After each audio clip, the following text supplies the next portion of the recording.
The Murder of Roger Ackroyd. Chapter I. Dr. Shepherd at the breakfast table. Mrs. Ferrars died on the night of the 16th to 17th September, a Thursday. I was sent for at 8 o'clock on the morning of Friday the 17th. There was nothing to be done. She had been dead some hours. It was just a few minutes after 9 when I reached home once more. I opened the front door with my latchkey, and purposely delayed a few moments in the hall, hanging up my hat and the light overcoat that I had deemed a wise precaution against the chill of an early autumn morning. To tell the truth, I was considerably upset and worried. I am not going to pretend that at that moment I foresaw the events of the next few weeks. I emphatically did not do so. But my instinct told me that there were stirring times ahead. From the dining room on my left there came the rattle of teacups and the short, dry cough of my sister Caroline. "Is that you, James?" she called. An unnecessary question, since who else could it be? To tell the truth, it was precisely my sister Caroline who was the cause of my few minutes' delay. The motto of the mongoose family, so Mr. Kipling tells us, is, "Go and find out." If Caroline ever adopts a crest, I should certainly suggest a mongoose rampant. One too might omit the first part of the motto. Caroline can do any amount of finding out by sitting placidly at home. I don't know how she manages it, but there it is. I suspect that the servants and the tradesmen constitute her intelligence core. When she goes out, it is not to gather in information, but to spread it. At that, too, she is amazingly expert. It was really this last named trait of hers which was causing me these pangs of indecision. Whatever I told Caroline now concerning the demise of Mrs. Ferrars would be common knowledge all over the village within the space of an hour and a half. As a professional man, I naturally aim at discretion. Therefore I have got into the habit of continually withholding all information possible from my sister. She usually finds out just the same, but I have the moral satisfaction of knowing that I am in no way to blame. Mrs. Ferrars' husband died just over a year ago, and Caroline has constantly asserted, without the least foundation for the assertion, that his wife poisoned him. She scorns my invariable rejoinder that Mr. Ferrars died of acute gastritis, helped on by habitual overindulgence in alcoholic beverages.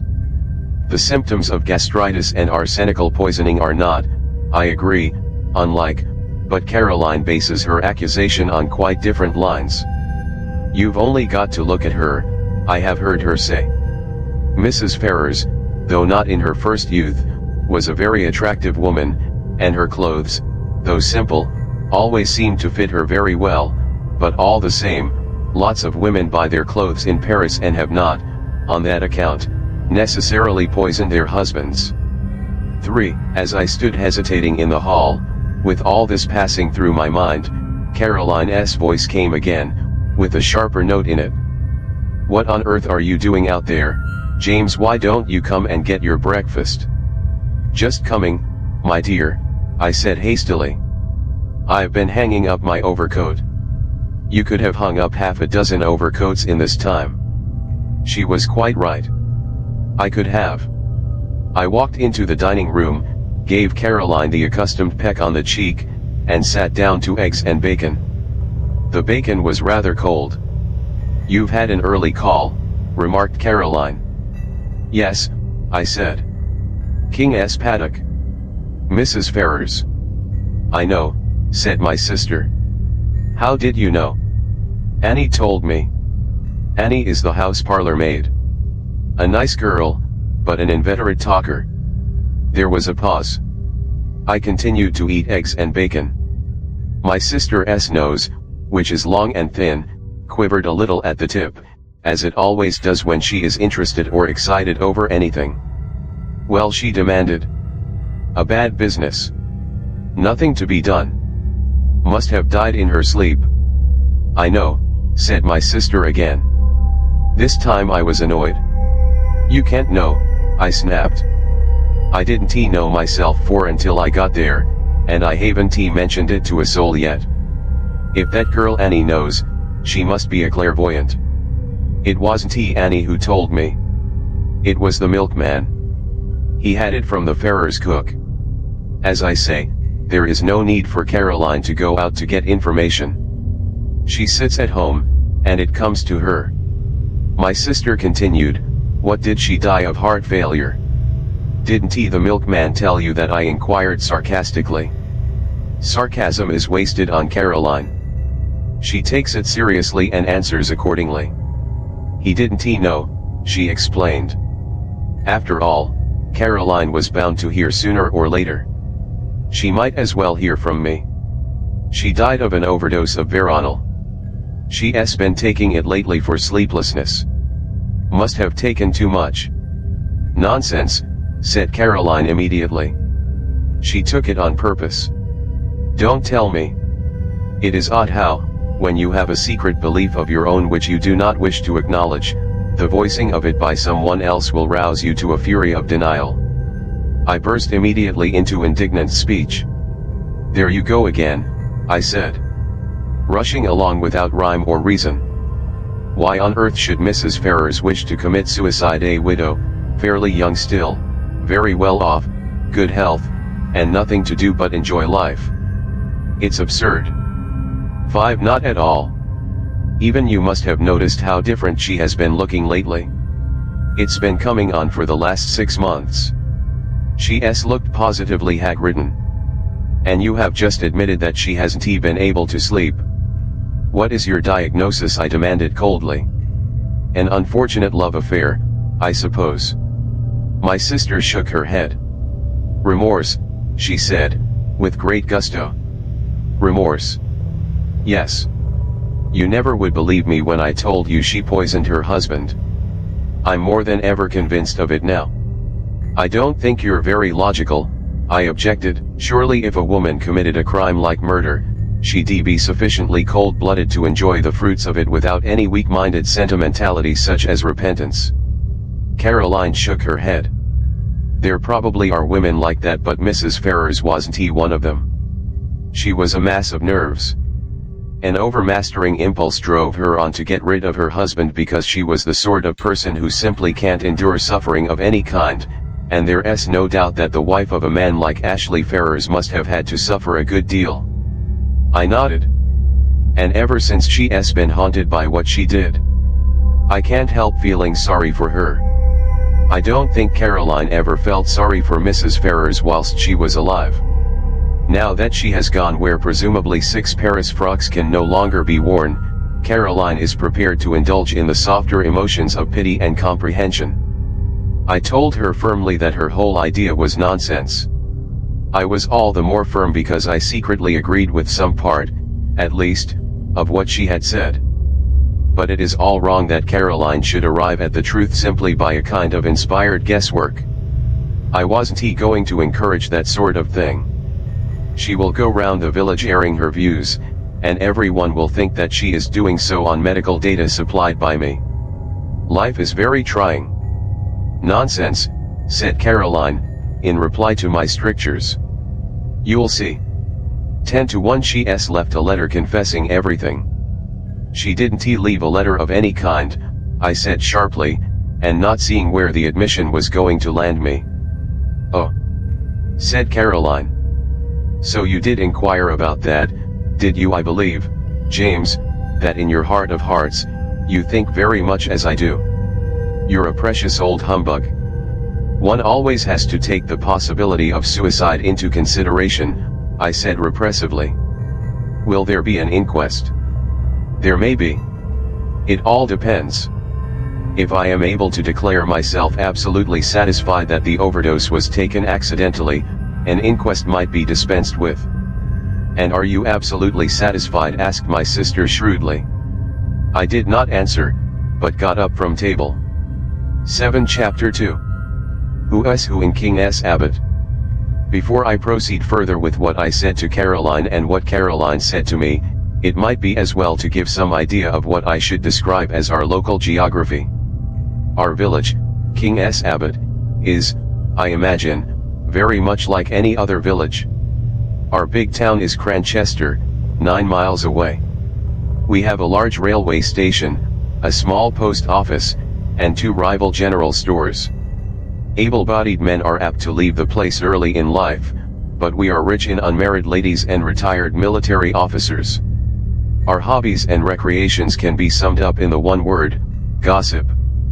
There are only two houses of any importance in King S. Abbot.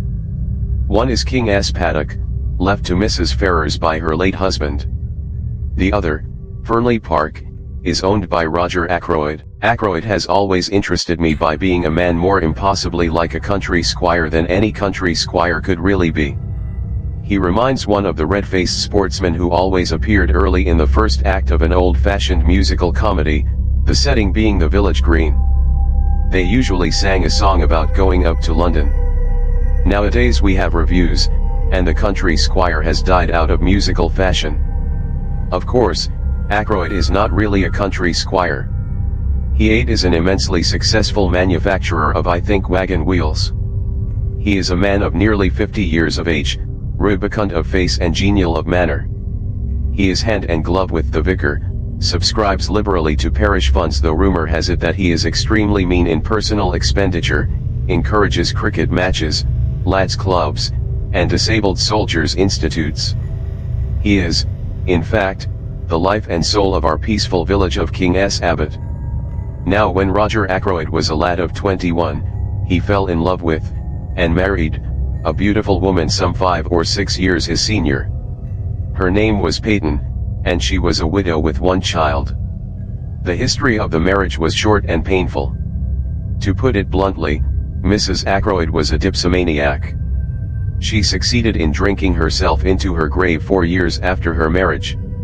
In the years that followed, Ackroyd showed no disposition to make a second matrimonial adventure. His wife's child by her first marriage was only 7 years old when his mother died. He is now 25. Ackroyd has always regarded him as his own son, and has brought him up accordingly, but he has been a wild lad and a continual source of worry and trouble to his stepfather. Nevertheless, we are all very fond of Ralph Peyton in King S. Abbot. He is such a good-looking youngster for one thing.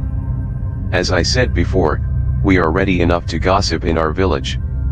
Everybody noticed from the first that Ackroyd and Mrs. Ferrers got on very well together. After her husband's death, the intimacy became more marked. They were always seen about together, and it was freely conjectured that at the end of her period of mourning, Mrs. Ferrers would become Mrs. Roger Ackroyd. It was felt, indeed, that there was a certain fitness in the thing. Roger Ackroyd's wife had admittedly died of drink. Ashley Ferrers had been a drunkard for many years before his death. It was only fitting that these two victims of alcoholic excess should make up to each other for all that they had previously endured at the hands of their former spouses. The Ferrers only came to live here just over a year ago, but a halo of gossip has surrounded Ackroyd for many years past. All the time that Ralph Peyton was growing up to manhood, a series of lady housekeepers presided over Ackroyd's establishment, and each in turn was regarded with lively suspicion by Caroline and her cronies. It is not too much to say that for at least 15 years the whole village has confidently expected Ackroyd to marry one of his housekeepers. The last of them, a redoubtable lady called Miss Russell, has reigned undisputed for 5 years, twice as long as any of her predecessors. It is felt that but for the advent of Mrs. Ferrers, Ackroyd could hardly have escaped. That and one other factor, the unexpected arrival of a widowed sister-in-law with her daughter from Canada. Mrs. Cecil Ackroyd, widow of Ackroyd's ne'er-do-well younger brother, has taken up her residence at Fernley Park, and has succeeded, according to Caroline, in putting Miss Russell in her proper place. I don't know exactly what a proper place constitutes. It sounds chilly and unpleasant, but I know that Miss Russell goes about with pinched lips, and what I can only describe as an acid smile, and that she professes the utmost sympathy for poor Mrs. Ackroyd, dependent on the charity of her husband's brother. The bread of charity is so bitter, is it not? I should be quite miserable if I did not work for my living. I don't know what Mrs. Cecil Ackroyd thought of the Ferrers affair when it came on the tapis. It was clearly to her advantage that Ackroyd should remain unmarried. She was always very charming, not to say gushing, to Mrs. Ferrers when they met. Caroline says that proves less than nothing. Such have been our preoccupations in King S. Abbott for the last few years. We have discussed Ackroyd and his affairs from every standpoint. Mrs. Ferrars has fitted into her place in the scheme. Now there has been a rearrangement of the kaleidoscope. From a mild discussion of probable wedding presents, we have been jerked into the midst of tragedy. Revolving these and sundry other matters in my mind, I went mechanically on my round. I had no cases of special interest to attend, which was, perhaps, as well, for my thoughts returned again and again to the mystery of Mrs. Ferrars' death. Had she taken her own life? Surely, if she had done so, she would have left some word behind to say what she contemplated doing. Women, in my experience, if they once reach the determination to commit suicide, usually wish to reveal the state of mind that led to the fatal action. They covet the limelight. 11. When had I last seen her? Not for over a week. Her manner then had been normal enough, considering everything. Then I suddenly remembered that I had seen her, though not to speak to, only yesterday. She had been walking with Ralph Peyton, and I had been surprised because I had had no idea that he was likely to be in King S. Abbott. I thought, indeed, that he had quarreled finally with his stepfather. Nothing had been seen of him down here for nearly 6 months. They had been walking along, side by side, their heads close together, and she had been talking very earnestly. I think I can safely say that it was at this moment that a foreboding of the future first swept over me. Nothing tangible as yet, but a vague premonition of the way things were setting. That earnest tete-a-tete between Ralph Peyton and Mrs. Ferrars the day before struck me disagreeably. I was still thinking of it when I came face to face with Roger Ackroyd. "Shepherd!" he exclaimed. "Just the man I wanted to get hold of. This is a terrible business." "You've heard then?" He nodded. He had felt the blow keenly, I could see. His big red cheeks seemed to have fallen in, and he looked a positive wreck of his usual jolly, healthy self. "It's worse than you know," he said quietly. "Look here, Shepherd, I've got to talk to you. Can you come back with me now?" 12. Hardly. I've got 3 patients to see still, and I must be back by 12 to see my surgery patients. Then this afternoon? No, better still, dine tonight. At 7:30. Will that suit you? Yes, I can manage that all right. What's wrong? Is it Ralph? I hardly knew why I said that, except, perhaps, that it had so often been Ralph. Ackroyd stared blankly at me as though he hardly understood. I began to realize that there must be something very wrong indeed somewhere. I had never seen Ackroyd so upset before. "Ralph," he said vaguely. "Oh. No, it's not Ralph. Ralph's in London, damn. Here's old Miss Gaynett coming. I don't want to have to talk to her about this ghastly business. See you tonight, Shepherd. 7:30. I nodded, and he hurried away, leaving me wondering. Ralph in London, but he had certainly been in King S. Abbott the preceding afternoon. He must have gone back to town last night or early this morning, and yet Ackroyd's manner had conveyed quite a different impression. He had spoken as though Ralph had not been near the place for months. I had no time to puzzle the matter out further. Miss Gaynett was upon me, thirsting for information. Miss Gaynett has all the characteristics of my sister Caroline, but she lacks that unerring aim in jumping to conclusions which lends a touch of greatness to Caroline's 13 maneuvers. Miss Gaynett was breathless and interrogatory. Wasn't it sad about poor dear Mrs. Ferrars? A lot of people were saying she had been a confirmed drug taker for years. So wicked the way people went about saying things. And yet, the worst of it was, there was usually a grain of truth somewhere in these wild statements. No smoke without fire. They were saying too that Mr. Ackroyd had found out about it, and had broken off the engagement because there was an engagement. She, Miss Gaynett, had proof positive of that. Of course I must know all about it, doctors always did, but they never tell, and all this with a sharp beady eye on me to see how I reacted to these suggestions. Fortunately, long association with Caroline has led me to preserve an impassive countenance, and to be ready with small non-committal remarks. On this occasion I congratulated Miss Gaynett on not joining in ill-natured gossip. Rather a neat counterattack, I thought. It left her in difficulties, and before she could pull herself together, I had passed on. I went home thoughtful, to find several patients waiting for me in the surgery. I had dismissed the last of them, as I thought, and was just contemplating a few minutes in the garden before lunch when I perceived one more patient waiting for me. She rose and came towards me as I stood somewhat surprised. I don't know why I should have been, except that there 14 is a suggestion of cast iron about Miss Russell, a something that is above the ills of the flesh. Ackroyd's housekeeper is a tall woman, handsome but forbidding in appearance. She has a stern eye, and lips that shut tightly, and I feel that if I were an under-housemaid or a kitchen maid I should run for my life whenever I heard her coming. "Good morning, Dr. Shepherd," said Miss Russell. "I should be much obliged if you would take a look at my knee." I took a look, but, truth to tell, I was very little wiser when I had done so. Miss Russell's account of vague pains was so unconvincing that with a woman of less integrity of character I should have suspected a trumped-up tale. It did cross my mind for one moment that Miss Russell might have deliberately invented this affection of the knee in order to pump me on the subject of Mrs. Ferrars's death, but I soon saw that there, at least, I had misjudged her. She made a brief reference to the tragedy, nothing more. Yet she certainly seemed disposed to linger and chat. "Well, thank you very much for this bottle of liniment, doctor," she said at last. "Not that I believe it will do the least good." I didn't think it would either, but I protested in duty bound. After all, it couldn't do any harm, and one must stick up for the tools of one's trade. "I don't believe in all these drugs," said Miss Russell, her eyes sweeping over my array of bottles disparagingly. "15 drugs do a lot of harm. Look at the cocaine habit.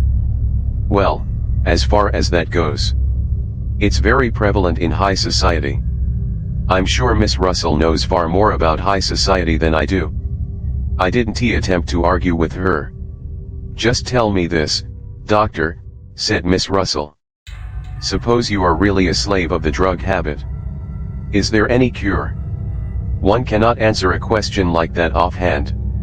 I gave her a short lecture on the subject, and she listened with close attention. I still suspected her of seeking information about Mrs. Ferrars. "Now, Veronal, for instance," I proceeded. But, strangely enough, she didn't seem interested in Veronal. Instead she changed the subject, and asked me if it was true that there were certain poisons so rare as to baffle detection. "Ah," I said. "You've been reading detective stories." She admitted that she had. "The essence of a detective story," I said, "is to have a rare poison, if possible something from South America, that nobody has ever heard of, something that one obscure tribe of savages used to poison their arrows with. Death is instantaneous, and Western science is powerless to detect it. That is the kind of thing you mean?" "Yes." "Is there really such a thing?" I shook my head regretfully. "I'm afraid there there's curare, of course." I told her a good deal about curare, but she seemed to have lost interest once more. She asked me if I had any in my poison cupboard, and when I replied in the negative I fancy I fell in her estimation. She said she must be getting back, and I saw her out at the surgery door just as the luncheon gong went. I should never have suspected Miss Russell of a fondness for detective stories. It pleases me very much to think of her stepping out of the housekeeper's room to rebuke a delinquent housemaid, and then returning to a comfortable perusal of the mystery of the seventh death, or something of the kind. 17 Chapter 3. The Man Who Grew Vegetable Marrows. I told Caroline at lunchtime that I should be dining at Fernley. She expressed no objection, on the contrary. "Excellent," she said. "You'll hear all about it? By the way, what is the trouble with Ralph?" "With Ralph?" I said, surprised. "There isn't any. Then why is he staying at the Three Boars instead of at Fernley Park?" I did not for a minute question Caroline's statement that Ralph Payton was staying at the local inn. That Caroline said so was enough for me. Ackroyd told me he was in London, I said. In the surprise of the moment I departed from my valuable rule of never parting with information. Oh, said Caroline. I could see her nose twitching as she worked on this. He arrived at the Three Boars yesterday morning, she said. And he is still there. Last night he was out with a girl. That did not surprise me in the least. Ralph, I should say, is out with a girl most nights of his life. But I did rather wonder that he chose to indulge in the pastime in King's Abbot instead of in the gay metropolis. One of the barmaids I asked. 18 No. That's just it. He went out to meet her. I don't know who she is. Bitter for Caroline to have to admit such a thing. But I can guess, continued my indefatigable sister. I waited patiently. His cousin. Flora Ackroyd, I exclaimed in surprise. Flora Ackroyd is, of course, no relation whatever really to Ralph Payton, but Ralph has been looked upon for so long as practically Ackroyd's own son, that cousinship is taken for granted. Flora Ackroyd, said my sister. But why not go to Fernley if he wanted to see her? Secretly engaged, said Caroline, with immense enjoyment. Old Ackroyd won't hear of it, and they have to meet this way. I saw a good many flaws in Caroline's theory, but I forbore to point them out to her. An innocent remark about our new neighbor created a diversion.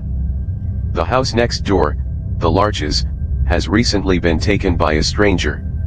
To Caroline's extreme annoyance, she has not been able to find out anything about him, except that he is a foreigner. The intelligence corps has proved a broken reed. Presumably the man has milk and vegetables and joints of meat and occasional whitings just like everybody else, but none of the people who make it their business to supply these things seem to have acquired any information. His name, apparently, is Mr. Poirot, a name which conveys an odd feeling of unreality. The one thing we do know about him is that 19 he is interested in the growing of vegetable marrows. But that is certainly not the sort of information that Caroline is after. She wants to know where he comes from, what he does, whether he is married, what his wife was, or is, like, whether he has children, what his mother's maiden name was, and so on. Somebody very like Caroline must have invented the questions on passports, I think. My dear Caroline, I said. There's no doubt at all about what the man's profession has been. He is a retired hairdresser. Look at that mustache of his. Caroline dissented. She said that if the man was a hairdresser, he would have wavy hair, not straight.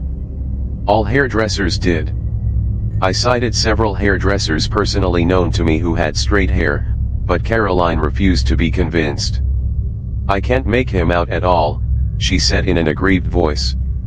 I borrowed some garden tools the other day, and he was most polite, but I couldn't get anything out of him. I asked him point blank at last whether he was a Frenchman, and he said he wasn't, and somehow I didn't like to ask him any more. I began to be more interested in our mysterious neighbor. A man who is capable of shutting up Caroline and sending her, like the Queen of Sheba, empty away must be something of a personality.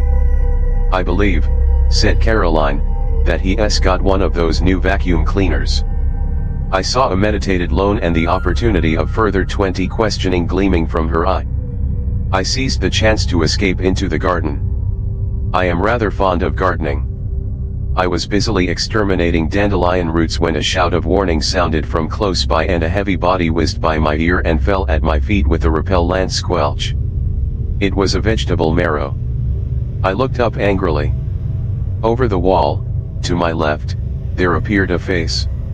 An egg-shaped head, partially covered with suspiciously black hair, 2 immense mustaches, and a pair of watchful eyes. It was our mysterious neighbor, Mr. Poirot. He broke at once into fluent apologies. I demand of you 1,000 pardons, monsieur. I am without defense. For some months now I cultivate the marrows. This morning suddenly I enrage myself with these marrows. I send them to promenade themselves alas. Not only mentally but physically. I seize the biggest. I hurl him over the wall. Monsieur, I am ashamed. I prostrate myself. Before such profuse apologies, my anger was forced to melt. After all, the wretched vegetable hadn't hit me. But I sincerely hoped that throwing large vegetables over walls was not our new friend's hobby. Such a habit could hardly endear him to us as a neighbor. The strange little man seemed to read my thoughts. Ah! No, he exclaimed. Do not disquiet yourself. It is not with me a habit. But can you figure to yourself, monsieur, that a man may work towards a certain object, may labor and toil to attain a certain kind of leisure and occupation, and then find that, after all, he yearns for 21 the old busy days, and the old occupations that he thought himself so glad to leave? Yes, I said slowly. I fancy that that is a common enough occurrence. I myself am perhaps an instance. A year ago I came into a legacy enough to enable me to realize a dream. I have always wanted to travel, to see the world. Well, that was a year ago, as I said, and I am still here. My little neighbor nodded. The chains of habit. We work to attain an object, and the object gained, we find that what we miss is the daily toil. And mark you, monsieur, my work was interesting work. The most interesting work there is in the world. Yes, I said encouragingly. For the moment the spirit of Caroline was strong within me. The study of human nature, monsieur. Just so, I said kindly. Clearly a retired hairdresser. Who knows the secrets of human nature better than a hairdresser also? I had a friend who for many years never left my side. Occasionally of an imbecility to make one afraid, nevertheless he was very dear to me. Figure to yourself that I miss even his stupidity. His naivete, his honest outlook, the pleasure of delighting and surprising him by my superior gifts, all these I miss more than I can tell you. He died, I asked sympathetically. Not so. He lives and flourishes, but on the other side of the world. He is now in the Argentine. In the Argentine, I said enviously. 22. I have always wanted to go to South America. I sighed, and then looked up to find Mr. Poirot eyeing me sympathetically. He seemed an understanding little man. You will go there, yes, he asked. I shook my head with a sigh. I could have gone, I said, a year ago. But I was foolish, and worse than foolish, greedy. I risked the substance for the shadow. I comprehend, said Mr. Poirot. You speculated. I nodded mournfully, but in spite of myself I felt secretly entertained. This ridiculous little man was so portentously solemn. Not the porcupine oil fields, he asked suddenly. I stared. I thought of them, as a matter of fact, but in the end I plumped for a gold mine in Western Australia. My neighbor was regarding me with a strange expression which I could not fathom. It is fate, he said at last. What is fate? I asked irritably. That I should live next to a man who seriously considers porcupine oil fields, and also West Australian gold mines.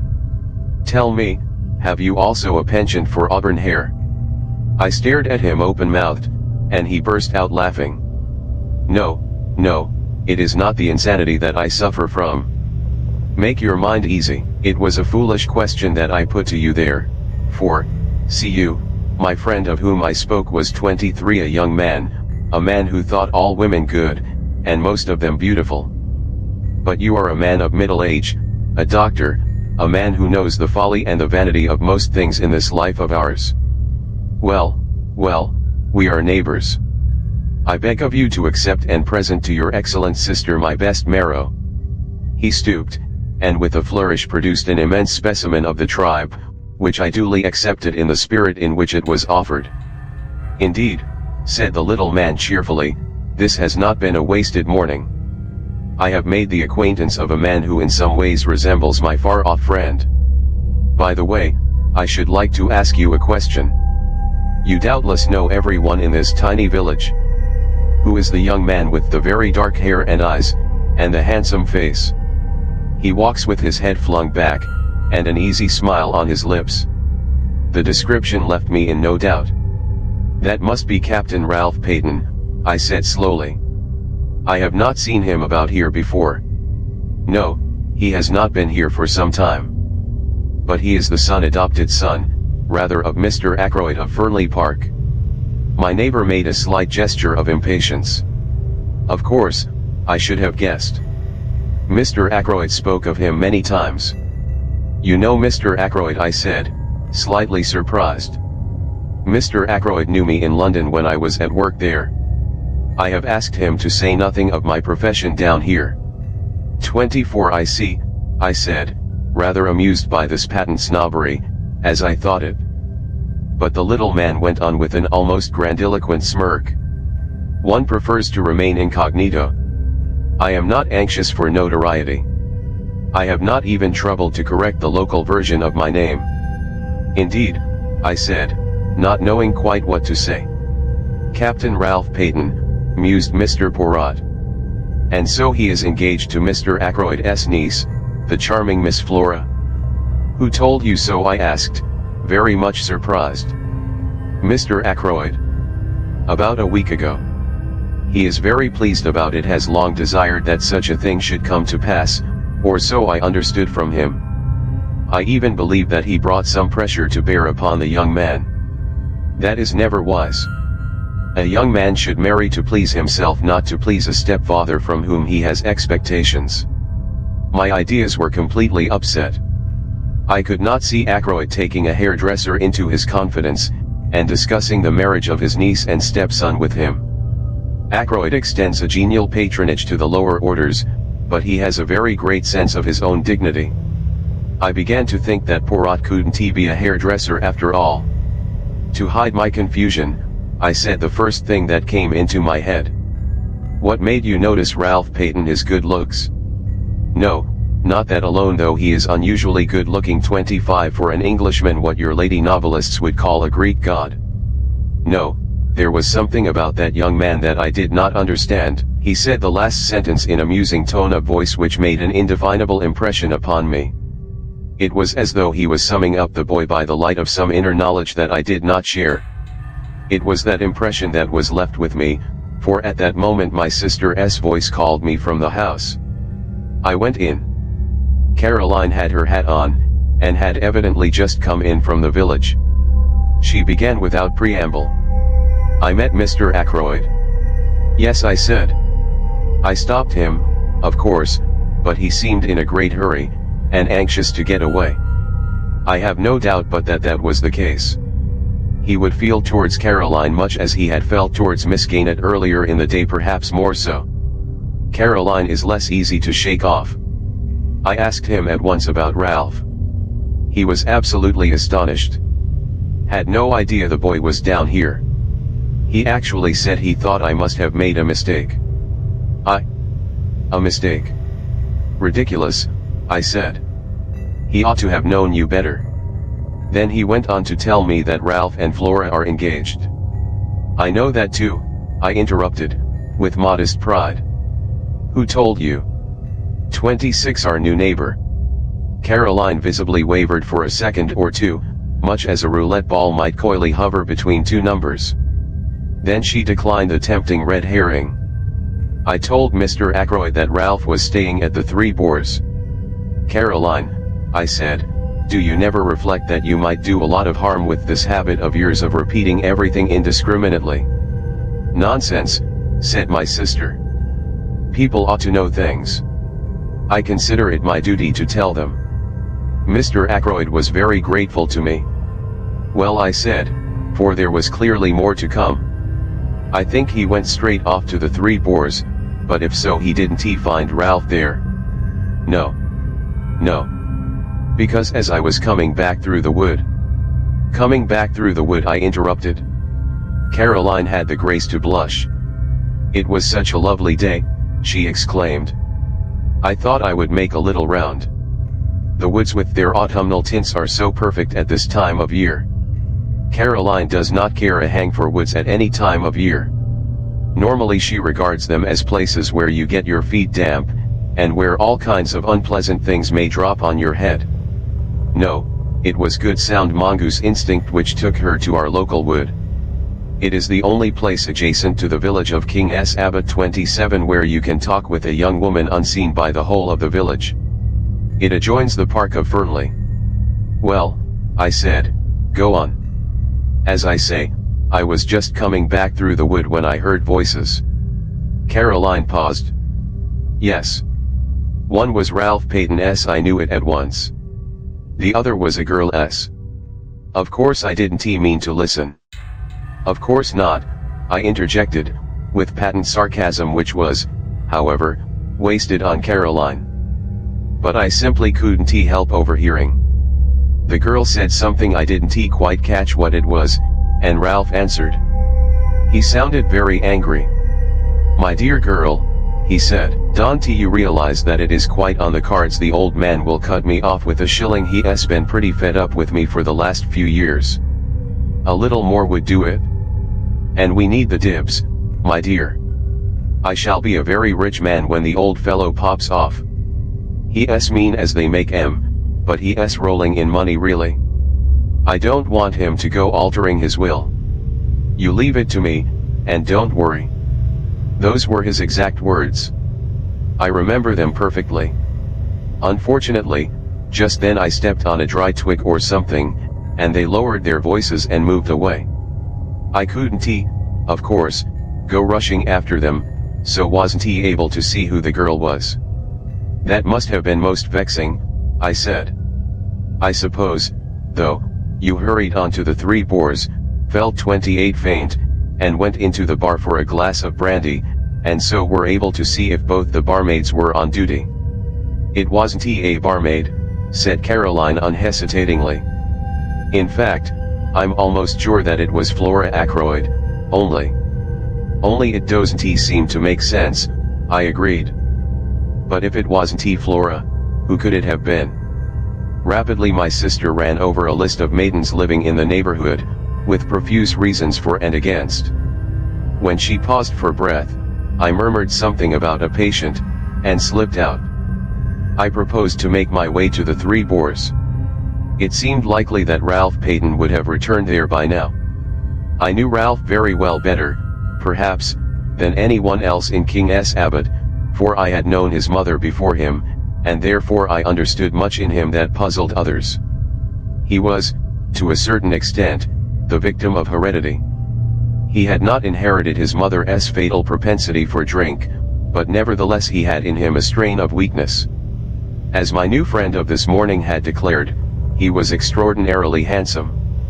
Just on 6 feet, perfectly proportioned, with the easy grace of an athlete, he was dark, like his mother, with a handsome, sunburnt face always ready to break into a smile. Ralph Payton was of those born to charm easily and without effort. He was self-indulgent and extravagant, with no veneration for anything on earth, but he was lovable nevertheless, and his friends were all devoted to him. Could I do anything with the boy? I thought I could. 29 On inquiry at the Three Boars I found that Captain Payton had just come in. I went up to his room and entered unannounced. For a moment, remembering what I had heard and seen, I was doubtful of my reception, but I need have had no misgivings. Why, it's Shepherd. Glad to see you. He came forward to meet me, hand outstretched, a sunny smile lighting up his face. The one person I am glad to see in this infernal place. I raised my eyebrows. What's the place been doing? He gave a vexed laugh. It's a long story. Things haven't been going well with me, doctor. But have a drink, one to you. Thanks, I said, I will. He pressed the bell, then, coming back, threw himself into a chair. Not to mince matters, he said gloomily, I'm in the devil of a mess. In fact, I haven't the least idea what to do next. What's the matter? I asked sympathetically. It's my confounded stepfather. What has he done? It isn't what he's done yet, but what he's likely to do.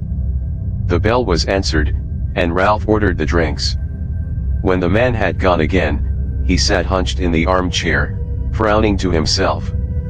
30, is it really serious? I asked. He nodded. I'm fairly up against it this time, he said soberly. The unusual ring of gravity in his voice told me that he spoke the truth. It took a good deal to make Ralph grave. In fact, he continued, I can't see my way ahead. I'm damned if I can. If I could help, I suggested diffidently. But he shook his head very decidedly. Good of you, Doctor. But I can't let you in on this. I've got to play a lone hand. He was silent a minute and then repeated in a slightly different tone of voice. Yes, I've got to play a lone hand. Chapter 4. Dinner at Fernley. It was just a few minutes before 7:30 when I rang the front doorbell of Fernley Park. The door was opened with admirable promptitude by Parker, the butler.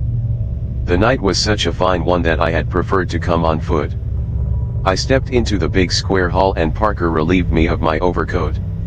Just then Ackroyd's secretary, a pleasant young fellow by the name of Raymond, passed through the hall on his way to Ackroyd's study, his hands full of papers. Good evening, Doctor. Coming to dine, or is this a professional call? The last was in allusion to my black bag, which I had laid down on the oak chest. I explained that I expected a summons to a confinement case at any moment, and so had come out prepared for an emergency call. Raymond nodded, and went on his way, calling over his shoulder. Go into the drawing room. You know the way. The ladies will be down in a minute. I must just take these papers to Mr. Ackroyd, and I'll tell him you're here. On Raymond's appearance, Parker had withdrawn, so I was alone in the hall. I settled my tie, glanced in a large mirror which hung there, and crossed to the door 32 directly facing me, which was, as I knew, the door of the drawing room. I noticed, just as I was turning the handle, a sound from within the shutting down of a window. I took it to be. I noted it, I may say, quite mechanically, without attaching any importance to it at the time. I opened the door and walked in. As I did so, I almost collided with Miss Russell, who was just coming out. We both apologized. For the first time I found myself appraising the housekeeper and thinking what a handsome woman she must once have been indeed, as far as that goes, still was. Her dark hair was unstreaked with gray, and when she had a color, as she had at this minute, the stern quality of her looks was not so apparent. Quite subconsciously I wondered whether she had been out, for she was breathing hard, as though she had been running. I'm afraid I'm a few minutes early, I said. Oh. I don't think so. It's gone 7:30, Dr. Shepherd. She paused a minute before saying, I didn't know you were expected to dinner tonight. Mr. Ackroyd didn't mention it. I received a vague impression that my dining there displeased her in some way, but I couldn't imagine why. How's the knee? I inquired. Much the same, thank you, Doctor. I must be going now. Mrs. Ackroyd will be down in a moment. I only came in here to see if the flowers were all right. She passed quickly out of the room. I strolled to the 33 window, wondering at her evident desire to justify her presence in the room. As I did so, I saw what, of course, I might have known all the time had I troubled to give my mind to it, namely, that the windows were long French ones opening on the terrace.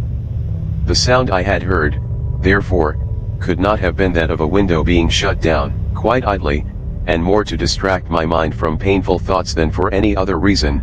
I amused myself by trying to guess what could have caused the sound in question. Coals on the fire? No, that was not the kind of noise at all. A drawer of the bureau pushed in? No, not that.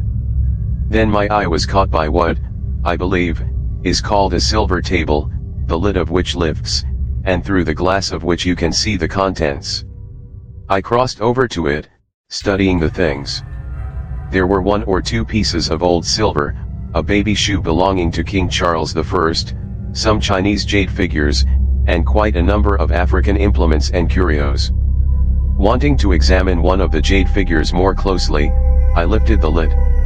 It slipped through my fingers and fell. At once I recognized the sound I had heard.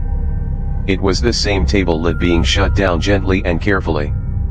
I repeated the action once or twice for my own satisfaction.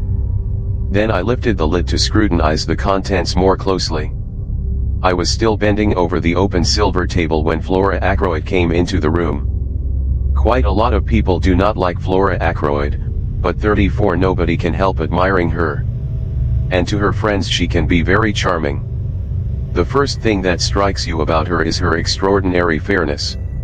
She has the real Scandinavian pale gold hair. Her eyes are blue as the waters of a Norwegian fjord, and her skin is cream and roses. She has square, boyish shoulders and slight hips. And to a jaded medical man it is very refreshing to come across such perfect health. A simple straightforward English girl. I may be old-fashioned, but I think the genuine article takes a lot of beating. Flora joined me by the silver table, and expressed heretical doubts as to King Charles I ever having worn the baby shoe. And anyway, continued Miss Flora, all this making a fuss about things because someone wore or used them seems to me all nonsense. They're not wearing or using them now. The pen that George Eliot wrote the mill on the floss with, that sort of thing, well, it's only just a pen after all.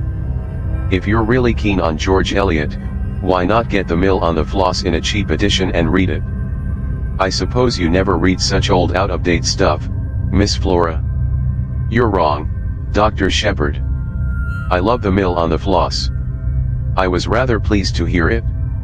The things young women read nowadays and profess to enjoy positively frighten me. You haven't congratulated me yet, Dr. Shepherd, said Flora. Haven't you heard? 35. She held out her left hand.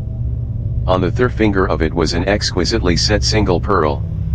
I'm going to marry Ralph, you know, she went on. Uncle is very pleased. It keeps me in the family, you see. I took both her hands in mine. My dear, I said, I hope you'll be very happy. We've been engaged for about a month, continued Flora in her cool voice, but it was only announced yesterday. Uncle is going to do up cross stones, and give it to us to live in, and we're going to pretend to farm. Really, we shall hunt all the winter, town for the season, and then go yachting. I love the sea. And, of course, I shall take a great interest in the parish affairs, and attend all the mothers' meetings. Just then Mrs. Ackroyd rustled in, full of apologies for being late. I am sorry to say I detest Mrs. Ackroyd. She is all chains and teeth and bones. A most unpleasant woman. She has small pale flinty blue eyes, and however gushing her words may be, those eyes of hers always remain coldly speculative. I went across to her, leaving Flora by the window.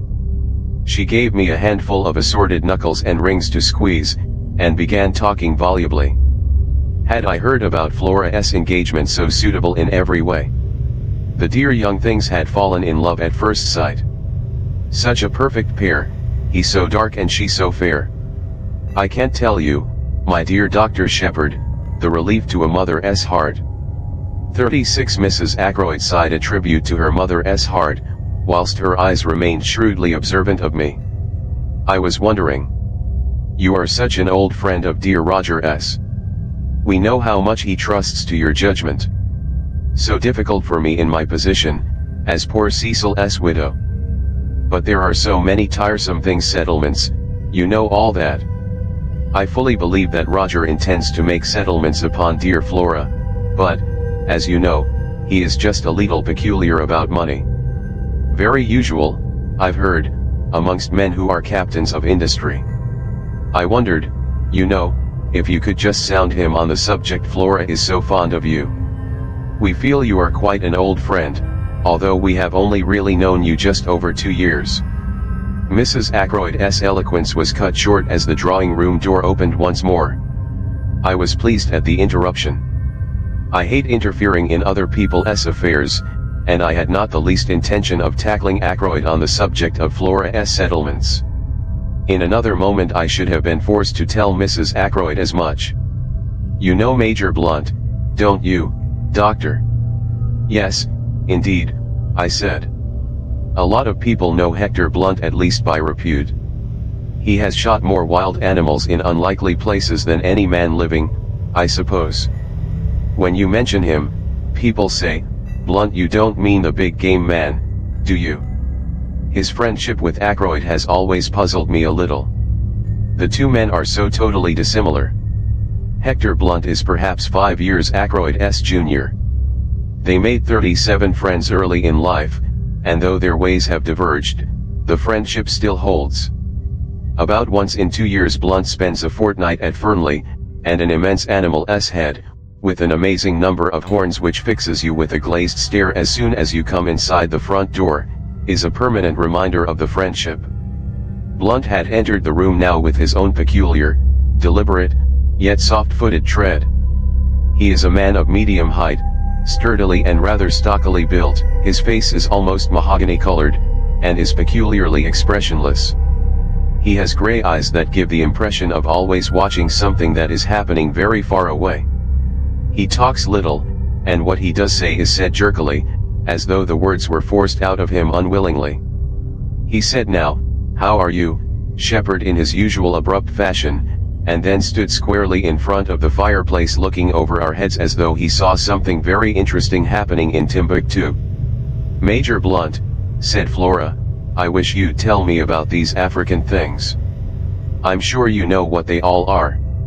I have heard Hector Blunt described as a woman-hater, but I noticed that he joined Flora at the silver table with what might be described as alacrity. They bent over it together. I was afraid Mrs. Ackroyd would begin talking about settlements again, so I made a few hurried remarks about the new sweet pea. I knew there was a new sweet pea because the Daily Mail had told me so that morning. 38 Mrs. Ackroyd knows nothing about horticulture, but she is the kind of woman who likes to appear well informed about the topics of the day, and she, too, reads the Daily Mail. We were able to converse quite intelligently until Ackroyd and his secretary joined us, and immediately afterwards Parker announced dinner. My place at table was between Mrs. Ackroyd and Flora. Blunt was on Mrs. Ackroyd's other side, and Geoffrey Raymond next to him. Dinner was not a cheerful affair. Ackroyd was visibly preoccupied. He looked wretched, and ate next to nothing. Mrs. Ackroyd, Raymond, and I kept the conversation going.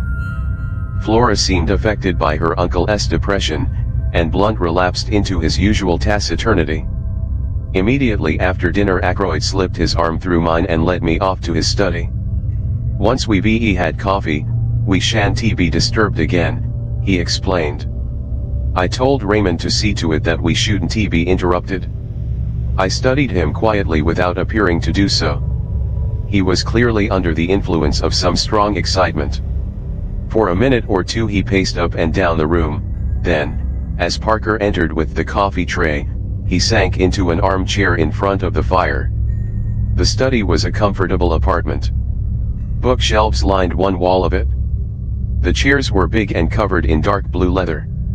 A large desk stood by the window and was covered with papers neatly docketed and filed. On a round table were various magazines and sporting papers. 39 I've had a return of that pain after food lately, remarked Ackroyd casually, as he helped himself to coffee. You must give me some more of those tablets of yours. It struck me that he was anxious to convey the impression that our conference was a medical one. I played up accordingly. I thought as much. I brought some up with me. Good man. Hand them over now. They're in my bag in the hall. I'll get them. Ackroyd arrested me. Don't you trouble. Parker will get them. Bring in the doctor's bag, will you, Parker? Very good, sir. Parker withdrew. As I was about to speak, Ackroyd threw up his hand. Not yet. Wait. Don't you see I'm in such a state of nerves that I can hardly contain myself? I saw that plainly enough. And I was very uneasy. All sorts of forebodings assailed me. Ackroyd spoke again almost immediately. Make certain that window's closed, will you? He asked. Somewhat surprised, I got up and went to it. It was not a French window, but one of the ordinary sash type. The heavy blue velvet curtains were drawn in front of it, but the window itself was open at the top. Parker re-entered the room with my bag while I was still at the window. "That's all right," I said, emerging again into the room. 40 You put the latch across. Yes. What's the matter with you, Ackroyd?" The door had just closed behind Parker, or I would not have put the question. Ackroyd waited just a minute before replying. "I'm in hell," he said slowly, after a minute. "No, don't bother with those damn tablets." I only said that for Parker. "Servants are so curious. Come here and sit down." "The door's closed too, isn't it?" "Yes. Nobody can overhear, don't be uneasy." "Shepard, nobody knows what I've gone through in the last 24 hours. If a man's house ever fell in ruins about him, mine has about me. This business of Ralph's is the last straw. But we won't talk about that now. It's the other. I don't know what to do about it. And I've got to make up my mind soon." "What's the trouble?" Ackroyd remained silent for a minute or two. He seemed curiously averse to begin. When he did speak, the question he asked came as a complete surprise. It was the last thing I expected. "Shepard, you attended Ashley Ferrers in his last illness, didn't you?" "Yes, I did." He seemed to find even greater difficulty in framing his next question. "Did you never suspect, did it ever enter your head that he might have been poisoned?" I was silent for a minute or two. Then I made up my mind what to say. "Roger Ackroyd was not Caroline." 41 I'll tell you the truth, I said. At the time I had no suspicion whatever, but since it was mere idle talk on my sister's part that first put the idea into my head. Since then I haven't been able to get it out again. But, mind you, I've no foundation whatever for that suspicion. "He was poisoned," said Ackroyd. He spoke in a dull heavy voice. "Who by?" I asked sharply. "His wife." "How do you know that?" "She told me so herself." "When?" "Yesterday." "My God. Yesterday. It seems 10 years ago." I waited a minute, and then he went on. "You understand, Shepard, I'm telling you this in confidence. It's to go no further. I want your advice, I can't carry the whole weight by myself. As I said just now, I don't know what to do. Can you tell me the whole story?" I said.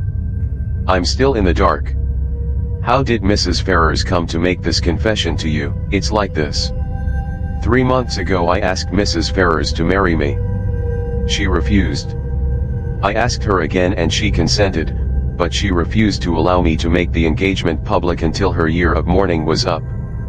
Yesterday I called upon her, pointed out that a year and 3 weeks had now elapsed since her husband's death, and that there could be no further objection to making the 42 engagement public property.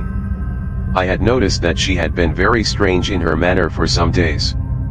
Now, suddenly, without the least warning, she broke down completely. She told me everything. Her hatred of her brute of a husband, her growing love for me, and the dreadful means she had taken. Poison. My God. It was murder in cold blood. I saw the repulsion, the horror, in Ackroyd's face. So Mrs. Ferrers must have seen it. Ackroyd is not the type of the great lover who can forgive all for love's sake. He is fundamentally a good citizen. All that was sound and wholesome and law-abiding in him must have turned from her utterly in that moment of revelation.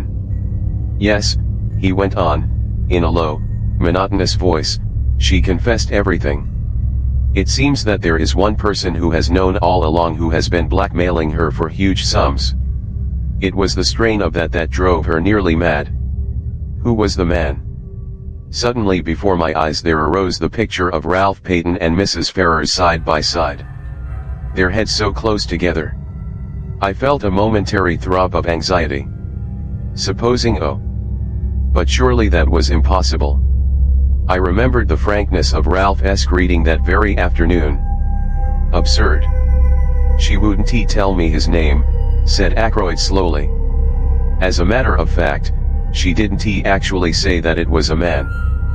But of course, I agreed. It must have been a man. And you've no suspicion at all? 43 for answer. Ackroyd groaned and dropped his head into his hands. It can't be, he said. I'm mad even to think of such a thing. No, I won't even admit to you the wild suspicion that crossed my mind. I'll tell you this much, though. Something she said made me think that the person in question might be actually among my household, but that can't be so. I must have misunderstood her. What did you say to her? I asked. What could I say? She saw, of course, the awful shock it had been to me. And then there was the question, what was my duty in the matter? She had made me, you see, an accessory after the fact. She saw all that, I think, quicker than I did. I was stunned, you know. She asked me for 24 hours, made me promise to do nothing till the end of that time. And she steadfastly refused to give me the name of the scoundrel who had been blackmailing her. I suppose she was afraid that I might go straight off and hammer him, and then the fat would have been in the fire as far as she was concerned. She told me that I should hear from her before 24 hours had passed. My God. I swear to you, Shepherd, that it never entered my head what she meant to do, suicide. And I drove her to it. No, I said. Don't take an exaggerated view of things. The responsibility for her death doesn't lie at your door. The question is, what am I to do now the poor lady is dead? Why rake up past trouble? I rather agree with you, I said. 44 But there's another point. How am I to get hold of that scoundrel who drove her to death as surely as if he'd killed her? He knew of the first crime, and he fastened onto it like some obscene vulture. She's paid the penalty. Is he to go scot-free? I see, I said slowly. You want to hunt him down. It will mean a lot of publicity, you know. Yes, I've thought of that. I've zigzagged to and fro in my mind. I agree with you that the villain ought to be punished, but the cost has got to be reckoned. Ackroyd rose and walked up and down. Presently he sank into the chair again. Look here, Shepherd, suppose we leave it like this. If no word comes from her, we'll let the dead things lie. What do you mean by word coming from her? I asked curiously. I have the strongest impression that somewhere or somehow she must have left a message for me before she went. I can't argue about it, but there it is. I shook my head. She left no letter or word of any kind. I asked. Shepherd, I'm convinced that she did. And more, I've a feeling that by deliberately choosing death, she wanted the whole thing to come out, if only to be revenged on the man who drove her to desperation. I believe that if I could have seen her then, she would have told me his name and bid me go for him for all I was worth. He looked at me. 45 You don't believe in impressions? Oh, yes, I do, in a sense. If, as you put it, word should come from her. I broke off. The door opened noiselessly and Parker entered with a salver on which were some letters. The Evening Post, sir, he said, handing the salver to Ackroyd. Then he collected the coffee cups and withdrew. My attention, diverted for a moment, came back to Ackroyd. He was staring like a man turned to stone at a long blue envelope. The other letters he had let drop to the ground. Her writing, he said in a whisper. She must have gone out and posted it last night, just before. He ripped open the envelope and drew out a thick enclosure. Then he looked up sharply. You're sure you shut the window? He said. Quite sure, I said, surprised. Why? All this evening I've had a queer feeling of being watched, spied upon. What's that? He turned sharply. So did I. We both had the impression of hearing the latch of the door give ever so slightly. I went across to it and opened it. There was no one there. Nerves, murmured Ackroyd to himself. He unfolded the thick sheets of paper, and read aloud in a low voice. 46 My dear, my very dear Roger, a life calls for a life. I see that I saw it in your face this afternoon. So I am taking the only road open to me. I leave to you the punishment of the person who has made my life a hell upon earth for the last year. I would not tell you the name this afternoon, but I propose to write it to you now. I have no children or near relations to be spared, so do not fear publicity. If you can, Roger, my very dear Roger, forgive me the wrong I meant to do you, since when the time came, I could not do it after all. Ackroyd, his finger on the sheet to turn it over, paused. Shepherd, forgive me, but I must read this alone, he said unsteadily. It was meant for my eyes, and my eyes only. He put the letter in the envelope and laid it on the table. Later, when I am alone. No, I cried impulsively, read it now. Ackroyd stared at me in some surprise. I beg your pardon, I said, reddening. I do not mean read it aloud to me. But read it through whilst I am still here. Ackroyd shook his head. No, I'd rather wait. But for some reason, obscure to myself, I continued to urge him. At least, read the name of the man, I said. Now Ackroyd is essentially pig-headed. The more you urge him to do a thing, the more determined he is not to do it. All my arguments were in vain. 47 The letter had been brought in at 20 minutes to 9. It was just on 10 minutes to 9 when I left him, the letter still unread. I hesitated with my hand on the door handle, looking back and wondering if there was anything I had left undone. I could think of nothing. With a shake of the head I passed out and closed the door behind me. I was startled by seeing the figure of Parker close at hand. He looked embarrassed, and it occurred to me that he might have been listening at the door. What a fat, smug, oily face the man had, and surely there was something decidedly shifty in his eye. Mr. Ackroyd particularly does not want to be disturbed, I said coldly. He told me to tell you so. Quite so, sir. I fancied I heard the bell ring. This was such a palpable untruth that I did not trouble to reply. Preceding me to the hall, Parker helped me on with my overcoat, and I stepped out into the night. The moon was overcast and everything seemed very dark and still. The village church clock chimed 9 o'clock as I passed through the lodge gates. I turned to the left towards the village, and almost cannoned into a man coming in the opposite direction. This the way to Fernley Park, mister? Asked the stranger in a hoarse voice. I looked at him. He was wearing a hat pulled down over his eyes, and his coat collar turned up. I could see little or nothing of his face, but he seemed a young fellow. The voice was rough and uneducated. These are the lodge gates here, I said. 48 Thank you, mister. He paused, and then added, quite unnecessarily, I'm a stranger in these parts, you see. He went on, passing through the gates as I turned to look after him. The odd thing was that his voice reminded me of someone's voice that I knew, but whose it was I could not think. 10 minutes later I was at home once more. Caroline was full of curiosity to know why I had returned so early. I had to make up a slightly fictitious account of the evening in order to satisfy her, and I had an uneasy feeling that she saw through the transparent device. At 10 o'clock I rose, yawned, and suggested bed. Caroline acquiesced. It was Friday night, and on Friday night I wind the clocks. I did it as usual, whilst Caroline satisfied herself that the servants had locked up the kitchen properly. It was 10:15 as we went up the stairs. I had just reached the top when the telephone rang in the hall below.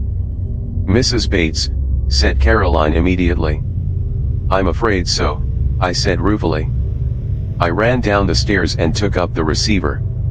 What? I said. What? Certainly, I'll come at once. I ran upstairs, caught up my bag, and stuffed a few extra dressings into it. Parker telephoning, I shouted to Caroline, from Fernley. They've just found Roger Ackroyd murdered. 49 Chapter V Murder. I got out the car in next to no time, and drove rapidly to Fernley. Jumping out, I pulled the bell impatiently. There was some delay in answering, and I rang again. Then I heard the rattle of the chain, and Parker, his impassivity of countenance quite unmoved, stood in the open doorway. I pushed past him into the hall. "Where is he?" I demanded sharply. "I beg your pardon, sir." "Your master, Mr. Ackroyd." "Don't stand there staring at me, man. Have you notified the police?" "The police, sir? Did you say the police?" Parker stared at me as though I were a ghost. "What's the matter with you, Parker? If, as you say, your master has been murdered." A gasp broke from Parker. "The master murdered? Impossible, sir." It was my turn to stare. "Didn't you telephone to me, not 5 minutes ago, and tell me that Mr. Ackroyd had been found murdered?" "Me, sir? Oh. No indeed, sir. I wouldn't dream of doing such a thing." "Do you mean to say it's all a hoax, that there's nothing the matter with Mr. Ackroyd?" 50. "Excuse me, sir, did the person telephoning use my name?" "I'll give you the exact words I heard." "Is that Dr. Shepard Parker, the butler at Fernley, speaking? Will you please come at once, sir? Mr. Ackroyd has been murdered." Parker and I stared at each other blankly. "A very wicked joke to play, sir," he said at last, in a shocked tone. "Fancy saying a thing like that." "Where is Mr. Ackroyd?" I asked suddenly. "Still in the study, I fancy, sir. The ladies have gone to bed, and Major Blunt and Mr. Raymond are in the billiard room." "I think I'll just look in and see him for a minute," I said. I know he didn't want to be disturbed again, but this odd practical joke has made me uneasy. I'd just like to satisfy myself that he's all right. "Quite so, sir. It makes me feel quite uneasy myself. If you don't object to my accompanying you as far as the door, sir."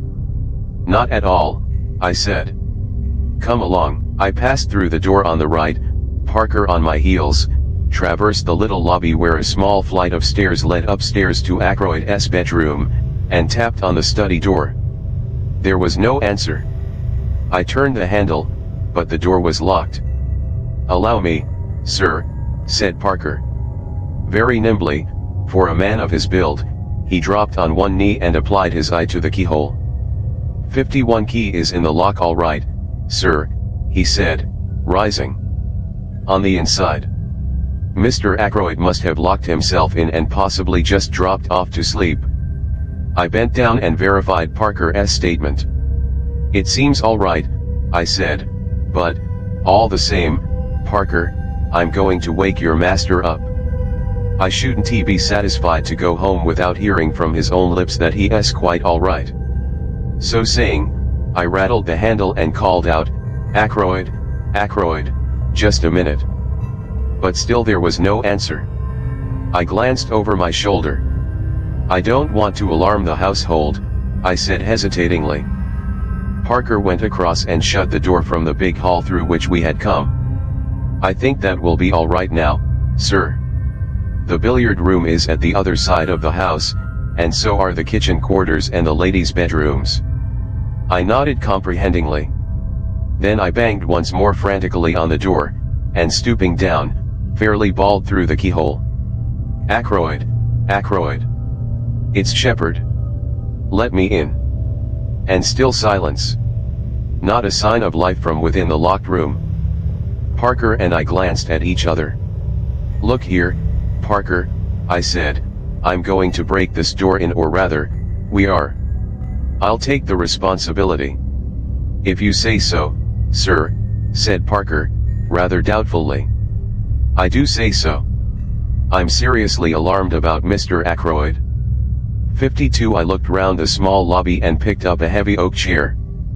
Parker and I held it between us and advanced to the assault. Once, twice, and 3 times we hurled it against the lock. At the 3rd blow it gave, and we staggered into the room. Ackroyd was sitting as I had left him in the armchair before the fire. His head had fallen sideways, and clearly visible, just below the collar of his coat, was a shining piece of twisted metalwork. Parker and I advanced till we stood over the recumbent figure. I heard the butler draw in his breath with a sharp hiss. "Stabbed from behind," he murmured. "Horrible." He wiped his moist brow with his handkerchief, then stretched out a hand gingerly towards the hilt of the dagger. "You mustn't touch that," I said sharply. "Go at once to the telephone and ring up the police station. Inform them of what has happened. Then tell Mr. Raymond and Major Blunt." "Very good, sir." Parker hurried away, still wiping his perspiring brow.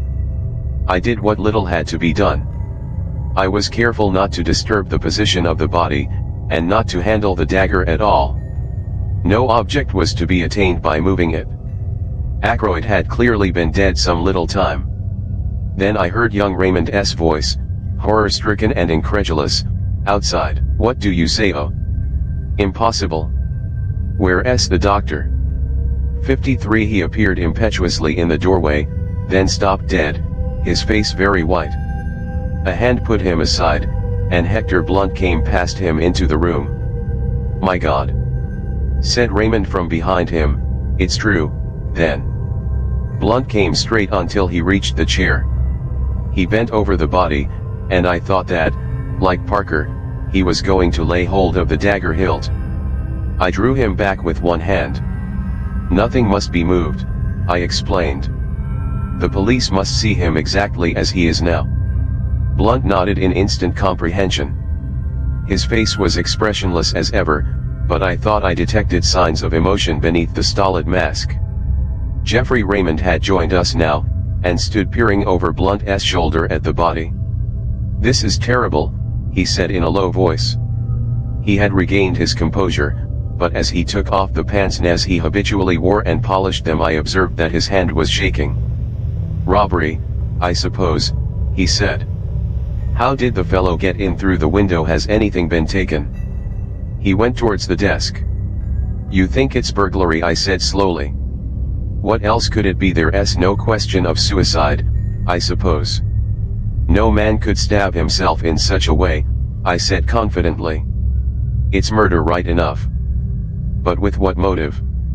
54. Roger hadn't an enemy in the world, said Blunt quietly. "Must have been burglars. But what was the thief after? Nothing seems to be disarranged."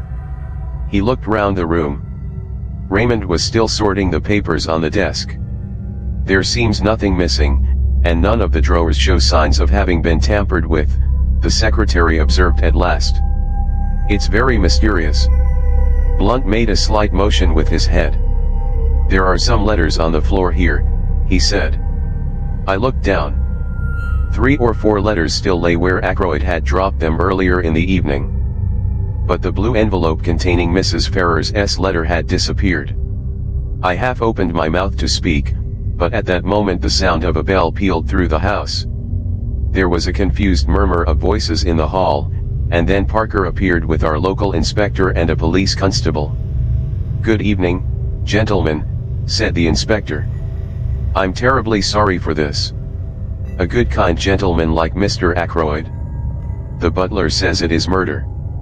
No possibility of accident or suicide, doctor?" "None whatever," I said. "Ah. A bad business." He came and stood over the body. "Been moved at all?" he asked sharply. "Beyond making certain that life was extinct, an easy matter. I have not disturbed the body in any way." "Ah. And everything points to the murderer having 55 got clear away for the moment, that is. Now then, let me hear all about it. Who found the body?" I explained the circumstances carefully. "A telephone message, you say, from the butler?" "A message that I never sent," declared Parker earnestly. "I've not been near the telephone the whole evening. The others can bear me out that I haven't. Very odd, that." "Did it sound like Parker's voice, doctor?" "Well, I can't say I noticed. I took it for granted, you see." "Naturally. Well, you got up here, broke in the door, and found poor Mr. Ackroyd like this. How long should you say he had been dead, doctor? Half an hour at least, perhaps longer, I said. The door was locked on the inside. You say, what about the window? I myself closed and bolted it earlier in the evening at Mr. Ackroyd's request. The inspector strode across to it and threw back the curtains. Well, it's open now anyway, he remarked. True enough, the window was open, the lower sash being raised to its fullest extent. The inspector produced a pocket torch and flashed it along the sill outside. This is the way he went, all right, he remarked, and got in. See here. In the light of the powerful torch, several clearly defined footmarks could be seen. They seemed to be those 56 of shoes with rubber studs in the soles. One particularly clear one pointed inwards, another, slightly overlapping it, pointed outwards. Plain as a pikestaff, said the inspector. Any valuables missing? Geoffrey Raymond shook his head. Not so that we can discover. Mr. Ackroyd never kept anything of particular value in this room. Said the inspector. Man found an open window. Climbed in, saw Mr. Ackroyd sitting there, maybe he'd fallen asleep. Man stabbed him from behind, then lost his nerve and made off. But he's left his tracks pretty clearly. We ought to get hold of him without much difficulty. No suspicious strangers been hanging about anywhere. Oh, I said suddenly. What is it, doctor? I met a man this evening just as I was turning out of the gate. He asked me the way to Fernley Park. What time would that be? Just 9 o'clock. I heard it chime the hour as I was turning out of the gate. Can you describe him? I did so to the best of my ability. The inspector turned to the butler. Anyone answering that description come to the front door? No, sir. No one has been to the house at all this evening. What about the back? 57, I don't think so, sir, but I'll make inquiries. He moved towards the door, but the inspector held up a large hand. No, thanks. I'll do my own inquiring. But first of all I want to fix the time a little more clearly. When was Mr. Ackroyd last seen alive? Probably by me, I said, when I left at, let me see, about 10 minutes to 9. He told me that he didn't wish to be disturbed, and I repeated the order to Parker. Just so, sir, said Parker respectfully. Mr. Ackroyd was certainly alive at 9:30, put in Raymond, for I heard his voice in here talking. Who was he talking to? That I don't know. Of course, at the time I took it for granted that it was Dr. Shepherd who was with him.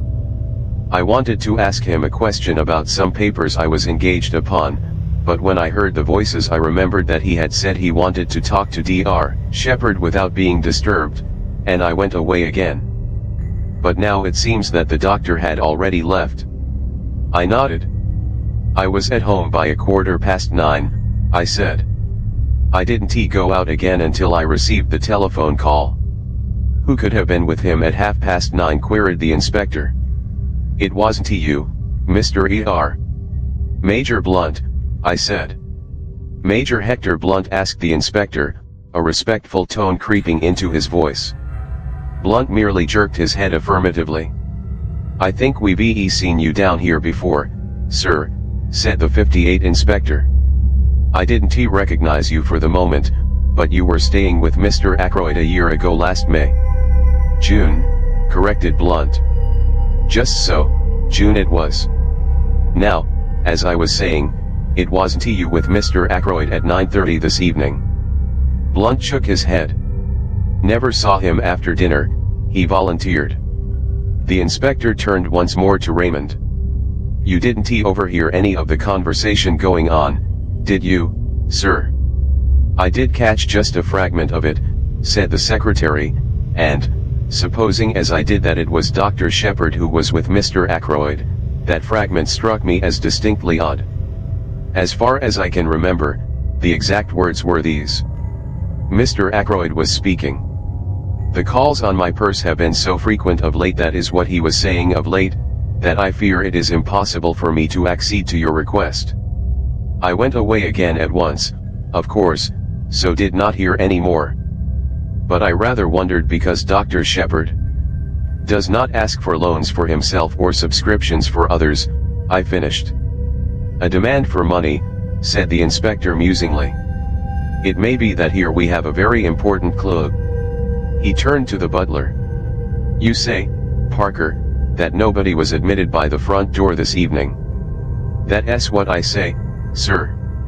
Then it seems almost certain that Mr. Ackroyd himself, 59, must have admitted this stranger. But I don't quite see. The inspector went into a kind of daydream for some minutes. One thing's clear, he said at length, rousing himself from his absorption. Mr. Ackroyd was alive and well at 9:30. That is the last moment at which he is known to have been alive. Parker gave vent to an apologetic cough which brought the inspector's eyes on him at once. Well, he said sharply. If you'll excuse me, sir, Miss Flora saw him after that. Miss Flora? Yes, sir. About 9:45 that would be. It was after that she told me Mr. Ackroyd wasn't to be disturbed again tonight. Did he send her to you with that message? Not exactly, sir. I was bringing a tray with soda and whiskey when Miss Flora, who was just coming out of this room, stopped me and said her uncle didn't want to be disturbed. The inspector looked at the butler with rather closer attention than he had bestowed on him up to now. You'd already been told that Mr. Ackroyd didn't want to be disturbed, hadn't you? Parker began to stammer. His hands shook. Yes, sir. Yes, sir. Quite so, sir, and yet you were proposing to do so. I'd forgotten, sir. At least I always bring 60 the whiskey and soda about that time, sir, and ask if there's anything more, and I thought, well, I was doing as usual without thinking.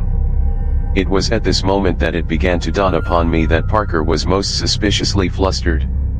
The man was shaking and twitching all over. Said the inspector. I must see Miss Ackroyd at once.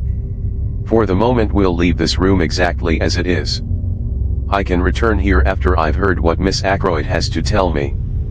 I shall just take the precaution of shutting and bolting the window.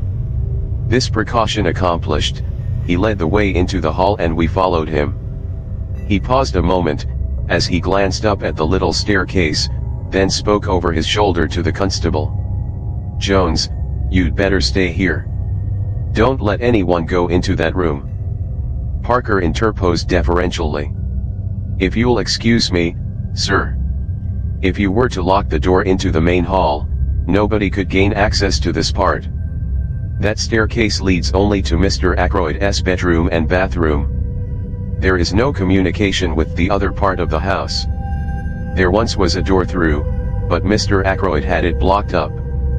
He liked to feel that his suite was entirely private.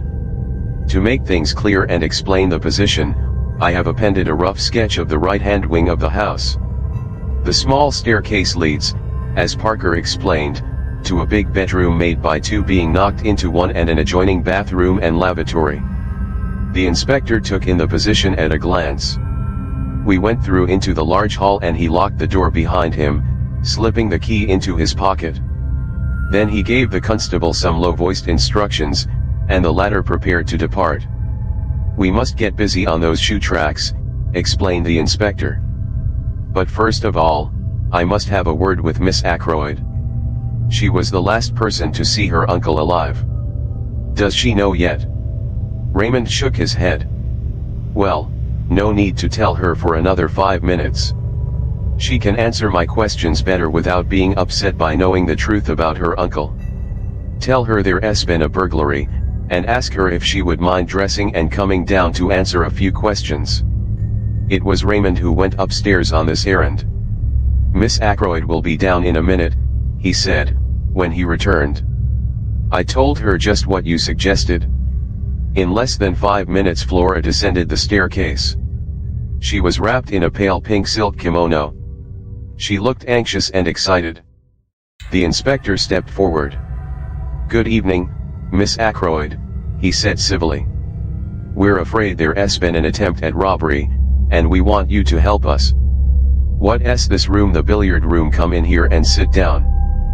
Flora sat down composedly on the wide divan which ran the length of the wall, and looked up at the inspector. I don't quite understand. What has been stolen? What do you want me to tell you? 63. It's just this, Miss Ackroyd. Parker here says you came out of your uncle's study at about 9:45. Is that right? Quite right. I had been to say good night to him. And the time is correct. Well, it must have been about then. I can't say exactly. It might have been later. Was your uncle alone, or was there anyone with him? He was alone. Dr. Shepherd had gone. Did you happen to notice whether the window was open or shut? Flora shook her head. I can't say. The curtains were drawn. Exactly. And your uncle seemed quite as usual. I think so. Do you mind telling us exactly what passed between you? Flora paused a minute, as though to collect her recollections. I went in and said, "Good night, Uncle, I'm going to bed now. I'm tired tonight." He gave a sort of grunt, and I went over and kissed him, and he said something about my looking nice in the frock I had on, and then he told me to run away as he was busy. So I went. Did he ask specially not to be disturbed? Oh. Yes, I forgot. He said, "Tell Parker I don't want anything more tonight, and that he's not to disturb me." I met Parker just outside the door and gave him Uncle's message. 64. Just so, said the inspector. Won't you tell me what it is that has been stolen? We're not quite certain, said the inspector hesitatingly. A wide look of alarm came into the girl's eyes. She started up. What is it? You're hiding something from me? Moving in his usual unobtrusive manner, Hector Blunt came between her and the inspector. She half stretched out her hand, and he took it in both of his, patting it as though she were a very small child, and she turned to him as though something in his stolid, rock-like demeanor promised comfort and safety. It's bad news, Flora, he said quietly. Bad news for all of us. Your Uncle Roger. Yes. It will be a shock to you. Bound to be. Poor Roger's dead. Flora drew away from him, her eyes dilating with horror. When she whispered. When? Very soon after you left him, I'm afraid, said Blunt gravely. Flora raised her hand to her throat, gave a little cry, and I hurried to catch her as she fell. She had fainted, and Blunt and I carried her upstairs and laid her on her bed. Then I got him to wake Mrs. Ackroyd and tell her the news. Flora soon revived, and I brought her mother to her, telling her what to do for the girl. Then I hurried downstairs again. Chapter 6. The Tunisian Dagger. I met the inspector just coming from the door which led into the kitchen quarters. How's the young lady, doctor? Coming round nicely. Her mother's with her. That's good. I've been questioning the servants. They all declare that no one has been to the back door tonight. Your description of that stranger was rather vague. Can't you give us something more definite to go upon? I'm afraid not, I said regretfully. It was a dark night, you see, and the fellow had his coat collar well pulled up and his hat squashed down over his eyes. Said the inspector. Looked as though he wanted to conceal his face. Sure it was no one you know? I replied in the negative, but not as decidedly as I might have done. I remembered my impression that the stranger's voice was not unfamiliar to me. I explained this rather haltingly to the inspector. It was a rough, uneducated voice, you say.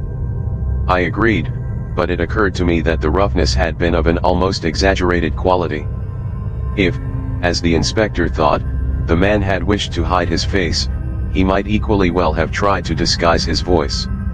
66. Do you mind coming into the study with me again, doctor? There are one or two things I want to ask you. I acquiesced. Inspector Davis unlocked the door of the lobby, we passed through, and he locked the door again behind him. "We don't want to be disturbed," he said grimly. "And we don't want any eavesdropping either. What's all this about blackmail?" "Blackmail?" I exclaimed, very much startled. "Is it an effort of Parker's imagination, or is there something in it?" "If Parker heard anything about blackmail," I said slowly, "he must have been listening outside this door with his ear glued against the keyhole." Davis nodded. "Nothing more likely. You see, I've been instituting a few inquiries as to what Parker has been doing with himself this evening. To tell the truth, I didn't like his manner. The man knows something. When I began to question him, he got the wind up, and plumped out some garbled story of blackmail. I took an instant decision. "I'm rather glad you brought the matter up," I said. "I've been trying to decide whether to make a clean breast of things or not. I'd already practically decided to tell you everything, but I was going to wait for a favorable opportunity. You might as well have it now." And then and there I narrated the whole events of the evening as I have set them down here. The inspector listened keenly, occasionally interjecting a question. "67 most extraordinary story I ever heard," he said, when I had finished. "And you say that letter has completely disappeared. It looks bad. It looks very bad indeed. It gives us what we've been looking for, a motive for the murder." I nodded. "I realize that. You say that Mr. Ackroyd hinted at a suspicion he had that some member of his household was involved. Household's rather an elastic term. You don't think that Parker himself might be the man we're after?" I suggested. "It looks very like it. He was obviously listening at the door when you came out. Then Miss Ackroyd came across him later, bent on entering the study. Say he tried again when she was safely out of the way. He stabbed Ackroyd, locked the door on the inside, opened the window, and got out that way, and went round to a side door which he had previously left open." "How's that?" "There's only one thing against it," I said slowly. "If Ackroyd went on reading that letter as soon as I left, as he intended to do, I don't see him continuing to sit on here and turn things over in his mind for another hour. He'd have had Parker in at once, accused him then and there would have been a fine old uproar. Remember, Ackroyd was a man of choleric temper. Mightn't he have had time to go on with the letter just then?" suggested the inspector. "We know someone was with him at 9:30. If that visitor turned up as soon as you left, and after he went, Miss Ackroyd came in 68 to say good night, well, he wouldn't be able to go on with the letter until close upon 10 o'clock. And the telephone call. Parker sent that all right, perhaps before he thought of the locked door and open window. Then he changed his mind or got in a panic and decided to deny all knowledge of it. That was it, depend upon it." Yes, I said rather doubtfully. "Anyway, we can find out the truth about the telephone call from the exchange. If it was put through from here, I don't see how anyone else but Parker could have sent it. Depend upon it, he's our man. But keep it dark, we don't want to alarm him just yet, till we've got all the evidence. I'll see to it he doesn't give us the slip. To all appearances we'll be concentrating on your mysterious stranger." He rose from where he had been sitting astride the chair belonging to the desk, and crossed over to the still form in the armchair. "The weapon ought to give us a clue," he remarked, looking up. "It's something quite unique, a curio, I should think, by the look of it." He bent down, surveying the handle attentively, and I heard him give a grunt of satisfaction. Then, very gingerly, he pressed his hands down below the hilt and drew the blade out from the wound. Still carrying it so as not to touch the handle, he placed it in a white china mug which adorned the mantelpiece. "Yes," he said, nodding at it. "Quite a work of art. There can't be many of them about." 69. It was indeed a beautiful object. A narrow, tapering blade, and a hilt of elaborately intertwined metals of curious and careful workmanship. He touched the blade gingerly with his finger, testing its sharpness, and made an appreciative grimace. "Lord, what an edge," he exclaimed. "A child could drive that into a man as easy as cutting butter." A dangerous sort of toy to have about. May I examine the body properly now? I asked. He nodded. Go ahead. I made a thorough examination. Well, said the inspector, when I had finished. I'll spare you the technical language, I said. We'll keep that for the inquest. The blow was delivered by a right-handed man standing behind him, and death must have been instantaneous. By the expression on the dead man's face, I should say that the blow was quite unexpected. He probably died without knowing who his assailant was. Butlers can creep about as soft-footed as cats, said Inspector Davis. There's not going to be much mystery about this crime. Take a look at the hilt of that dagger. I took the look. I dare say they're not apparent to you, but I can see them clearly enough. He lowered his voice. Fingerprints. He stood off a few steps to judge of his effect. Yes, I said mildly. I guessed that. I do not see why I should be supposed to be totally 70 devoid of intelligence. After all, I read detective stories, and the newspapers, and am a man of quite average ability. If there had been toe marks on the dagger handle, now, that would have been quite a different thing. I would then have registered any amount of surprise and awe. I think the inspector was annoyed with me for declining to get thrilled. He picked up the china mug and invited me to accompany him to the billiard room. I want to see if Mr. Raymond can tell us anything about this dagger, he explained. Locking the outer door behind us again, we made our way to the billiard room, where we found Geoffrey Raymond. The inspector held up his exhibit. Ever seen this before, Mr. Raymond? Why, I believe I'm almost sure that is a curio given to Mr. Ackroyd by Major Blunt. It comes from Morocco, no, Tunis. So the crime was committed with that. What an extraordinary thing. It seems almost impossible, and yet there could hardly be two daggers the same. May I fetch Major Blunt? Without waiting for an answer, he hurried off. Nice young fellow that, said the inspector. Something honest and ingenuous about him. I agreed. In the 2 years that Geoffrey Raymond has been secretary to Ackroyd, I have never seen him ruffled or out of temper. And he has been, I know, a most efficient secretary. In a minute or two Raymond returned, accompanied by Blunt. 71, I was right, said Raymond excitedly. It is the Tunisian dagger. Major Blunt hasn't he looked at it yet, objected the inspector. Saw it the moment I came into the study, said the quiet man. You recognized it then? Blunt nodded. You said nothing about it, said the inspector suspiciously. Wrong moment, said Blunt. Lot of harm done by blurting out things at the wrong time. He returned the inspector's stare placidly enough. The latter grunted at last and turned away. He brought the dagger over to Blunt.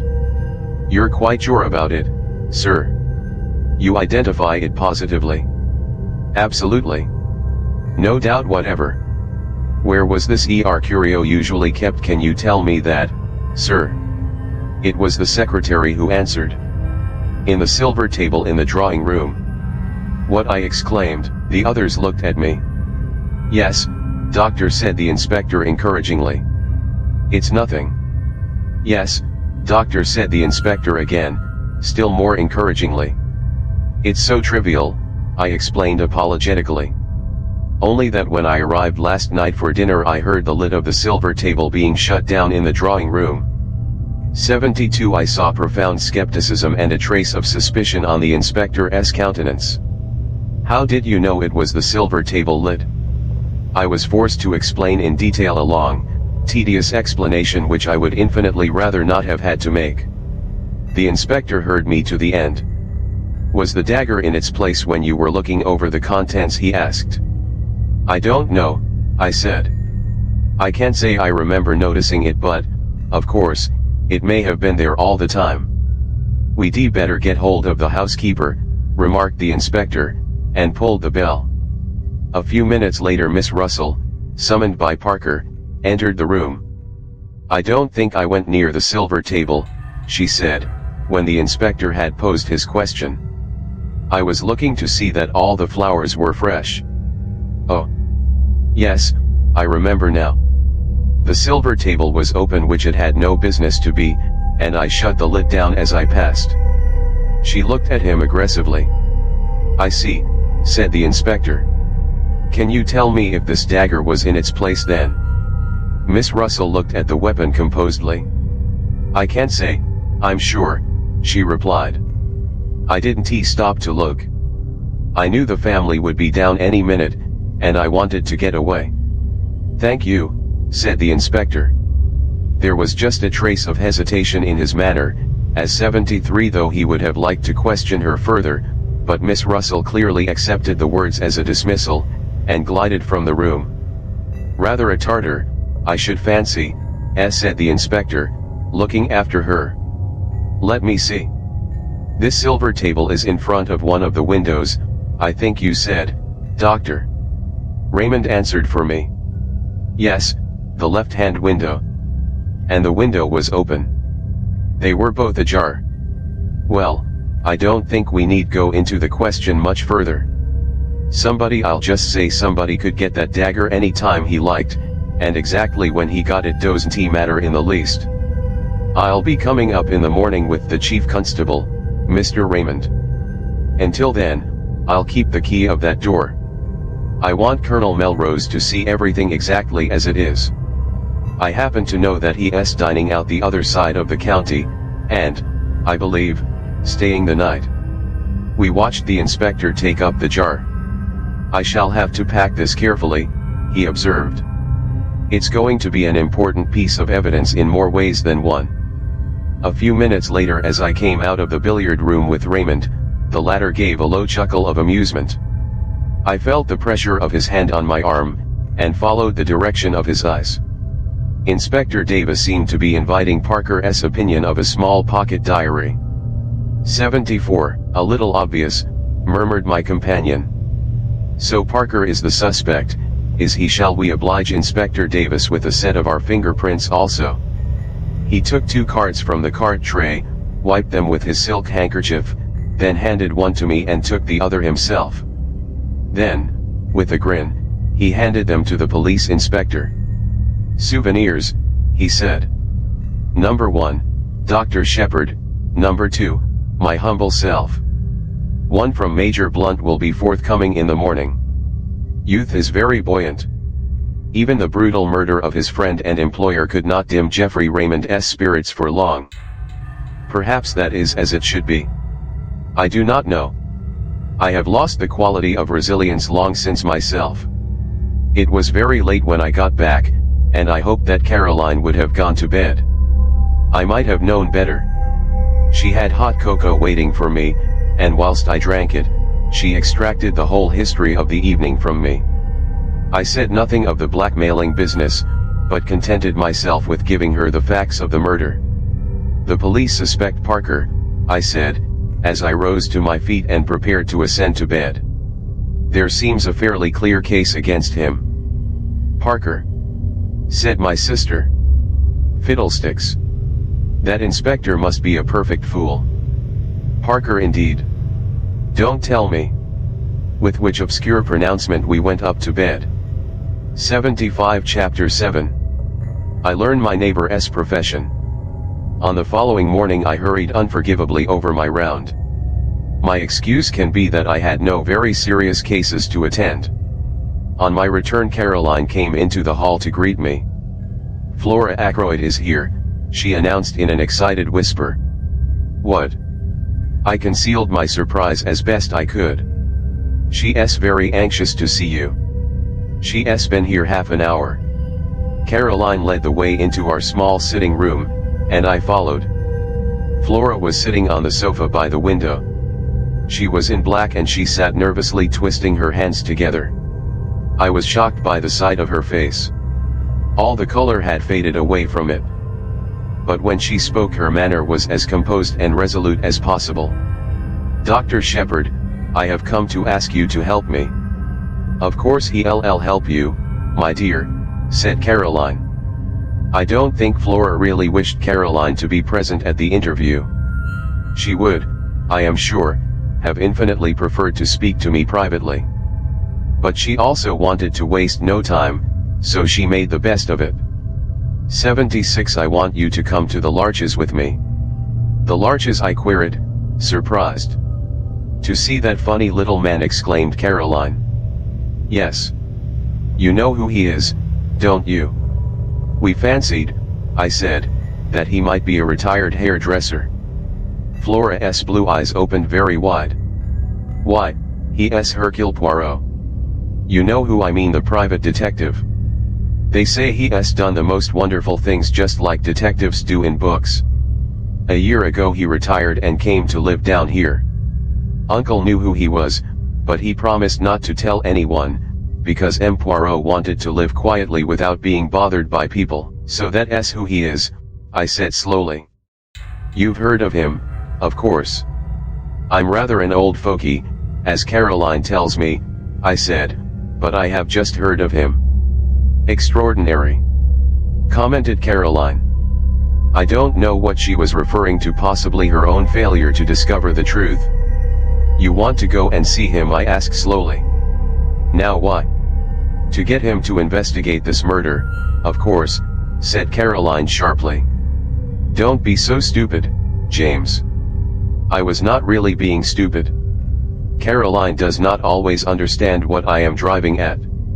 You haven't got confidence in Inspector Davis, I went on. 77 Of course she hasn't, said Caroline. I haven't either. Anyone would have thought it was Caroline's uncle who had been murdered. And how do you know he would take up the case? I asked. Remember, he has retired from active work. That's just it, said Flora simply. I've got to persuade him. You are sure you are doing wisely? I asked gravely. Of course she is, said Caroline. I'll go with her myself if she likes. I'd rather the doctor came with me, if you don't mind, Miss Shepherd, said Flora. She knows the value of being direct on certain occasions. Any hints would certainly have been wasted on Caroline. You see, she explained, following directness with tact, Dr. Shepherd being the doctor, and having found the body, he would be able to give all the details to M. Poirot. Yes, said Caroline grudgingly, I see that. I took a turn or two up and down the room. Flora, I said gravely, be guided by me. I advise you not to drag this detective into the case. Flora sprang to her feet. The color rushed into her cheeks. I know why you say that, she cried. But it's exactly for that reason I'm so anxious to go. You're afraid. But I'm not. I know Ralph better than you do. 78 Ralph, said Caroline. What has Ralph got to do with it? Neither of us heeded her. Ralph may be weak, continued Flora. He may have done foolish things in the past, wicked things even, but he wouldn't murder anyone.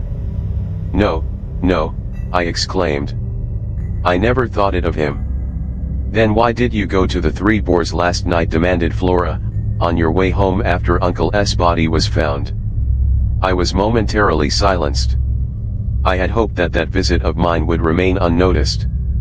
How did you know about that? I countered. I went there this morning, said Flora. I heard from the servants that Ralph was staying there. I interrupted her.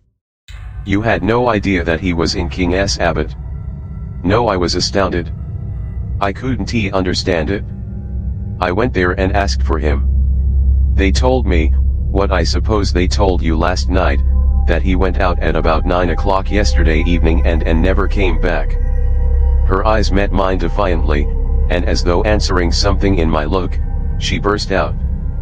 Well, why shouldn't he? He might have gone anywhere. He may even have gone back to London. Leaving his luggage behind? I asked gently. Flora stamped her foot. I don't care. There must be a simple explanation. And that's why you want to go to Hercule Poirot. 79 Isn't it better to leave things as they are? The police don't suspect Ralph in the least, remember. They're working on quite another tack. But that's just it, cried the girl. They do suspect him. A man from Cranchester turned up this morning, Inspector Raglan, a horrid, weaselly little man. I found he had been to the Three Boars this morning before me. They told me all about his having been there, and the questions he had asked. He must think Ralph did it? That's a change of mind from last night, if so, I said slowly. He doesn't believe in Davis's theory that it was Parker then? Parker indeed, said my sister, and snorted. Flora came forward and laid her hand on my arm. Oh. Dr. Shepherd, let us go at once to this M. Poirot. He will find out the truth. My dear Flora, I said gently, laying my hand on hers. Are you quite sure it is the truth we want? She looked at me, nodding her head gravely. You're not sure, she said. I am. I know Ralph better than you do. Of course he didn't do it, said Caroline, who had been keeping silent with great difficulty. Ralph may be extravagant, but he is a dear boy, and has the nicest manners. I wanted to tell Caroline that large numbers of murderers have had nice manners, but the presence of Flora restrained me. Since the girl was determined, I was forced to give in to her, and we started at once, getting away before my sister was able to fire off any more pronouncements, beginning with her favorite words, of course. An old woman with an immense Breton cap opened the door of the largest to us. M. Poirot was at home, it seemed. We were ushered into a little sitting room arranged with formal precision, and there, after the lapse of a minute or so, my friend of yesterday came to us. Monsieur le Docteur, he said, smiling. Mademoiselle. He bowed to Flora.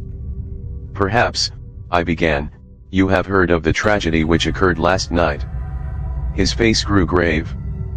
But certainly I have heard. It is horrible. I offer Mademoiselle all my sympathy. In what way can I serve you? Miss Ackroyd, I said, wants you to do.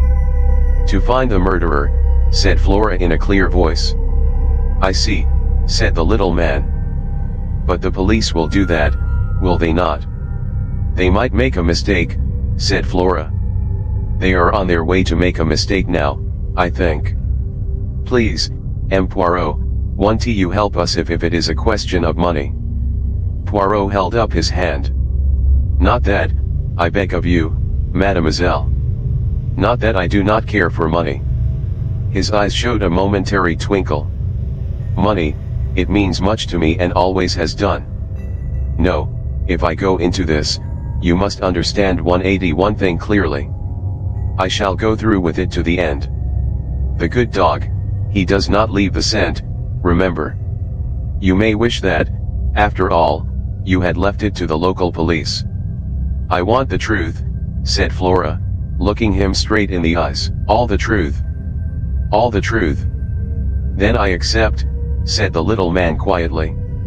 And I hope you will not regret those words. Now, tell me all the circumstances. Dr. Shepherd had better tell you, said Flora. He knows more than I do. Thus enjoined, I plunged into a careful narrative, embodying all the facts I have previously set down. Poirot listened carefully, inserting a question here and there, but for the most part sitting in silence, his eyes on the ceiling.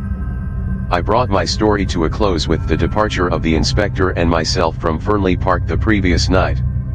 And now, said Flora, as I finished, tell him all about Ralph. I hesitated, but her imperious glance drove me on. You went to this Three Boars last night on your way home, asked Poirot, as I brought my tale to a close. Now exactly why was that? I paused a moment to choose my words carefully. I thought someone ought to inform the young man of his uncle's death. It occurred to me after I had left 82 Fernley that possibly no one but myself and Mr. Ackroyd were aware that he was staying in the village. Poirot nodded. Quite so. That was your only motive in going there, Ed? That was my only motive, I said stiffly. It was not to, shall we say, reassure yourself about ce jeune homme. Reassure myself. I think, M.L.E. Docteur, that you know very well what I mean, though you pretend not to do so. I suggest that it would have been a relief to you if you had found that Captain Peyton had been at home all the evening. Not at all, I said sharply.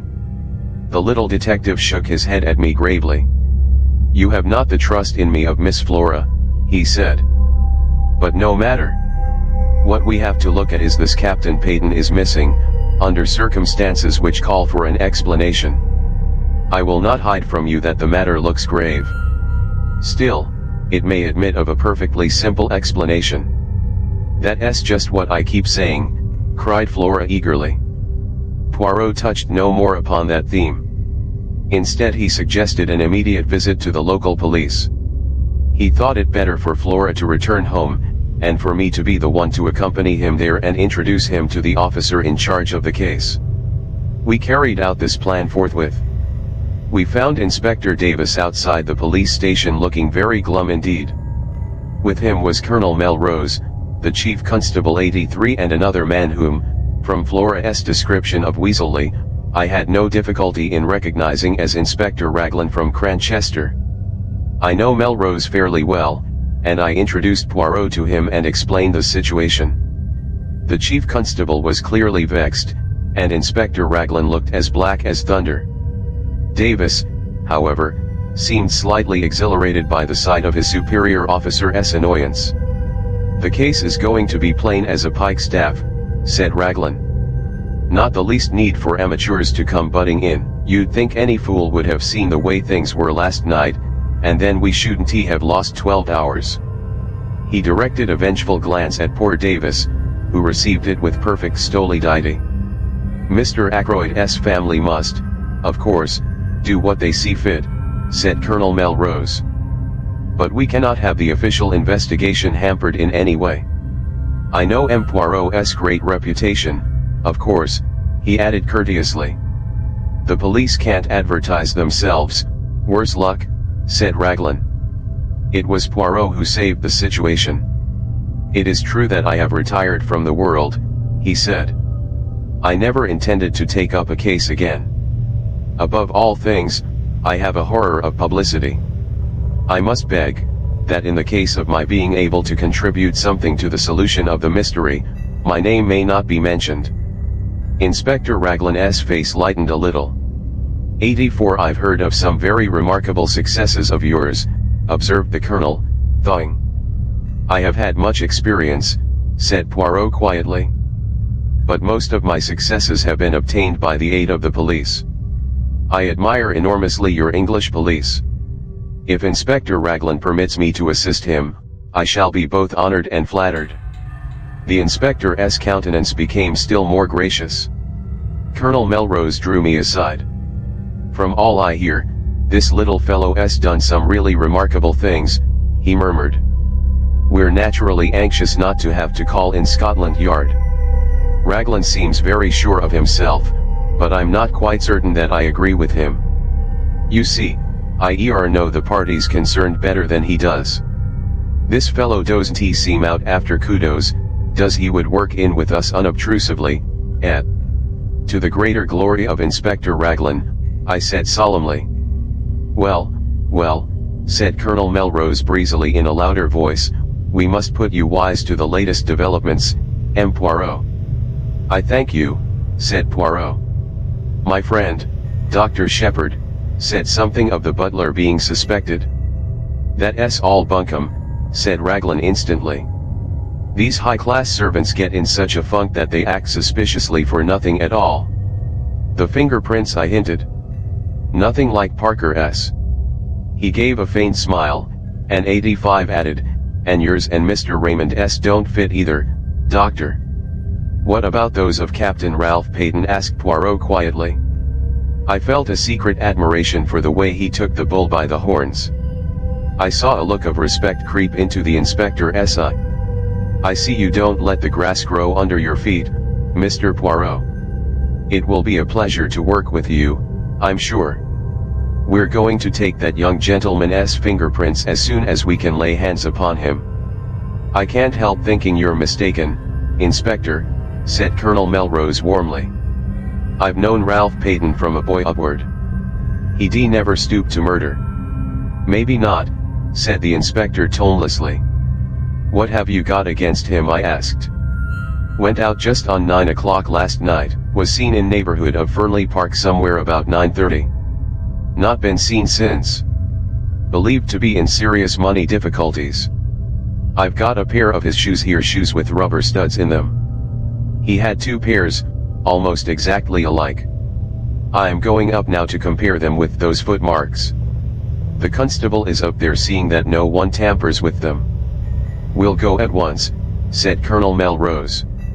"You and M. Poirot will accompany us, will you not?" We assented, and all drove up in the Colonel's car. The inspector was anxious to get at once to the footmarks, and asked to be put down at the lodge. About halfway up the drive, on the right, a path branched off 86 which led round to the terrace and the window of Ackroyd's study. "Would you like to go with the inspector?" M. Poirot asked the chief constable, "or would you prefer to examine the study?" Poirot chose the latter alternative. Parker opened the door to us. His manner was smug and deferential, and he seemed to have recovered from his panic of the night before. Colonel Melrose took a key from his pocket, and unlocking the door which led into the lobby, he ushered us through into the study. "Except for the removal of the body, M. Poirot, this room is exactly as it was last night." "And the body was found where?" As precisely as possible, I described Ackroyd's position. The armchair still stood in front of the fire. Poirot went and sat down in it. "The blue letter you speak of, where was it when you left the room?" "Mr. Ackroyd had laid it down on this little table at his right hand." Poirot nodded. "Except for that, everything was in its place." "Yes, I think so." "Colonel Melrose, would you be so extremely obliging as to sit down in this chair a minute?" "I thank you. Now, MLE Doctor, will you kindly indicate to me the exact position of the dagger?" I did so, whilst the little man stood in the doorway. 87 The hilt of the dagger was plainly visible from the door then. Both you and Parker could see it at once. "Yes." Poirot went next to the window. "The electric light was on, of course, when you discovered the body?" he asked over his shoulder. I assented, and joined him where he was studying the marks on the window sill. "The rubber studs are the same pattern as those in Captain Peyton's shoes," he said quietly. Then he came back once more to the middle of the room. His eye traveled round, searching everything in the room with a quick, trained glance. "Are you a man of good observation, Dr. Shepherd?" he asked at last. "I think so," I said, surprised. "There was a fire in the grate, I see. When you broke the door down and found Mr. Ackroyd dead, how was the fire? Was it low?" I gave a vexed laugh. I really can't say. I didn't notice. Perhaps Mr. Raymond or Major Blunt." The little man opposite me shook his head with a faint smile. "One must always proceed with method. I made an error of judgment in asking you that question. To each man his own knowledge. You could tell me the details of the patient's appearance, nothing there would escape you. If I wanted information about the papers on that desk, Mr. Raymond would have noticed anything 88 there was to see. To find out about the fire, I must ask the man whose business it is to observe such things. You permit?" He moved swiftly to the fireplace and rang the bell. After a lapse of a minute or two Parker appeared. "The bell rang, sir," he said hesitatingly. "Come in, Parker," said Colonel Melrose. "This gentleman wants to ask you something." Parker transferred a respectful attention to Poirot. "Parker," said the little man, "when you broke down the door with Dr. Shepherd last night, and found your master dead, what was the state of the fire?" Parker replied without a pause. "It had burned very low, sir. It was almost out." "Ah," said Poirot. The exclamation sounded almost triumphant. He went on. "Look round you, my good Parker. Is this room exactly as it was then?" The butler's eye swept round. It came to rest on the windows. "The curtains were drawn, sir, and the electric light was on." Poirot nodded approval. Anything else? Yes, sir, this chair was drawn out a little more. He indicated a big grandfather chair to the left of the door between it and the window. I append a plan of the room with the chair in question marked with an X. Just show me, said Poirot. The butler drew the chair in question out a good 2 feet from the wall, turning it so that the seat faced the door. Voilà ce qui est curieux, murmured Poirot. No one would want to sit in a chair in such a position, I fancy. Now who pushed it back into place again, I wonder? Did you, my friend? No, sir, said Parker. I was too upset with seeing the master and all. Poirot looked across at me. Did you, doctor?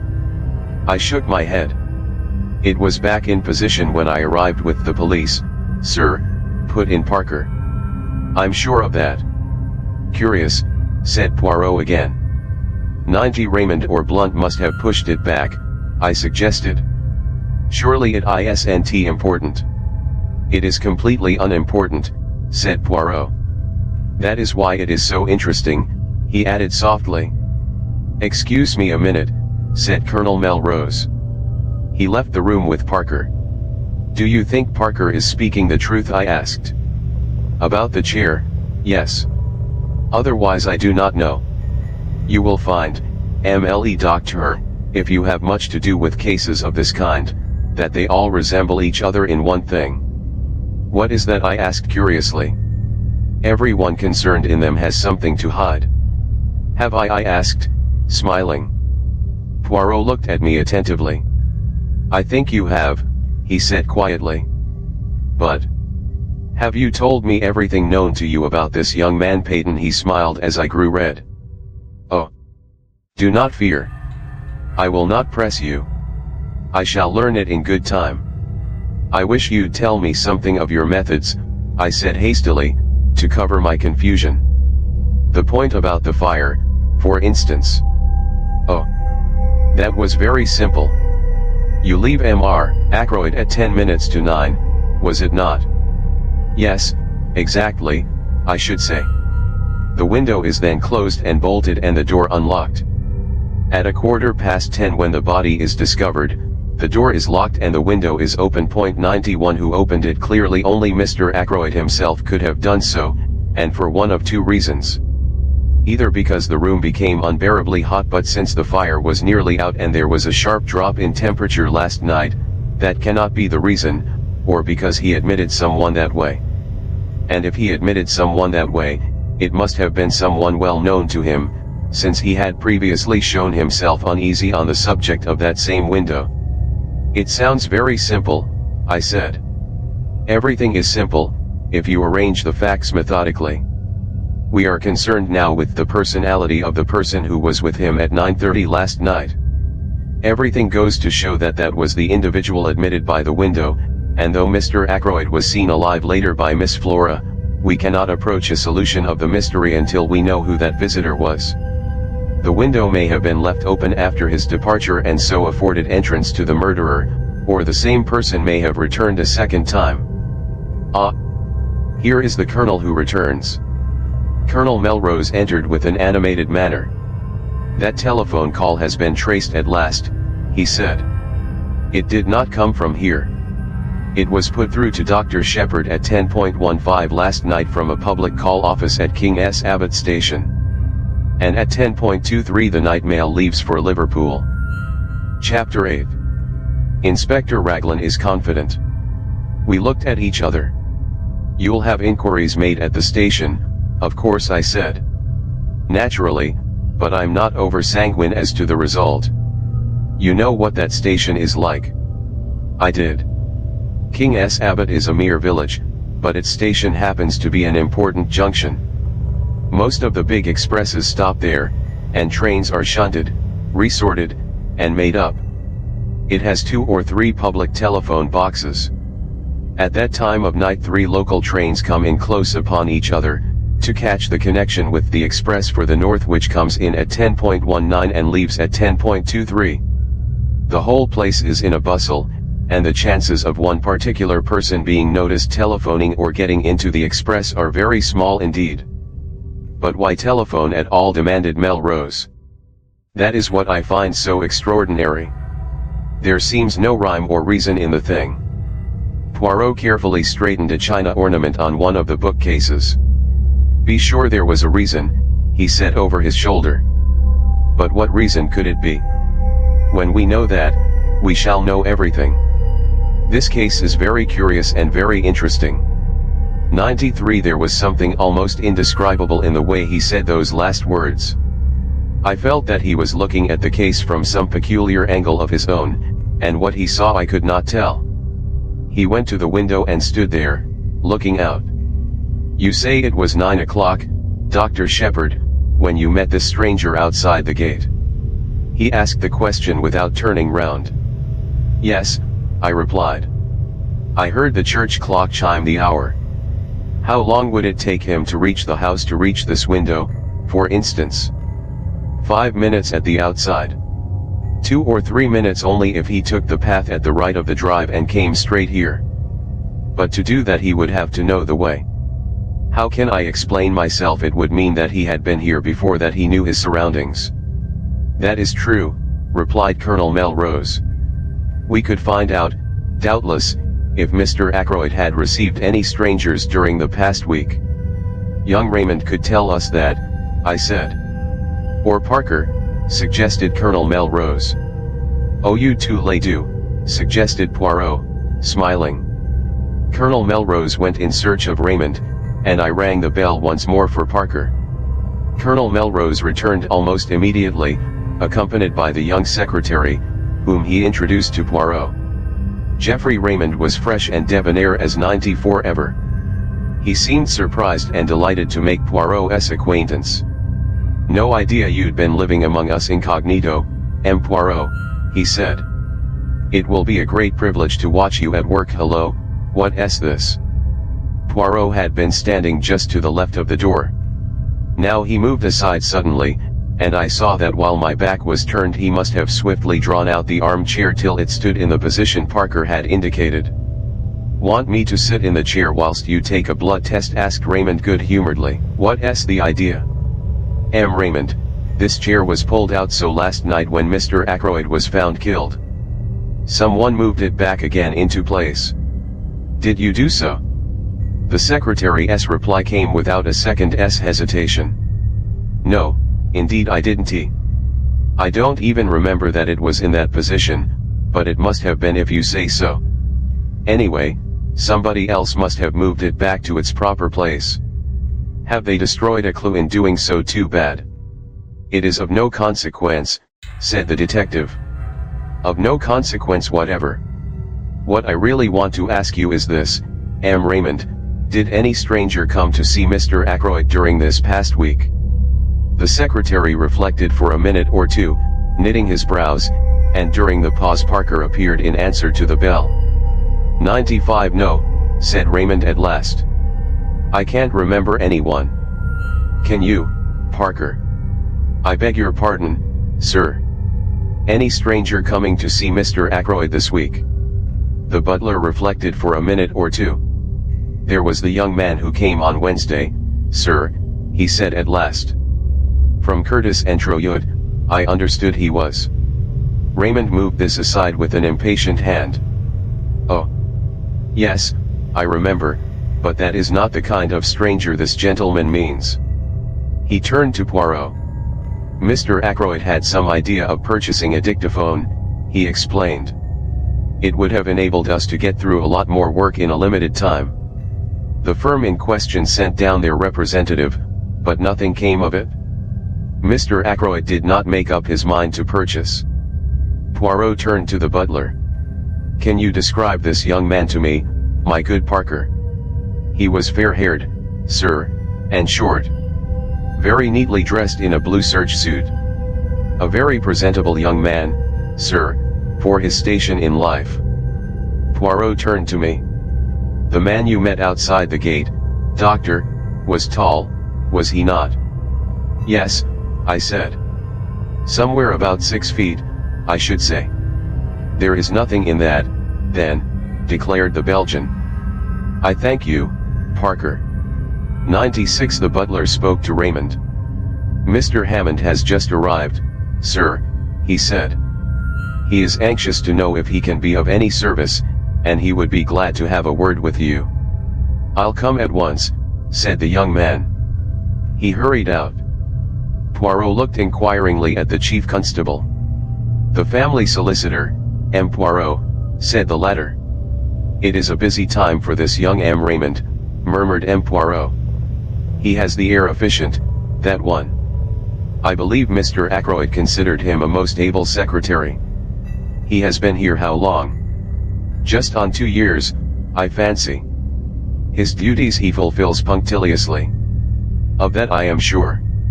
In what manner does he amuse himself? Does he go in for le sport? Private secretaries haven't much time for that sort of thing," said Colonel Melrose, smiling.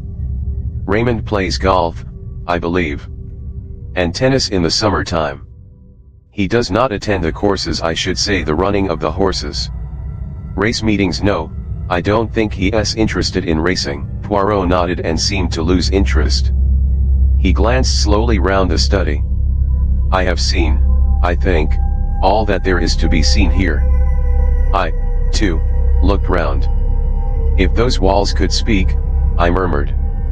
Poirot shook his head. "A tongue is not enough," he said. "They would have 97 to have also eyes and ears. But do not be too sure that these dead things," he touched the top of the bookcase as he spoke, "are always dumb. To me they speak sometimes. Chairs, tables, they have their message." He turned away towards the door. "What message?" I cried. "What have they said to you today?" He looked over his shoulder and raised one eyebrow quizzically. "An opened window," he said. "A locked door. A chair that apparently moved itself. To all three I say, why, and I find no answer." He shook his head, puffed out his chest, and stood blinking at us. He looked ridiculously full of his own importance. It crossed my mind to wonder whether he was really any good as a detective. Had his big reputation been built up on a series of lucky chances? I think the same thought must have occurred to Colonel Melrose, for he frowned. "Anything more you want to see, M. Poirot?" he inquired brusquely. "You would perhaps be so kind as to show me the silver table from which the weapon was taken. After that, I will trespass on your kindness no longer." We went to the drawing room, but on the way the constable waylaid the colonel, and after a muttered conversation the latter excused himself and left us together. I showed Poirot the silver table, and after raising the lid once or twice and letting it fall, he pushed open the window and stepped out on the terrace. I followed him. 98 Inspector Raglan had just turned the corner of the house, and was coming towards us. His face looked grim and satisfied. "So there you are, M. Poirot," he said. "Well, this isn't going to be much of a case. I'm sorry, too. A nice enough young fellow gone wrong." Poirot's face fell, and he spoke very mildly. "I'm afraid I shall not be able to be of much aid to you, then." "Next time, perhaps," said the inspector soothingly. "Though we don't have murders every day in this quiet little corner of the world." Poirot's gaze took on an admiring quality. "You have been of a marvelous promptness," he observed. "How exactly did you go to work, if I may ask?" "Certainly," said the inspector. "To begin with, method. That's what I always say, method." "Ah!" cried the other. "That, too, is my watchword. Method, order, and the little gray cells." "The cells," said the inspector, staring. "The little gray cells of the brain," explained the Belgian. "Oh, of course. Well, we all use them, I suppose." "In a greater or lesser degree," murmured Poirot. "And there are, too, differences in quality. Then there is the psychology of a crime. One must study that." "Ah," said the inspector, "you've been bitten with all the psychoanalysis stuff now. I'm a plain man." 99 MRS. Raglan would not agree, I am sure, to that, said Poirot, making him a little bow. Inspector Raglan, a little taken aback, bowed. "You don't understand," he said, grinning broadly. "Lord, what a lot of difference language makes. I'm telling you how I set to work. First of all, method. Mr. Ackroyd was last seen alive at 9:45 by his niece, Miss Flora Ackroyd. That's fact number 1, isn't it? If you say so. Well, it is. At 10:30, the doctor here says that Mr. Ackroyd has been dead at least half an hour.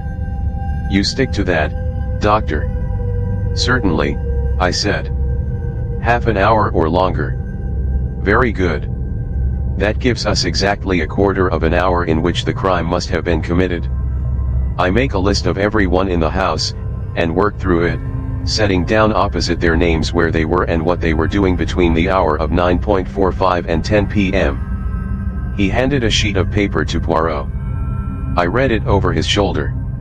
It ran as follows, written in a neat script. "Major Blunt in billiard room with Mr. Raymond. Latter confirms. Mr. Raymond billiard room. See above. Mrs. Ackroyd 9:45 watching billiard match. Went up to bed 9:55. Raymond and Blunt watched her up staircase. 100 Miss Ackroyd went straight from her uncle's room upstairs. Confirmed by Parker, also housemaid, Elsie Dale. Servants. Parker went straight to butler's pantry. Confirmed by housekeeper, Miss Russell, who came down to speak to him about something at 9:47, and remained at least 10 minutes.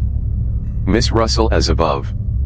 Spoke to housemaid, Elsie Dale, upstairs at 9:45. Ursula Bourne parlour-maid in her own room until 9:55. Then in servants' hall. Mrs. Cooper cook in servants' hall. Gladys Jones second housemaid in servants' hall. Elsie Dale upstairs in bedroom. Seen there by Miss Russell and Miss Flora Ackroyd. Mary Thrupp kitchen maid servants' hall. The cook has been here 7 years, the parlour maid 18 months, and Parker just over a year. The others are new.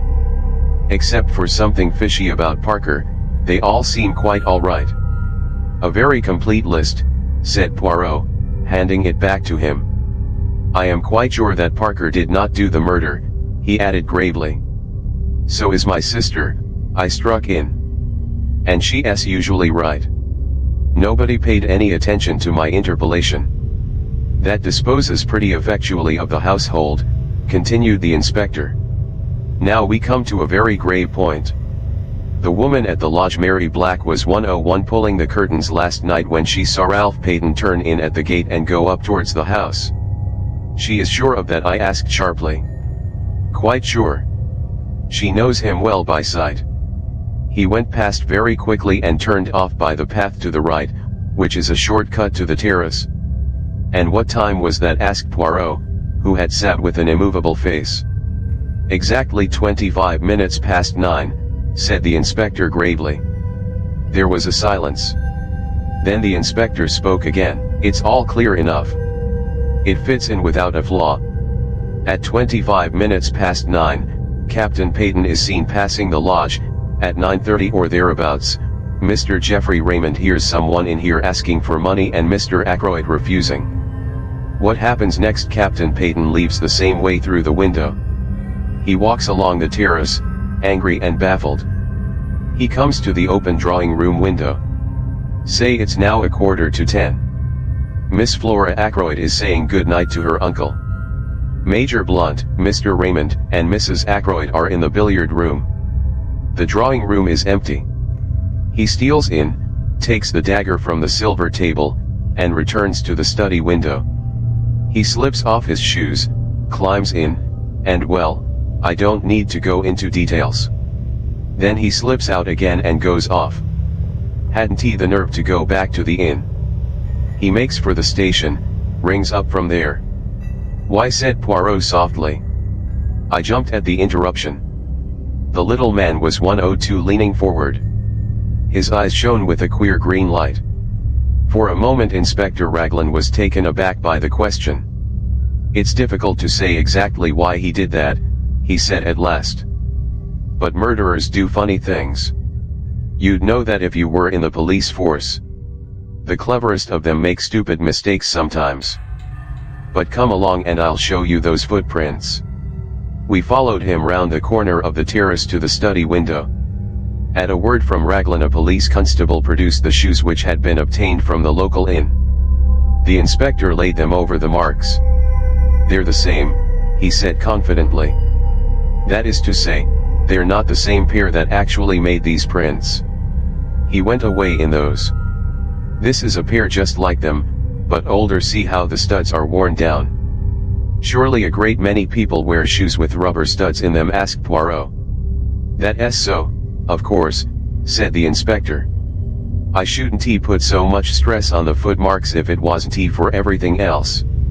A very foolish young man, Captain Ralph Peyton, said Poirot thoughtfully. To leave so much evidence of his presence. Ah. Well, said the inspector, it was a dry, fine night, you know. He left no prints on the terrace or on the gravelled path. But, unluckily for him, a spring 103 must have welled up just lately at the end of the path from the drive. See here. A small gravelled path joined the terrace a few feet away. In one spot, a few yards from its termination, the ground was wet and boggy. Crossing this wet place there were again the marks of footsteps, and amongst them the shoes with rubber studs. Poirot followed the path on a little way, the inspector by his side. You notice the women's footprints, he said suddenly. The inspector laughed. Naturally. But several different women have walked this way and men as well. It's a regular shortcut to the house, you see. It would be impossible to sort out all the footsteps. After all, it's the ones on the windowsill that are really important. Poirot nodded. It's no good going farther, said the inspector, as we came in view of the drive. It's all gravelled again here, and hard as it can be. Again Poirot nodded, but his eyes were fixed on a small garden house, a kind of superior summer house. It was a little to the left of the path ahead of us, and a gravelled walk ran up to it. Poirot lingered about until the inspector had gone back towards the house. Then he looked at me. You must have indeed been sent from the good God to replace my friend Hastings, he said, with a twinkle. I observe that you do not quit my side. How say 104 you, Dr. Shepherd, shall we investigate that summer house? It interests me. He went up to the door and opened it. Inside, the place was almost dark. There were 1 or 2 rustic seats, a croquet set, and some folded deck chairs. I was startled to observe my new friend. He had dropped to his hands and knees and was crawling about the floor. Every now and then he shook his head as though not satisfied. Finally, he sat back on his heels. Nothing, he murmured. Well, perhaps it was not to be expected. But it would have meant so much. He broke off, stiffening all over. Then he stretched out his hand to one of the rustic chairs. He detached something from one side of it. What is it? I cried. What have you found? He smiled, unclosing his hand so that I should see what lay in the palm of it. A scrap of stiff white cambric. I took it from him, looked at it curiously, and then handed it back. What do you make of it, my friend? He asked, eyeing me keenly. A scrap torn from a handkerchief, I suggested, shrugging my shoulders. He made another dart and picked up a small quill, a goose quill by the look of it. And that, he cried triumphantly. What do you make of that? I only stared. He slipped the quill into his pocket, and looked again at the scrap of white stuff. 105, a fragment of a handkerchief, he mused. Perhaps you are right. But remember this, a good laundry does not starch a handkerchief. He nodded at me triumphantly, then he put away the scrap carefully in his pocketbook. 106, Chapter 9. The Goldfish Pond. We walked back to the house together. There was no sign of the inspector. Poirot paused on the terrace and stood with his back to the house, slowly turning his head from side to side. Un bel propriété, he said at last appreciatively. Who inherits it? His words gave me almost a shock. It is an odd thing, but until that moment the question of inheritance had never come into my head. Poirot watched me keenly. It is a new idea to you, that, he said at last. You had not thought of it before, Ed? No, I said truthfully. I wish I had. He looked at me again curiously. I wonder just what you mean by that, he said thoughtfully. No, as I was about to speak. Inutile. You would not tell me your real thought. Everyone has something to hide, I quoted, smiling. Exactly. You still believe that, more than ever, my friend. But it is not easy to hide things from Hercule Poirot. He has a knack of finding out. He descended the steps of the Dutch garden as he spoke. 107. Let us walk a little, he said over his shoulder. The air is pleasant today. I followed him. He led me down a path to the left enclosed in yew hedges. A walk led down the middle, bordered each side with formal flower beds, and at the end was a round paved recess with a seat and a pond of goldfish. Instead of pursuing the path to the end, Poirot took another which wound up the side of a wooded slope. In one spot the trees had been cleared away, and a seat had been put. Sitting there one had a splendid view over the countryside, and one looked right down on the paved recess and the goldfish pond. England is very beautiful, said Poirot, his eyes straying over the prospect. Then he smiled. And so are English girls, he said in a lower tone. Hush, my friend, and look at the pretty picture below us. It was then that I saw Flora. She was moving along the path we had just left and she was humming a little snatch of song. Her step was more dancing than walking, and in spite of her black dress, there was nothing but joy in her whole attitude. She gave a sudden pirouette on her toes, and her black draperies swung out. At the same time she flung her head back and laughed outright. As she did so a man stepped out from the trees. It was Hector Blunt. The girl started. Her expression changed a little. How you startled me, I didn't see you.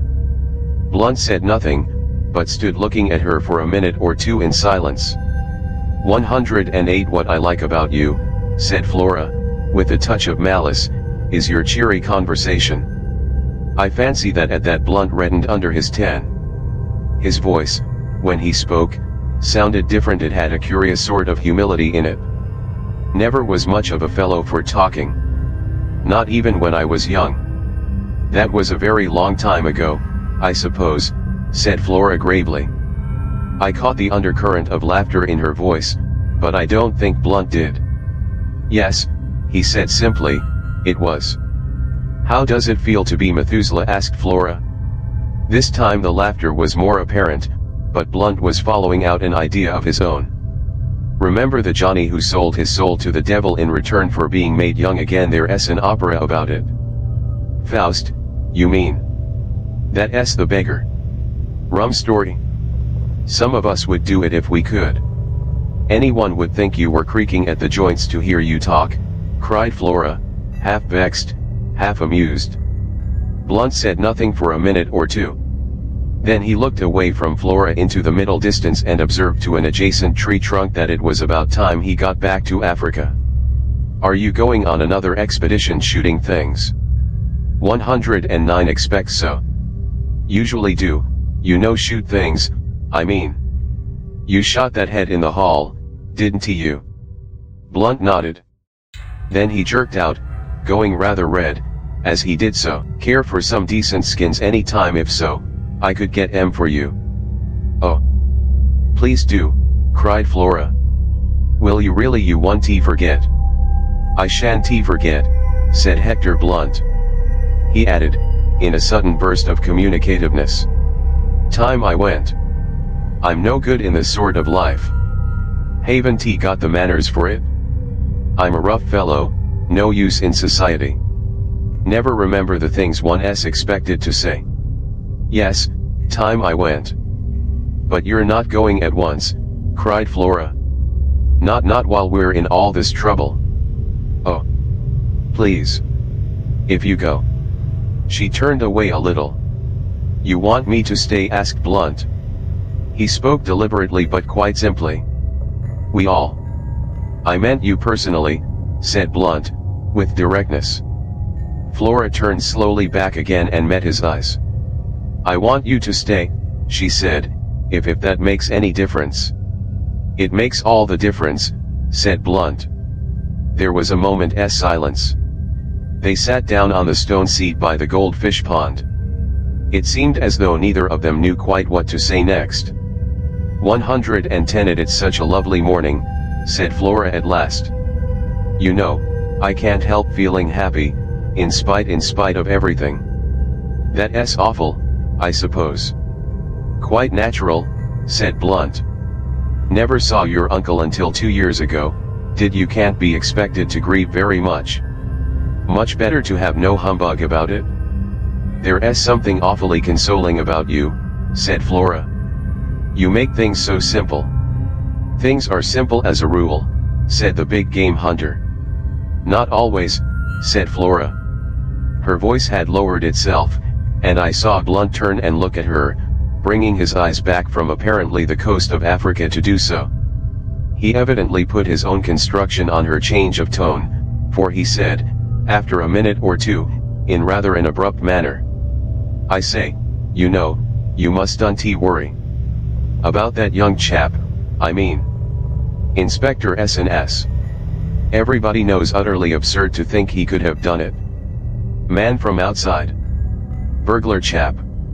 That's the only possible solution. Flora turned to look at him. You really think so? Don't you? Said Blunt quickly. Oh, yes, of course. Another silence, and then Flora burst out. I'll tell you why I felt so happy this morning. However heartless you think me, I'd rather tell you. It's because the lawyer has been Mr. Hammond. He told us about the will. Uncle Roger has left me 20,111 pounds. Think of it, 20,000 beautiful pounds. Blunt looked surprised. Does it mean so much to you? Mean much to me? Why, it's everything. Freedom, life, no more scheming and scraping and lying. Lying, said Blunt, sharply interrupting. Flora seemed taken aback for a minute. You know what I mean, she said uncertainly. Pretending to be thankful for all the nasty cast-off things rich relations give you. Last year's coats and skirts and hats. Don't know much about ladies' clothes, should have said you were always very well turned out. It's cost me something, though, said Flora in a low voice. Don't let us talk of horrid things. I'm so happy. I'm free. Free to do what I like. Free not to. She stopped suddenly. Not to what? Asked Blunt quickly. I forget now. Nothing important. Blunt had a stick in his hand, and he thrust it into the pond, poking at something. What are you doing, Major Blunt? There's something bright down there. Wondered what it was. Looks like a gold brooch. Now I've stirred up the mud and it's gone. Perhaps it's a crown, suggested Flora. Like the one Melisande saw in the water. Melisande, said Blunt reflectively. She's in an opera, isn't she? 112. Yes, you seem to know a lot about operas. People take me sometimes, said Blunt sadly. Funny idea of pleasure, worse racket than the natives make with their tom-toms. Flora laughed. I remember Melisande, continued Blunt, married an old chap old enough to be her father. He threw a small piece of flint into the goldfish pond. Then, with a change of manner, he turned to Flora.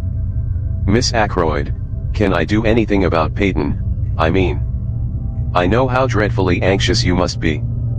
Thank you, said Flora in a cold voice.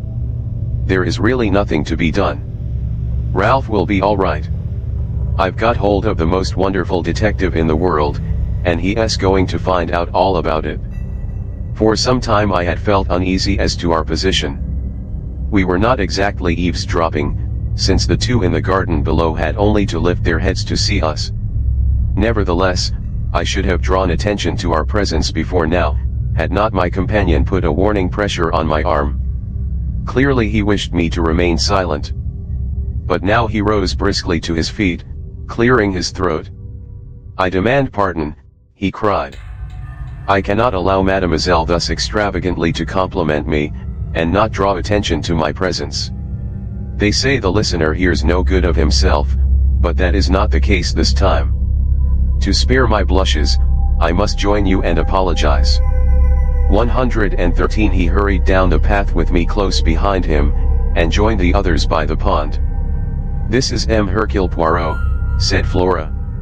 "I expect you've heard of him." Poirot bowed. "I know Major Blunt by reputation," he said politely. "I am glad to have encountered you, monsieur. I am in need of some information that you can give me." Blunt looked at him inquiringly. "When did you last see M. Ackroyd alive?" "At dinner." "And you neither saw nor heard anything of him after that?" "Didn't he see him?"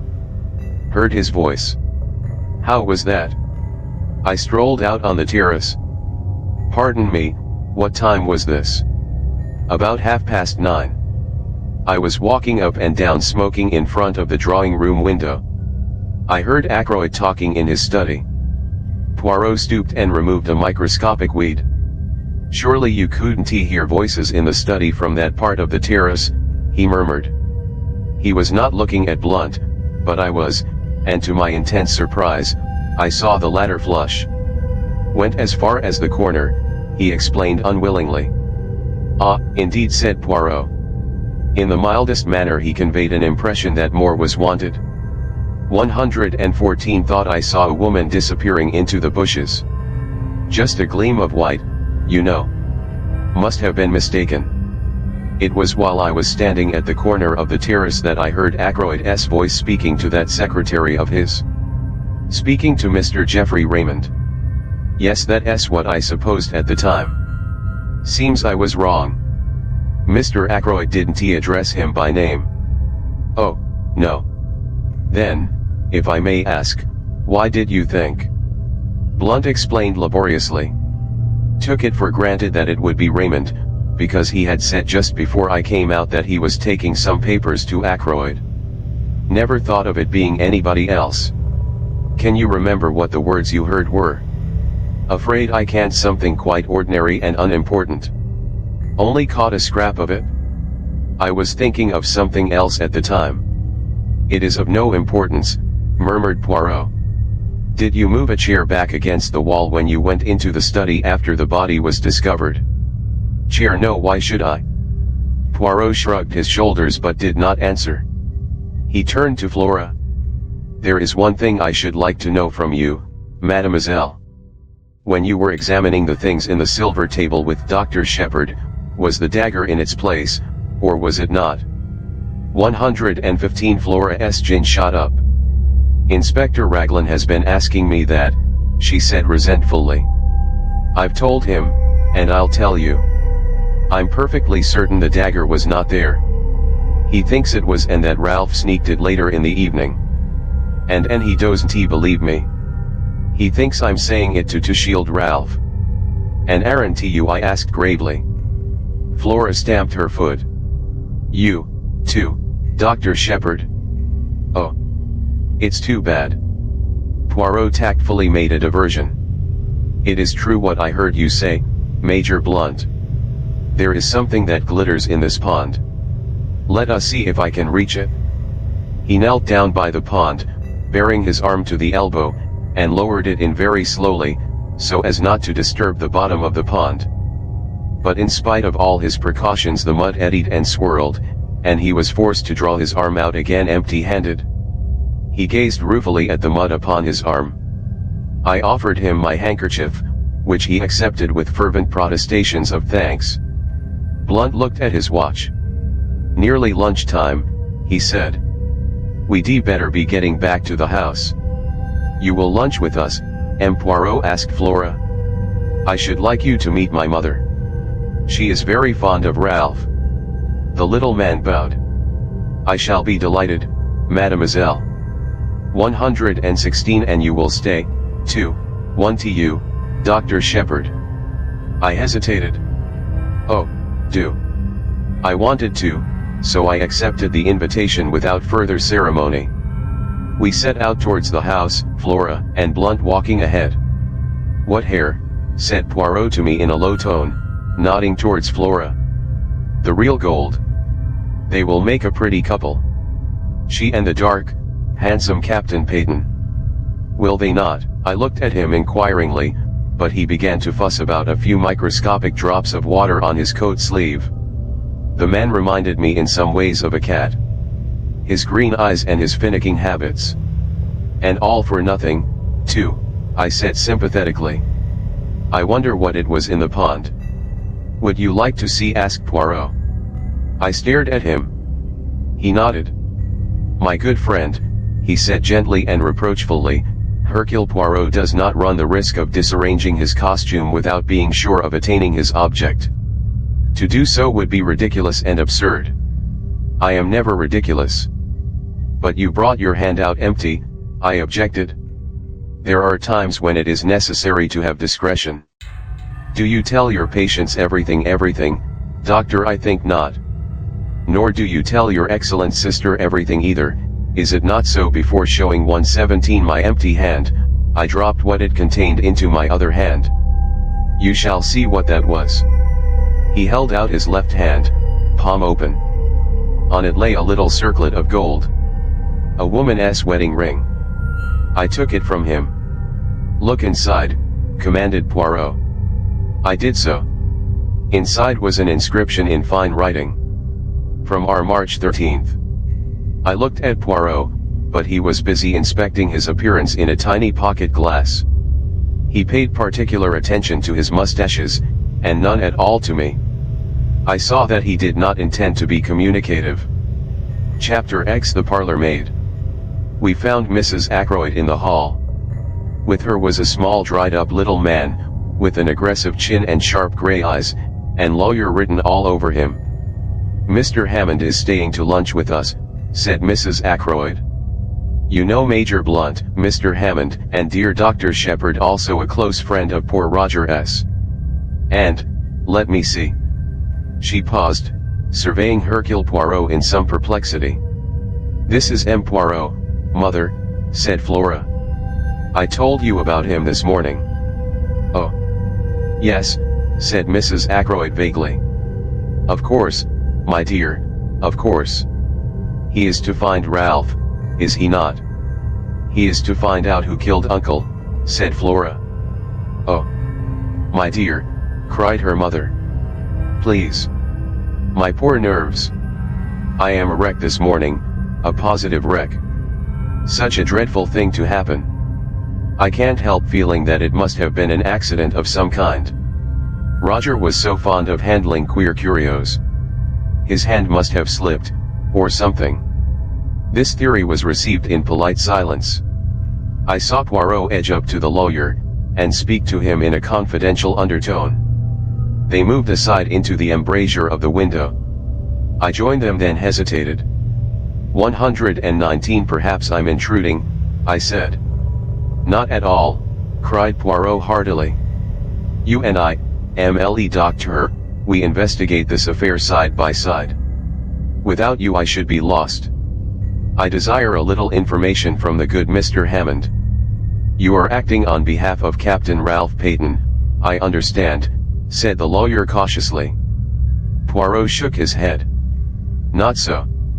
I am acting in the interests of justice. Miss Ackroyd has asked me to investigate the death of her uncle." Mr. Hammond seemed slightly taken aback. "I cannot seriously believe that Captain Peyton can be concerned in this crime," he said, "however strong the circumstantial evidence against him may be. The mere fact that he was hard-pressed for money." "Was he hard-pressed for money?" interpolated Poirot quickly. The lawyer shrugged his shoulders. "It was a chronic condition with Ralph Peyton," he said dryly.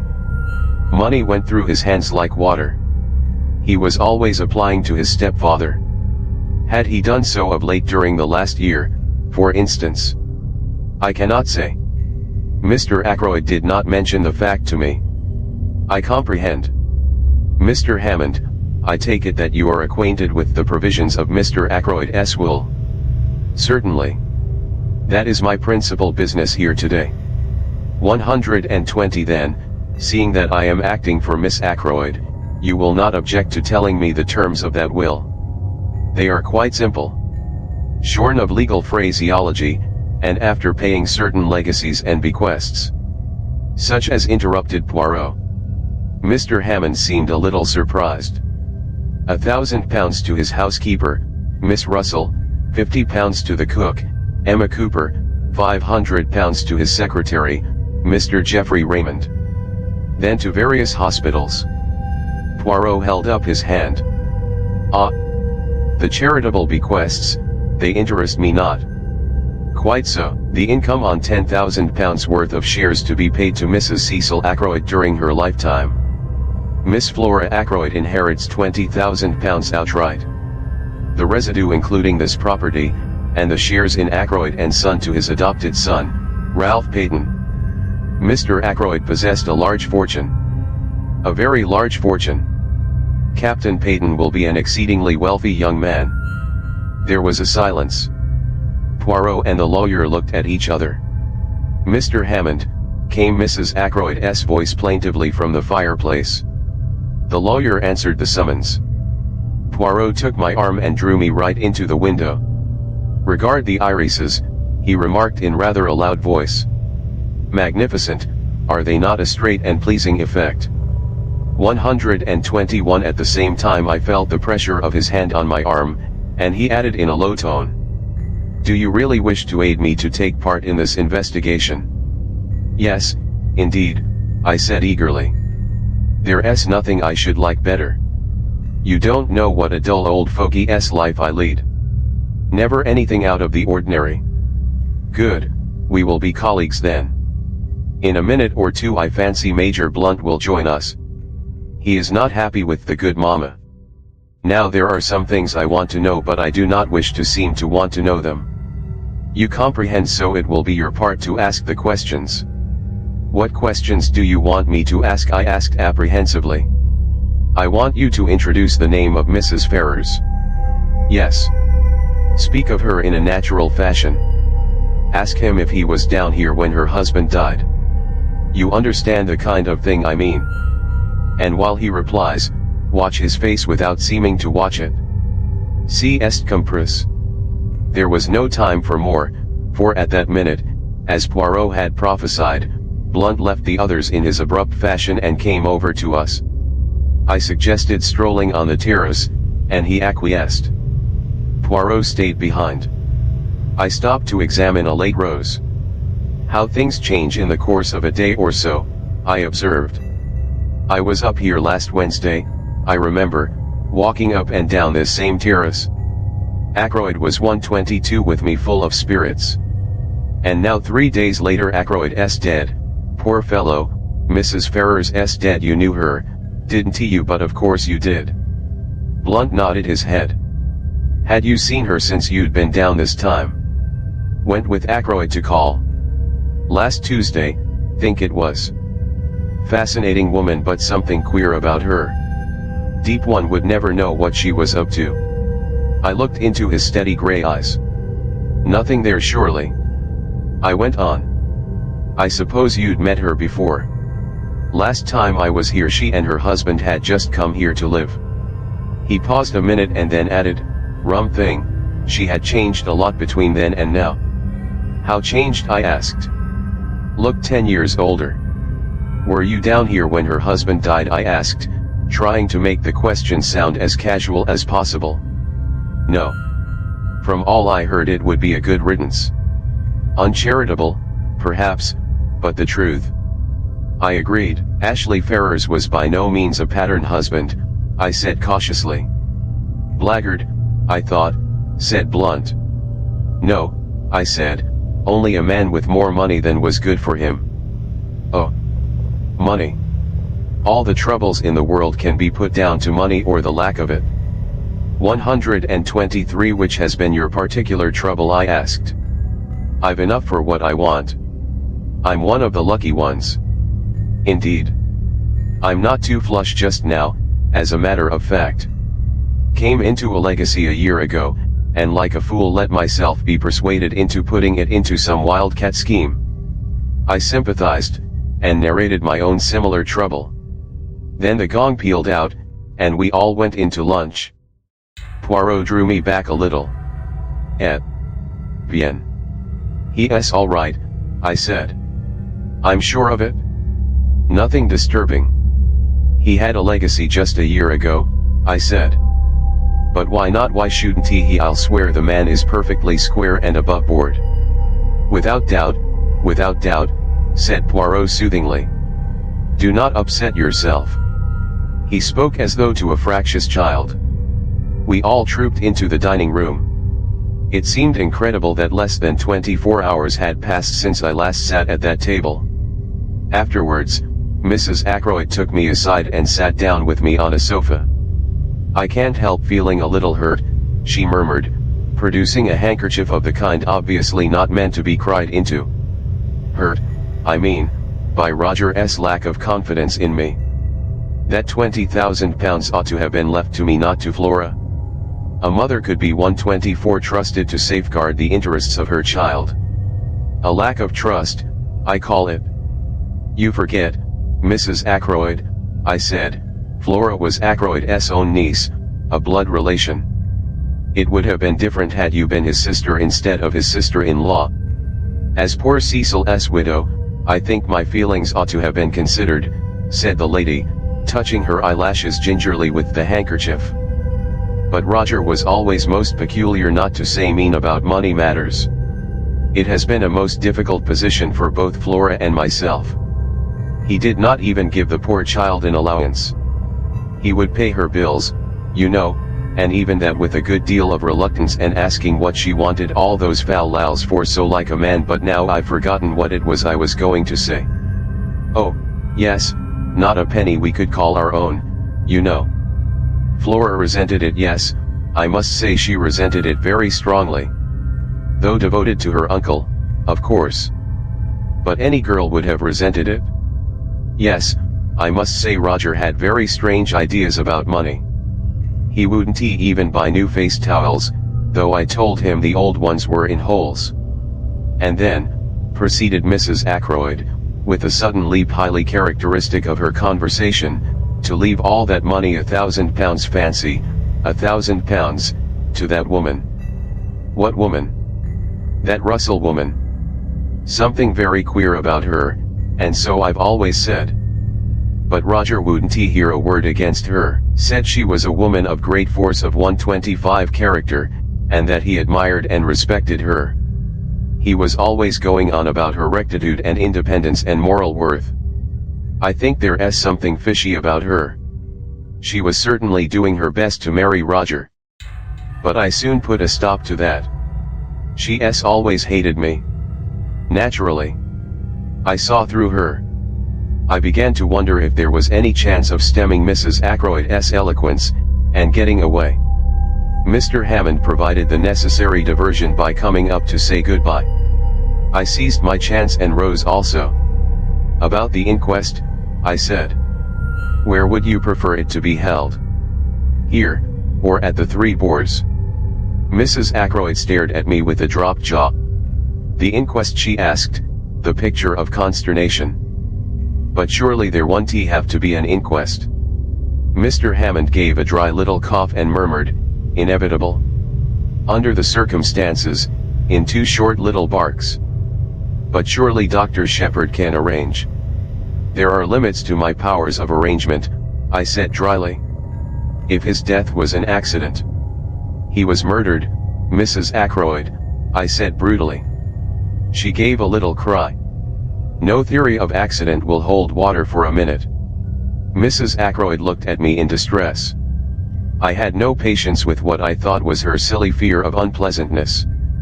126 If there's an inquest, I shan't have to answer questions and all that, shall I? She asked. I don't know what will be necessary, I answered. I imagine Mr. Raymond will take the brunt of it off you. He knows all the circumstances, and can give formal evidence of identification. The lawyer assented with a little bow. I really don't think there is anything to dread, Mrs. Ackroyd, he said. "You will be spared all unpleasantness. Now, as to the question of money, have you all you need for the present? I mean," he added, as she looked at him inquiringly, "ready money? Cash, you know. If not, I can arrange to let you have whatever you require." "That ought to be all right," said Raymond, who was standing by. "Mr. Ackroyd cashed a check for £100 yesterday." £100? "Yes. For wages and other expenses due today. At the moment it is still intact." "Where is this money? In his desk?" "No, he always kept his cash in his bedroom. In an old collar box, to be accurate." "Funny idea, wasn't it?" "I think," said the lawyer, "we ought to make sure the money is there before I leave." "Certainly," agreed the secretary. "I'll take you up now. Oh, I forgot. The door's locked." Inquiry from Parker elicited the information that Inspector Raglan was in the housekeeper's room asking a few supplementary questions. A few minutes later the inspector joined the party in the hall, bringing the key with 127 him. He unlocked the door and we passed into the lobby and up the small staircase. At the top of the stairs the door into Ackroyd's bedroom stood open. Inside the room it was dark, the curtains were drawn, and the bed was turned down just as it had been last night. The inspector drew the curtains, letting in the sunlight, and Geoffrey Raymond went to the top drawer of a rosewood bureau. He kept his money like that, in an unlocked drawer. "Just fancy," commented the inspector. The secretary flushed a little. Mr. Ackroyd had perfect faith in the honesty of all the servants, he said hotly. "Oh, quite so," said the inspector hastily. Raymond opened the drawer, took out a round leather collar box from the back of it, and opening it, drew out a thick wallet. "Here is the money," he said, taking out a fat roll of notes.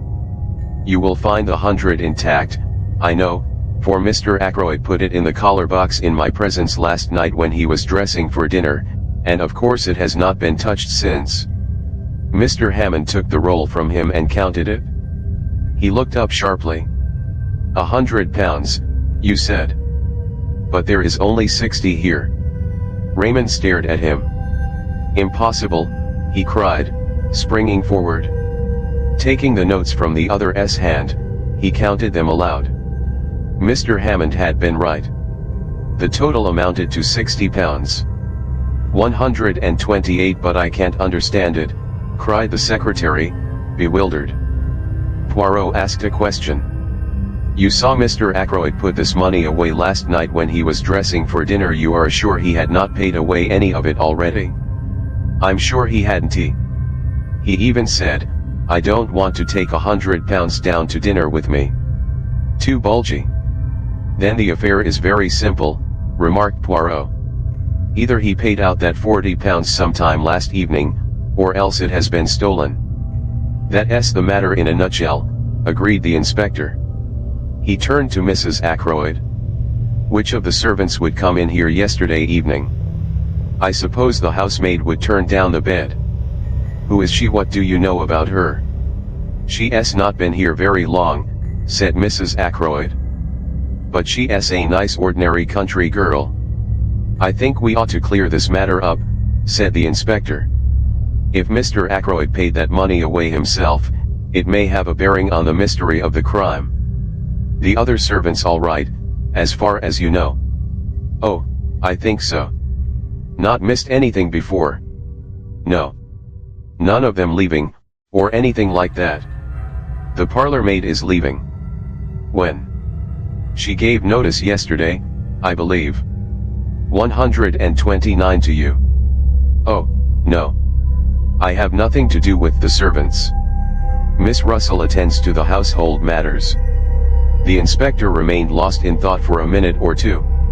Then he nodded his head and remarked, "I think I'd better have a word with Miss Russell, and I'll see the girl Dale as well."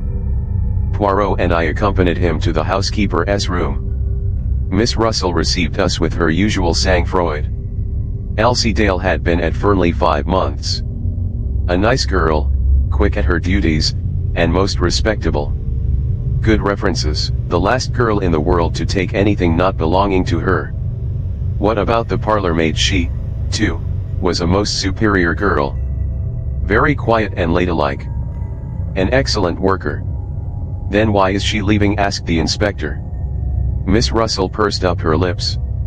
It was none of my doing. I understand Mr. Ackroyd found fault with her yesterday afternoon. It was her duty to do the study, and she disarranged some of the papers on his desk, I believe. He was very annoyed about it, and she gave notice. At least, that is what I understood from her, but perhaps you'd like to see her yourselves. The inspector assented. I had already noticed the girl when she was waiting on us at lunch. A tall girl, with a lot of brown hair rolled tightly away at the back of her neck, and very steady gray eyes. She came in answer to 1:30 the housekeeper's summons, and stood very straight with those same gray eyes fixed on us. You are Ursula Bourne? Asked the inspector. Yes, sir. I understand you are leaving. Yes, sir.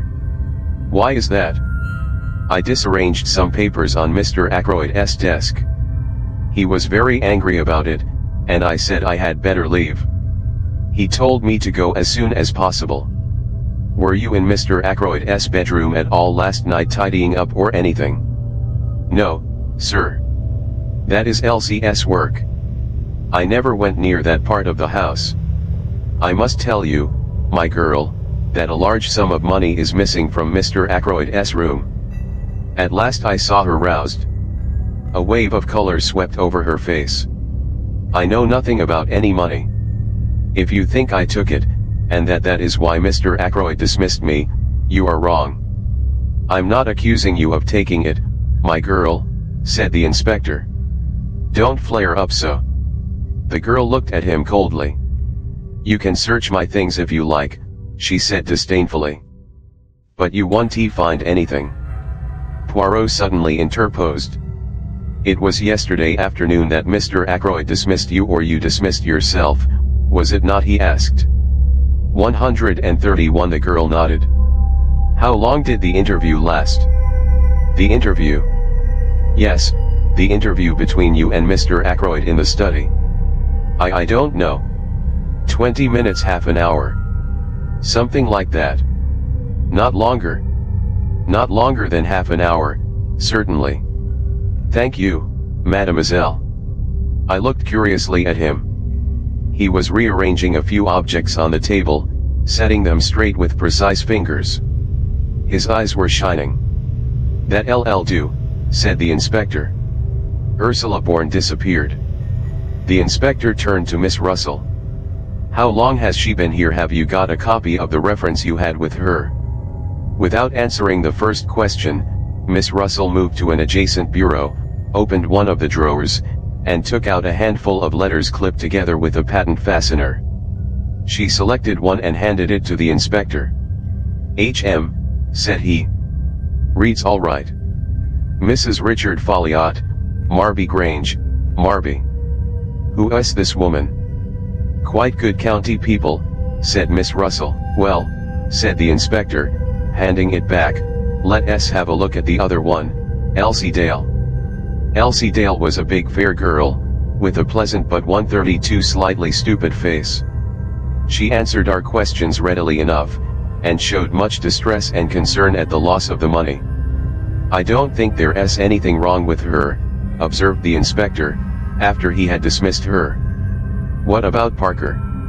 Miss Russell pursed her lips together and made no reply.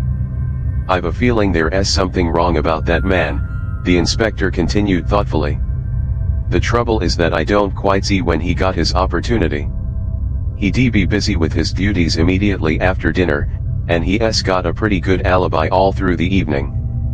I know, for I've been devoting particular attention to it." "Well, thank you very much, Miss Russell. We'll leave things as they are for the present. It's highly probable Mr. Ackroyd paid that money away himself." The housekeeper bade us a dry good afternoon, and we took our leave. I left the house with Poirot. "I wonder," I said, breaking the silence, What the papers the girl disarranged could have been for Ackroyd to have got into such a state about them. I wonder if there is any clue there to the mystery. The secretary said there were no papers of particular importance on the desk, said Poirot quietly. Yes, but I paused. It strikes you as odd that Ackroyd should have flown into a rage about so trivial a matter. Yes, it does rather. 133. But was it a trivial matter?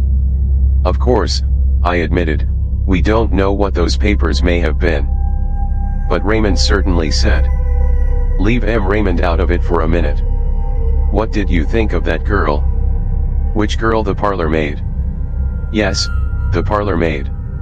Ursula Bourne. She seemed a nice girl, I said hesitatingly. Poirot repeated my words, but whereas I had laid a slight stress on the fourth word, he put it on the second.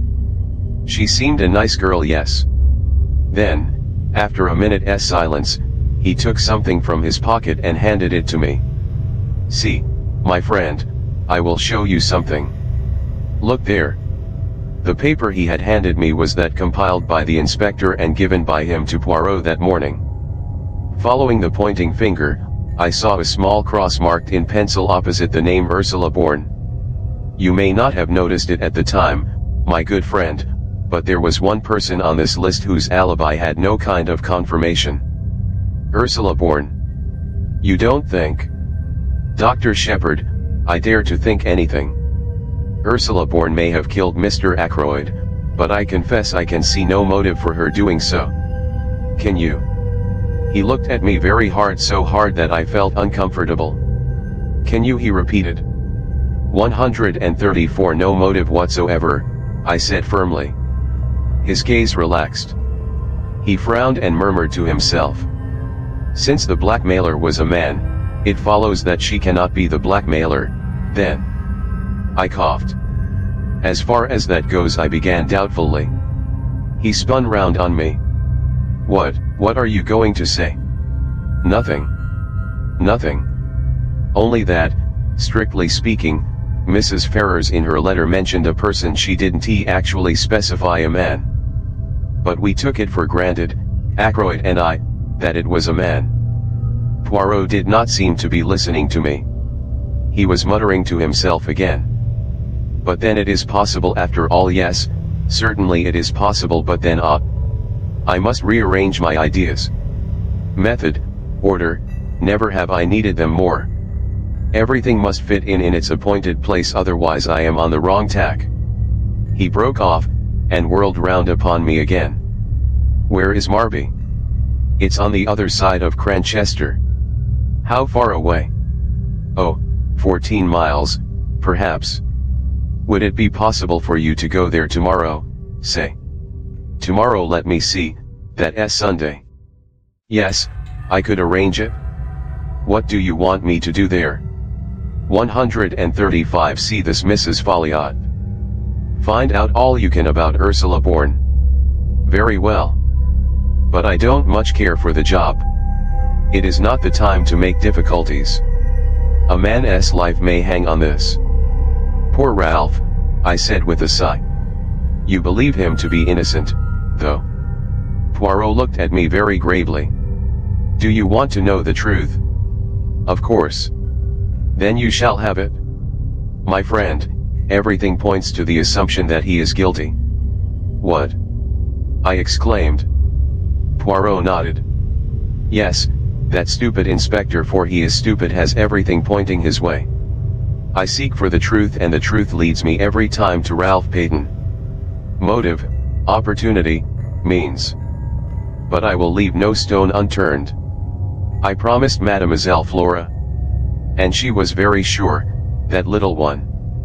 But very sure indeed. Chapter 11. Poirot pays a call. I was slightly nervous when I rang the bell at Marby Grange the following afternoon. I wondered very much what Poirot expected to find out. He had entrusted the job to me. Why was it? Because, as in the case of questioning Major Blunt, he wished to remain in the background. The wish, intelligible in the first case, seemed to me quite meaningless here. My meditations were interrupted by the advent of a smart parlour maid. Yes, Mrs. Folliot was at home. I was ushered into a big drawing room, and looked round me curiously as I waited for the mistress of the house. A large bare room, some good bits of old china, and some beautiful etchings, shabby covers, and curtains. A lady's room in every sense of the term. I turned from the inspection of a Bartolozzi on the wall as Mrs. Folliot came into the room. She was a tall woman, with untidy brown hair, and a very winning smile. "Dr. Shepherd," she said hesitatingly. "That is my name," I replied. "I must apologize for calling upon you like this, but I wanted some information about a parlor maid previously employed by you, Ursula Bourne." 137. With the utterance of the name the smile vanished from her face, and all the cordiality froze out of her manner. She looked uncomfortable and ill at ease. "Ursula Bourne," she said hesitatingly. "Yes," I said. "Perhaps you don't remember the name." "Oh, yes, of course. I remember perfectly. She left you just over a year ago, I understand." "Yes. Yes, she did. That is quite right. And you were satisfied with her whilst she was with you. How long was she with you, by the way?" "Oh, a year or two. I can't remember exactly how long. She is very capable. I'm sure you will find her quite satisfactory." I didn't know she was leaving Fernley. I hadn't the least idea of it. "Can you tell me anything about her?" I asked. "Anything about her?" "Yes, where she comes from, who her people are, that sort of thing." Mrs. Folliot's face wore more than ever its frozen look. "I don't know at all. Who was she with before she came to you?" "I'm afraid I don't remember." There was a spark of anger now underlying her nervousness. She flung up her head in a gesture that was vaguely familiar. "Is it really necessary to ask all these questions?" "Not at all," I said, with an air of surprise and a 138 tinge of apology in my manner. "I had no idea you would mind answering them. I am very sorry." Her anger left her and she became confused again. "Oh, I don't mind answering them. I assure you I don't. Why should I? It just seemed a little odd, you know. That's all. A little odd. One advantage of being a medical practitioner is that you can usually tell when people are lying to you. I should have known from Mrs. Folliot's manner, if from nothing else, that she did mind answering my questions, minded intensely. She was thoroughly uncomfortable and upset, and there was plainly some mystery in the background. I judged her to be a woman quite unused to deception of any kind, and consequently rendered acutely uneasy when forced to practice it. A child could have seen through her. But it was also clear that she had no intention of telling me anything further. Whatever the mystery centering around Ursula Bourne might be, I was not going to learn it through Mrs. Folliot. Defeated, I apologized once more for disturbing her, took my hat and departed. I went to see a couple of patients and arrived home about 6 o'clock. Caroline was sitting beside the wreck of tea things. She had that look of suppressed exultation on her face which I know only too well. It is a sure sign with her, of either the getting or the giving of information. I wondered which it had been. "I've had a very interesting afternoon," began Caroline as I dropped into my own particular easy chair, and 139 stretched out my feet to the inviting blaze in the fireplace. "Have you?" I asked. "Miss Gaynett drop in to tea?" "Miss Gaynett is one of the chief of our newsmongers." "Guess again," said Caroline with intense complacency. I guessed several times, working slowly through all the members of Caroline's intelligence corps. My sister received each guess with a triumphant shake of the head. In the end she volunteered the information herself. "M. Poirot," she said. "Now what do you think of that?" I thought a good many things of it, but I was careful not to say them to Caroline. "Why did he come?" I asked. "To see me, of course. He said that knowing my brother so well, he hoped he might be permitted to make the acquaintance of his charming sister." "Your charming sister?" I've got mixed up, but you know what I mean. "What did he talk about?" I asked. He told me a lot about himself and his cases. You know that Prince Paul of Mauritania, the one who just married a dancer? Yes. I saw a most intriguing paragraph about her in Society Snippets the other day, hinting that she was really a Russian Grand Duchess, one of the Tsar's daughters who managed to escape from the Bolsheviks. Well, it seems that M. Poirot solved a baffling murder mystery that threatened to involve them both. Prince Paul was beside himself with gratitude. 140. Did he give him an emerald-type pin the size of a plover's egg? I inquired sarcastically. He didn't he mention it? Why? Nothing, I said. I thought it was always done. It is in detective fiction anyway. The super detective always has his rooms littered with rubies and pearls and emeralds from grateful royal clients. It's very interesting to hear about these things from the inside, said my sister complacently. It would be to Caroline. I could not but admire the ingenuity of M. Hercule Poirot, who had selected unerringly the case of all others that would most appeal to an elderly maiden lady living in a small village. Did he tell you if the dancer was really a Grand Duchess? I inquired. He was not at liberty to speak, said Caroline importantly. I wondered how far Poirot had strained the truth in talking to Caroline. Probably not at all. He had conveyed his innuendos by means of his eyebrows and his shoulders. And after all this, I remarked, I suppose you were ready to eat out of his hand. Don't be coarse, James. I don't know where you get these vulgar expressions from. Probably from my only link with the outside world, my patients. Unfortunately, my practice does not lie amongst royal princes and interesting Russian émigrés. Caroline pushed her spectacles up and looked at me. You seem very grumpy, James. It must be your liver. A blue pill, I think, tonight. 141. To see me in my own home, you would never imagine that I was a doctor of medicine. Caroline does the home prescribing both for herself and me. Damn my liver, I said irritably. Did you talk about the murder at all? Well, naturally, James. What else is there to talk about locally? I was able to set M. Poirot right upon several points. He was very grateful to me. He said I had the makings of a born detective in me and a wonderful psychological insight into human nature. Caroline was exactly like a cat that is full to overflowing with rich cream. She was positively purring. He talked a lot about the little gray cells of the brain, and of their functions. His own, he says, are of the first quality. He would say so, I remarked bitterly. Modesty is certainly not his middle name. I wish you would not be so horribly American, James. He thought it very important that Ralph should be found as soon as possible, and induced to come forward and give an account of himself. He says that his disappearance will produce a very unfortunate impression at the inquest. And what did you say to that? I agreed with him, said Caroline importantly.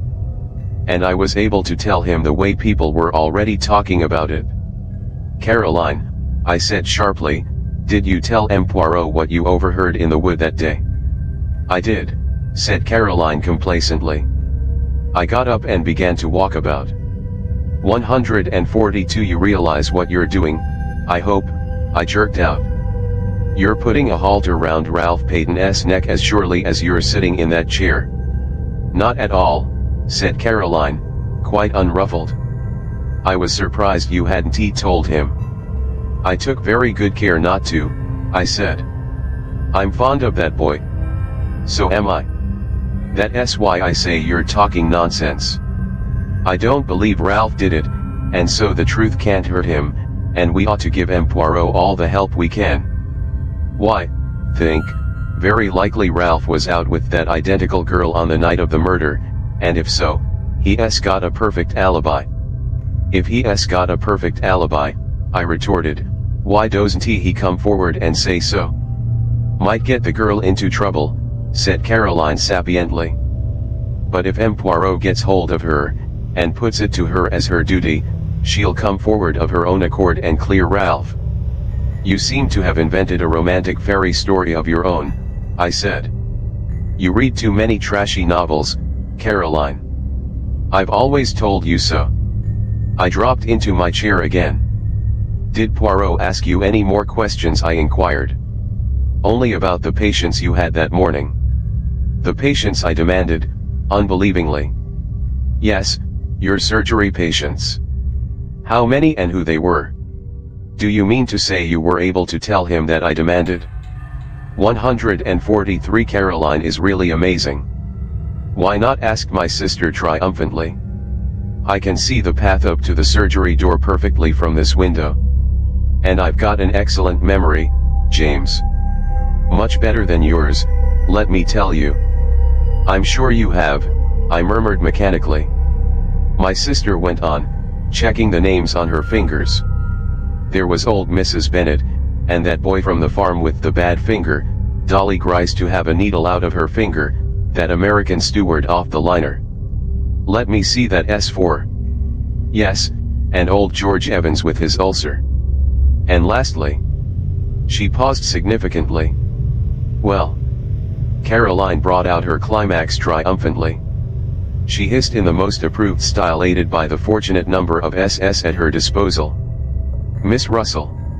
She sat back in her chair and looked at me meaningly, and when Caroline looks at you meaningly, it is impossible to miss it. "I don't know what you mean," I said, quite untruthfully. "Why shouldn't Miss Russell consult me about her bad knee?" "Bad knee," said Caroline. "Fiddlesticks. No more bad knee than you and I." She was after something else. "What?" I asked. Caroline had to admit that she didn't know. But depend upon it, that was what he was trying to 144 get at, M. Poirot, I mean. There's something fishy about that woman, and he knows it. "Precisely the remark Mrs. Ackroyd made to me yesterday," I said. "That there was something fishy about Miss Russell." "Ah," said Caroline darkly, "Mrs. Ackroyd. There's another." "Another what?" Caroline refused to explain her remarks. She merely nodded her head several times, rolled up her knitting, and went upstairs to don the high mauve silk blouse and the gold locket which she calls dressing for dinner. I stayed there staring into the fire and thinking over Caroline's words. Had Poirot really come to gain information about Miss Russell, or was it only Caroline's tortuous mind that interpreted everything according to her own ideas? There had certainly been nothing in Miss Russell's manner that morning to arouse suspicion. At least, I remembered her persistent conversation on the subject of drug taking, and from that she had led the conversation to poisons and poisoning. But there was nothing in that. Ackroyd had not been poisoned. Still, it was odd. I heard Caroline's voice, rather acid in note, calling from the top of the stairs. "James, you will be late for dinner." I put some coal on the fire and went upstairs obediently. It is well at any price to have peace in the home. Chapter 12. Round the table. A joint inquest was held on Monday. I do not propose to give the proceedings in detail. To do so would only be to go over the same ground again and again. By arrangement with the police, very little was allowed to come out. I gave evidence as to the cause of Ackroyd's death and the probable time. The absence of Ralph Peyton was commented on by the coroner, but not unduly stressed. Afterwards, Poirot and I had a few words with Inspector Raglan. The inspector was very grave.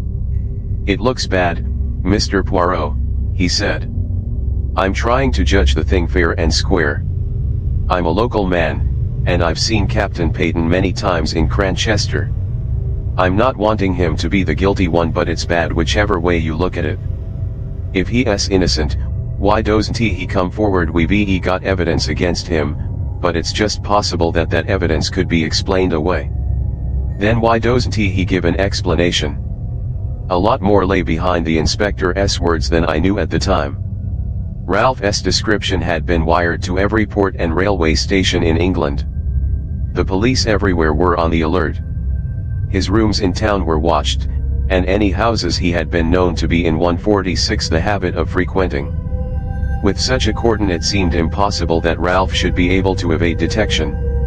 He had no luggage, and, as far as anyone knew, no money. I can't find anyone who saw him at the station that night, continued the inspector.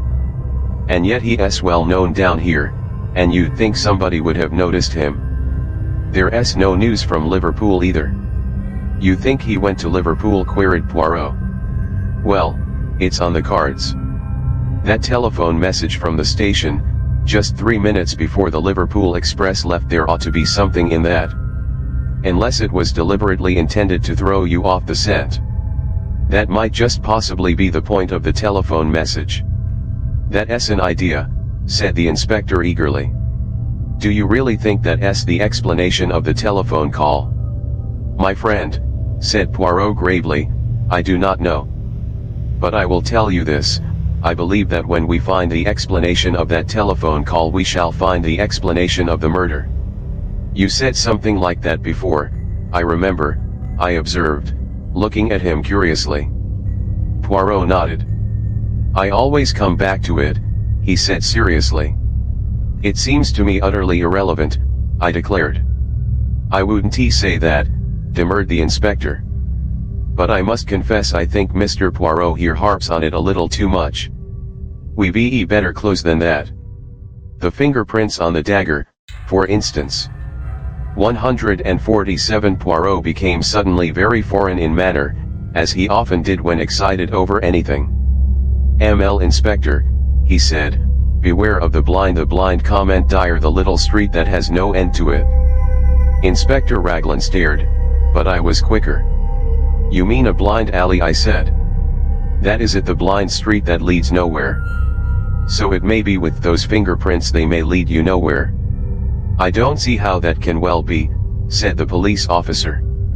I suppose you're hinting that they're faked. I've read of such things being done, though I can't say I've ever come across it in my experience. But fake or true, they're bound to lead somewhere. Poirot merely shrugged his shoulders, flinging out his arms wide. The inspector then showed us various enlarged photographs of the fingerprints, and proceeded to become technical on the subject of loops and whorls. Come now, he said at last, annoyed by Poirot's detached manner, you've got to admit that those prints were made by someone who was in the house that night. Bien entendu, said Poirot, nodding his head. Well, I've taken the prints of every member of the household, everyone, mind you, from the old lady down to the kitchen maid. I don't think Mrs. Ackroyd would enjoy being referred to as the old lady. She must spend a considerable amount on cosmetics. 148 everyone's, repeated the inspector fussily. Including mine, I said dryly. Very well. None of them correspond. That leaves us two alternatives. Ralph Peyton, or the mysterious stranger the doctor here tells us about. When we get hold of those two, much valuable time may have been lost, broke in Poirot. I don't quite get you, Mr. Poirot. You have taken the prints of everyone in the house, you say, murmured Poirot. Is that the exact truth you are telling me there, Inspector? Certainly. Without overlooking anyone. Without overlooking anyone. The quick or the dead? For a moment the inspector looked bewildered at what he took to be a religious observation. Then he reacted slowly. You mean the dead, Inspector? The inspector still took a minute or two to understand. I am suggesting, said Poirot placidly, that the fingerprints on the dagger handle are those of Mr. Ackroyd himself. It is an easy matter to verify. His body is still available. But why? What would be the point of it? You're surely not suggesting suicide, Mr. Poirot? No. My theory is that the murderer wore gloves 149 or wrapped something round his hand. After the blow was struck, he picked up the victim's hand and closed it round the dagger handle. But why? Poirot shrugged his shoulders again. To make a confusing case even more confusing. Well, said the inspector, I'll look into it. What gave you the idea in the first place? When you were so kind as to show me the dagger and draw attention to the fingerprints. I know very little of loops and whorls. See, I confess my ignorance frankly. But it did occur to me that the position of the prints was somewhat awkward. Not so would I have held a dagger in order to strike.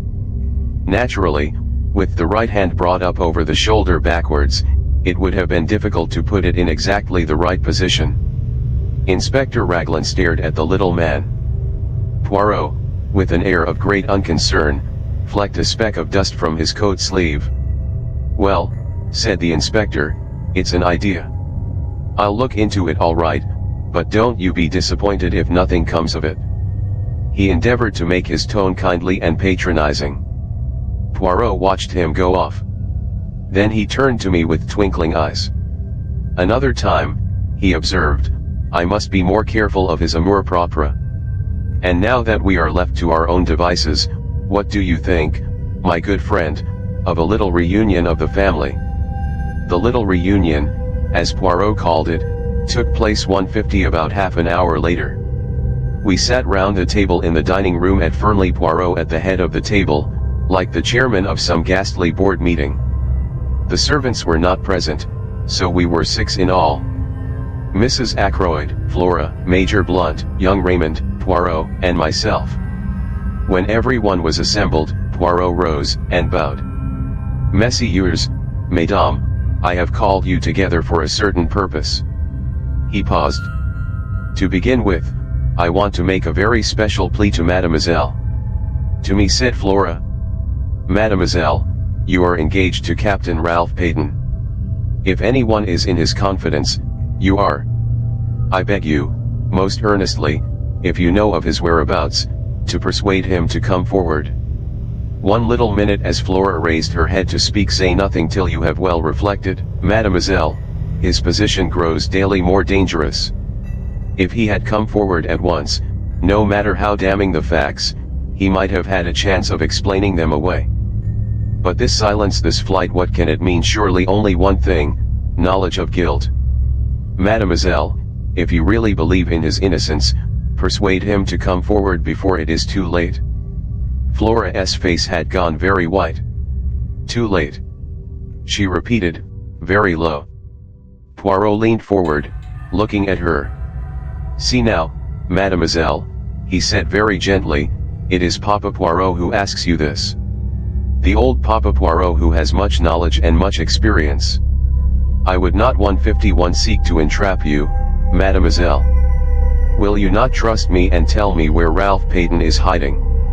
The girl rose, and stood facing him. "M. Poirot," she said in a clear voice, "I swear to you, swear solemnly, that I have no idea where Ralph is, and that I have neither seen him nor heard from him either on the day of the murder, or since." She sat down again. Poirot gazed at her in silence for a minute or two, then he brought his hand down on the table with a sharp rap. "Bien. That is that," he said. His face hardened. "Now I appeal to these others who sit round this table, Mrs. Ackroyd, Major Blunt, Dr. Shepherd, Mr. Raymond. You are all friends and intimates of the missing man. If you know where Ralph Peyton is hiding, speak out." There was a long silence. Poirot looked to each in turn. "I beg of you," he said in a low voice, "speak out." But still there was silence, broken at last by Mrs. Ackroyd. "I must say," she observed in a plaintive voice, "that Ralph's absence is most peculiar indeed. Not to come forward at such a time. It looks, you know, as though there were something behind it.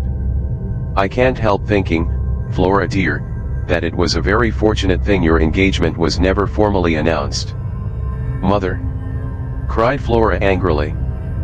"Providence," declared Mrs. Ackroyd.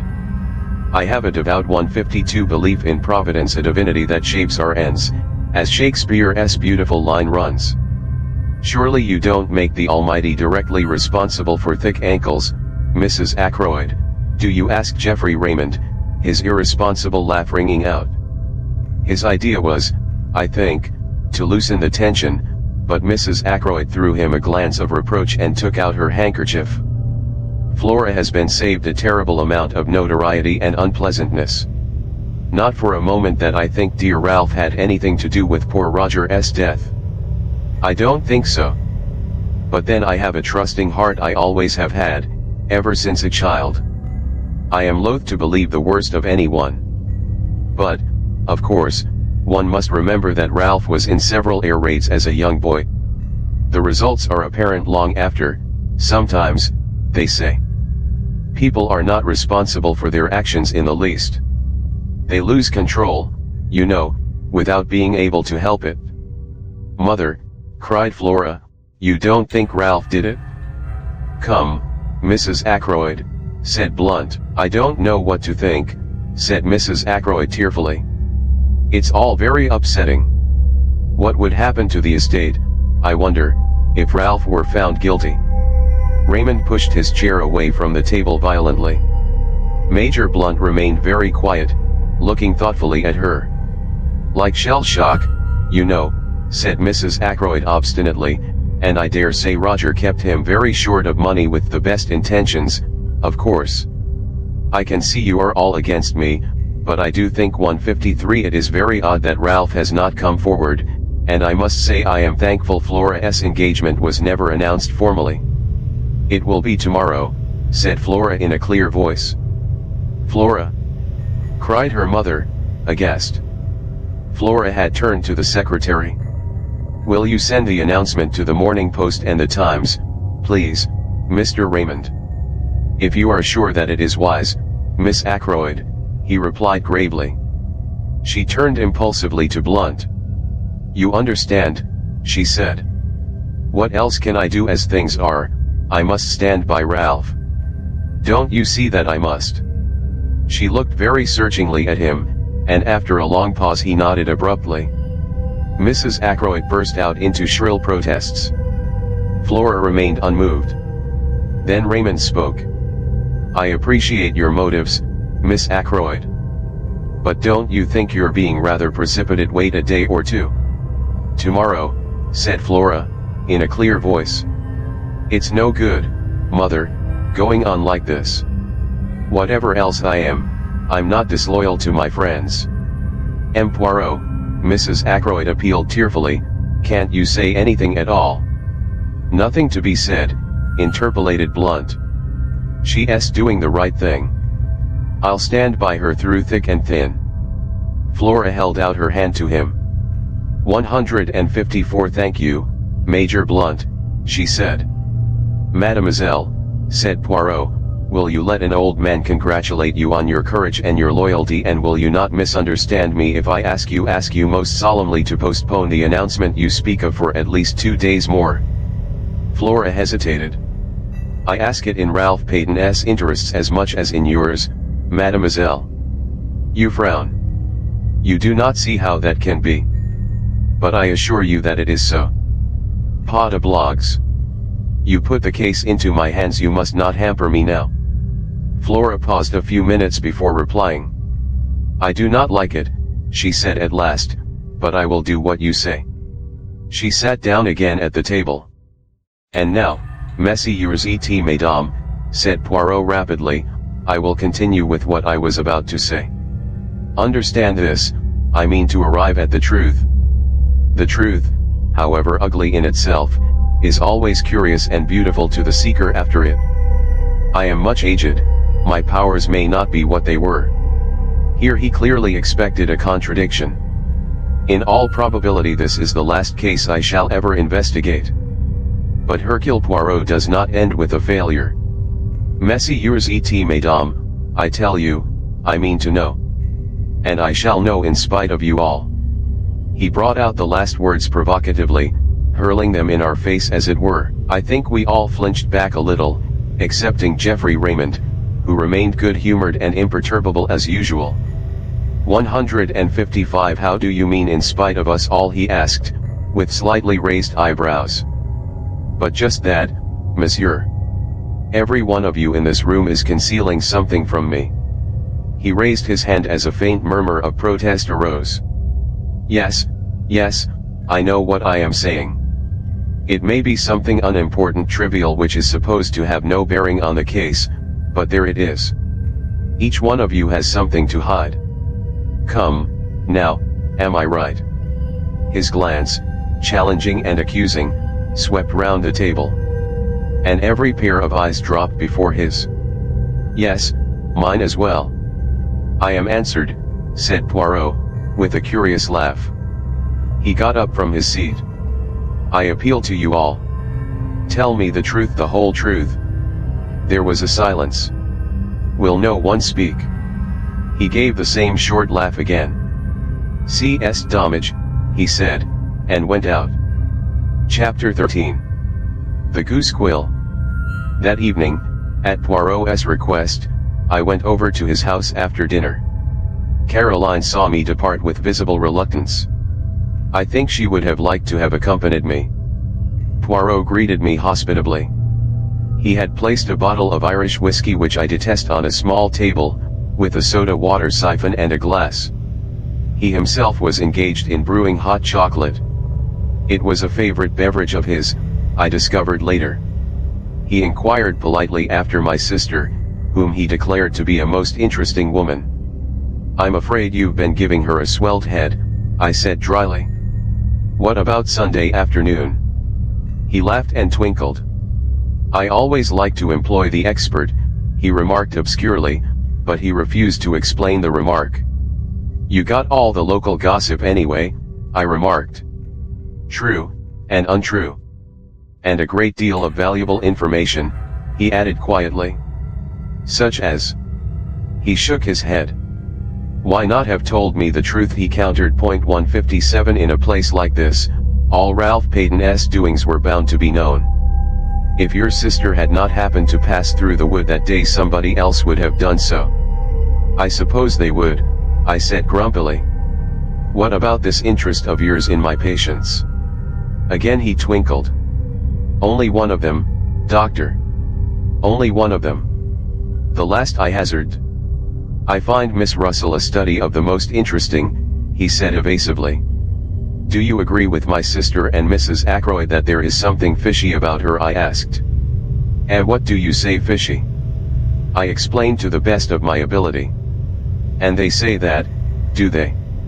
Didn't my sister convey as much to you yesterday afternoon?" "C'est possible. For no reason whatever," I declared. "Les femmes," generalized Poirot. "They are marvelous. They invent haphazard, and by miracle they are right. Not that it is that, really. Women observe subconsciously 1,000 little details, without knowing that they are doing so. Their subconscious mind adds these little things together and they call the result intuition. Me, I am very skilled in psychology. I know these things." He swelled his chest out importantly, looking so ridiculous, that I found it difficult not to burst out laughing. Point 158. Then he took a small sip of his chocolate, and carefully wiped his mustache. "I wish you'd tell me," I burst out, "what you really think of it all." He put down his cup. "You wish that?" "I do. You have seen what I have seen. Should not our ideas be the same?" "I'm afraid you're laughing at me," I said stiffly. "Of course, I've no experience of matters of this kind." Poirot smiled at me indulgently. "You are like the little child who wants to know the way the engine works. You wish to see the affair, not as the family doctor sees it, but with the eye of a detective who knows and cares for no one, to whom they are all strangers and all equally liable to suspicion." "You put it very well," I said. "So I give you then a little lecture. The first thing is to get a clear history of what happened that evening, always bearing in mind that the person who speaks may be lying." I raised my eyebrows. Rather a suspicious attitude. "But necessary, I assure you, necessary. Now first, Dr. Shepherd leaves the house at 10 minutes to 9. "How do I know that?" "Because I told you so." "But you might not be speaking the truth, or the watch you went by might be wrong." "But Parker also says 1:59 that you left the house at 10 minutes to 9. So we accept that statement and pass on. At 9 o'clock you run into a man, and here we come to what we will call the romance of the mysterious stranger just outside the park gates. How do I know that that is so?" "I told you so," I began again, but Poirot interrupted me with a gesture of impatience. "Ah, but it is that you are a little stupid tonight, my friend. You know that it is so, but how am I to know? Eh bien, I am able to tell you that the mysterious stranger was not a hallucination on your part, because the maid of a Miss Gainet met him a few minutes before you did, and of her too he inquired the way to Fernley Park. We accept his presence, therefore, and we can be fairly sure of two things about him: that he was a stranger to the neighborhood, and that whatever his object in going to Fernley, there was no great secrecy about it, since he twice asked the way there. Yes, I said, I see that. Now I have made it my business to find out more about this man. He had a drink at the Three Boars, I learn, and the barmaid there says that he spoke with an American accent and mentioned having just come over from the States. Did it strike you that he had an American accent? Yes, I think he had, I said, after a minute or two, during which I cast my mind back, but a very slight one. Precisement. There is also this which, you will remember, I picked up in the summer house. 160. He held out to me the little quill. I looked at it curiously. Then a memory of something I had read stirred in me. Poirot, who had been watching my face, nodded. Yes, heroin snow. Drug takers carry it like this, and sniff it up the nose. Diamorphine hydrochloride, I murmured mechanically. This method of taking the drug is very common on the other side. Another proof, if we wanted one, that the man came from Canada or the States. What first attracted your attention to that summer house? I asked curiously. My friend the inspector took it for granted that anyone using that path did so as a shortcut to the house, but as soon as I saw the summer house, I realized that the same path would be taken by anyone using the summer house as a rendezvous. Now it seems fairly certain that the stranger came neither to the front nor to the back door. Then did someone from the house go out and meet him? If so, what could be a more convenient place than that little summer house? I searched it with the hope that I might find some clue inside. I found two, the scrap of cambric and the quill. And the scrap of cambric? I asked curiously. What about that? Poirot raised his eyebrows. You do not use your little grey cells, he remarked dryly. The scrap of starched cambric should be obvious. 161. Not very obvious to me. I changed the subject. Anyway, I said, this man went to the summer house to meet somebody. Who was that somebody?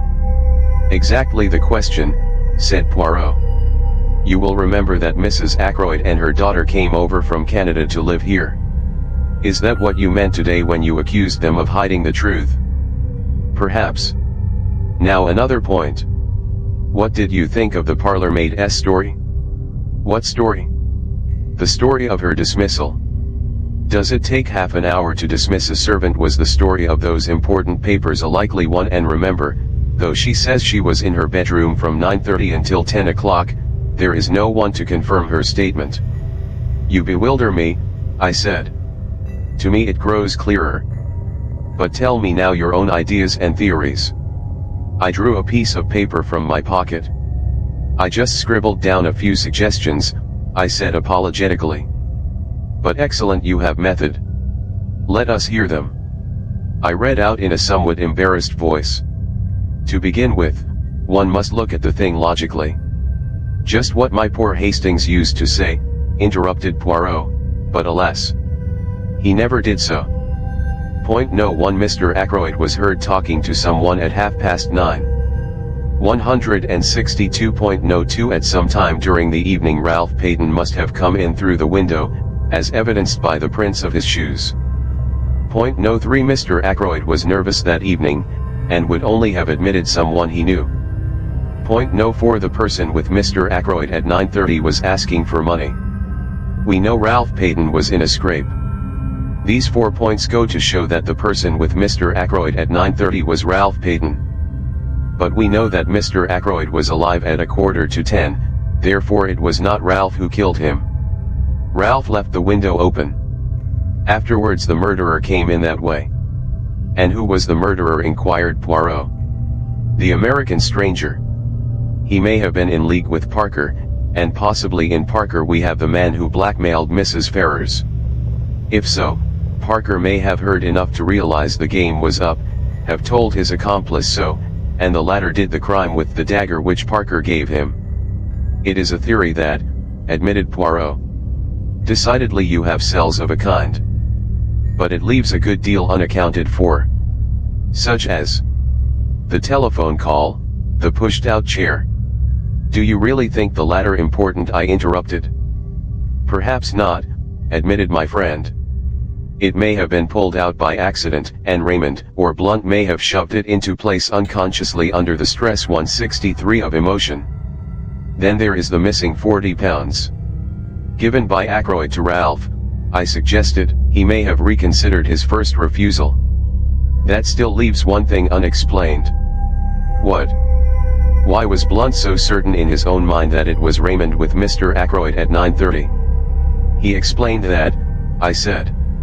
You think so? I will not press the point. Tell me instead, what were Ralph Payton's reasons for disappearing? That's rather more difficult, I said slowly. I shall have to speak as a medical man. Ralph's nerves must have gone fut. If he suddenly found out that his uncle had been murdered within a few minutes of his leaving him after, perhaps, a rather stormy interview, well, he might get the wind up and clear right out. Men have been known to do that, act guiltily when they're perfectly innocent. Yes, that is true, said Poirot. But we must not lose sight of one thing. I know what you're going to say, I remarked. Motive. Ralph Payton inherits a great fortune by his uncle's death. That is one motive, agreed Poirot. 1. Mais oui. Do you realize that there are 3 separate motives staring us in the face? Somebody certainly stole the blue envelope and its contents. That is one motive. Blackmail. Ralph Payton may have been the 164 man who blackmailed Mrs. Ferrars. Remember, as far as Hammond knew, Ralph Payton had not applied to his uncle for help of late. That looks as though he were being supplied with money elsewhere. Then there is the fact that he was in some scrape which he feared might get to his uncle's heirs. And finally there is the one you have just mentioned. Dear me, I said, rather taken aback. The case does seem black against him. Does it? Said Poirot. That is where we disagree, you and I. 3 motives, it is almost too much. I am inclined to believe that, after all, Ralph Payton is innocent. 165 Chapter 14. Mrs. Ackroyd. After the evening talk I have just chronicled, the affair seemed to me to enter on a different phase. The whole thing can be divided into 2 parts, each clear and distinct from the other. Part I ranges from Ackroyd's death on the Friday evening to the following Monday night. It is the straightforward narrative of what occurred, as presented to Hercule Poirot. I was at Poirot's elbow the whole time. I saw what he saw. I tried my best to read his mind. As I know now, I failed in this latter task. Though Poirot showed me all his discoveries, as, for instance, the gold wedding ring, he held back the vital and yet logical impressions that he formed. As I came to know later, this secrecy was characteristic of him. He would throw out hints and suggestions, but beyond that he would not go. As I say, up till the Monday evening, my narrative might have been that of Poirot himself. I played Watson to his Sherlock. But after Monday our ways diverged. Poirot was busy on his own account. I got to hear of what he was doing, because, in King's Abbot, you get to hear of everything, but he did not take me into his confidence beforehand, and I, too, had my own preoccupations. 166 On looking back, the thing that strikes me most is the piecemeal character of this period. Everyone had a hand in the elucidation of the mystery. It was rather like a jigsaw puzzle to which everyone contributed their own little piece of knowledge or discovery. But their task ended there. To Poirot alone belongs the renown of fitting those pieces into their correct place. Some of the incidents seemed at the time irrelevant and unmeaning. There was, for instance, the question of the black boots. But that comes later. To take things strictly in chronological order, I must begin with the summons from Mrs. Ackroyd. She sent for me early on Tuesday morning, and since the summons sounded an urgent one, I hastened there, expecting to find her in extremis. The lady was in bed.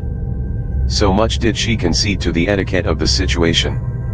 She gave me her bony hand, and indicated a chair drawn up to the bedside. "Well, Mrs. Ackroyd," I said, "and what's the matter with you?" I spoke with that kind of spurious geniality which seems to be expected of general practitioners. "I'm prostrate," said Mrs. Ackroyd in a faint voice. "Absolutely prostrate. It's the shock of poor Roger's death. They say these things often aren't felt at the time, you know. It's the reaction afterwards. It is a pity that a doctor is precluded by his profession from being able sometimes to say what he really thinks. I would have given anything to be able to answer bunkum." 167 instead, I suggested a tonic. Mrs. Ackroyd accepted the tonic. One move in the game seemed now to be concluded. Not for a moment did I imagine that I had been sent for because of the shock occasioned by Ackroyd's death. But Mrs. Ackroyd is totally incapable of pursuing a straightforward course on any subject. She always approaches her object by tortuous means. I wondered very much why it was she had sent for me. "And then that scene yesterday," continued my patient. She paused as though expecting me to take up a cue. "What scene?" "Doctor, how can you forgotten that dreadful little Frenchman or Belgian or whatever he is? Bullying us all like he did. It has quite upset me. Coming on top of Roger's death." "I'm very sorry, Mrs. Ackroyd," I said. "I don't know what he meant shouting at us like he did. I should hope I know my duty too well to dream of concealing anything. I have given the police every assistance in my power." Mrs. Ackroyd paused, and I said, "Quite so." I was beginning to have a glimmering of what all the trouble was about. "No one can say that I have failed in my duty," continued Mrs. Ackroyd. "I am sure Inspector Raglan is perfectly satisfied. Why should this little upstart of a foreigner make a fuss? A most ridiculous-looking creature he is too, just like a comic Frenchman in a review. I can't think why Flora insisted on bringing him into the 168 case. She never said a word to me about it. Just went off and did it on her own. Flora is too independent. I am a woman of the world and her mother. She should have come to me for advice first." I listened to all this in silence. What does he think that's what I want to know? Does he actually imagine I'm hiding something? He positively accused me yesterday. I shrugged my shoulders. "It is surely of no consequence, Mrs. Ackroyd," I said. "Since you are not concealing anything, any remarks he may have made do not apply to you." Mrs. Ackroyd went off at a tangent, after her usual fashion. "Servants are so tiresome," she said. "They gossip, and talk amongst themselves. And then it gets round and all the time there's probably nothing in it at all." "Have the servants been talking?" I asked. "What about?" Mrs. Ackroyd cast a very shrewd glance at me. It quite threw me off my balance. "I was sure you'd know, Doctor, if anyone did. You were with M. Poirot all the time, weren't you?" "I was." "Then of course you know. It was that girl, Ursula Bourne, wasn't it? Naturally she's leaving. She would want to make all the trouble she could. Spiteful, that's what they are. They're all alike. Now, you being there, Doctor, you must know exactly what she did say. I'm most anxious that no wrong impression should get about. 169 After all, you don't repeat every little detail to the police, do you? There are family matters sometimes nothing to do with the question of the murder. But if the girl was spiteful, she may have made out all sorts of things." I was shrewd enough to see that a very real anxiety lay behind these outpourings.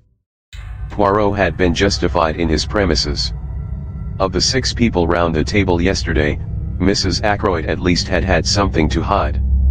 It was for me to discover what that something might be.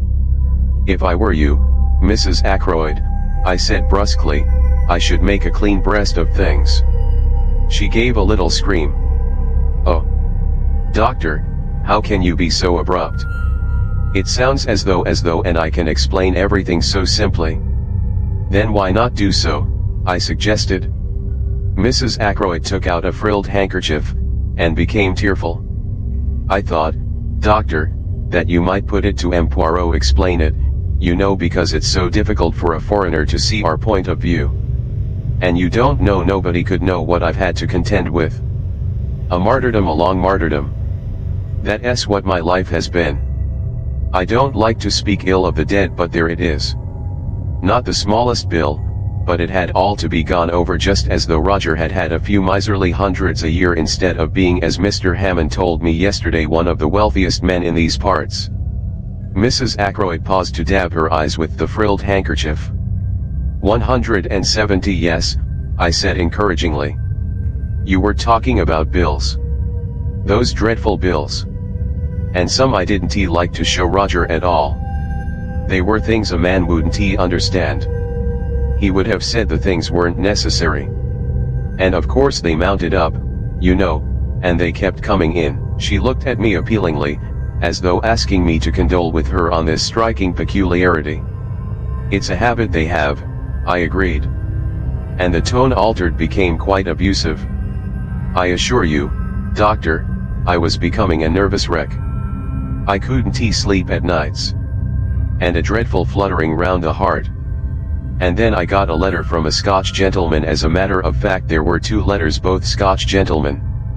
Mr. Bruce Macpherson was one, and the other were Colin MacDonald. Quite a coincidence. Hardly that, I said dryly.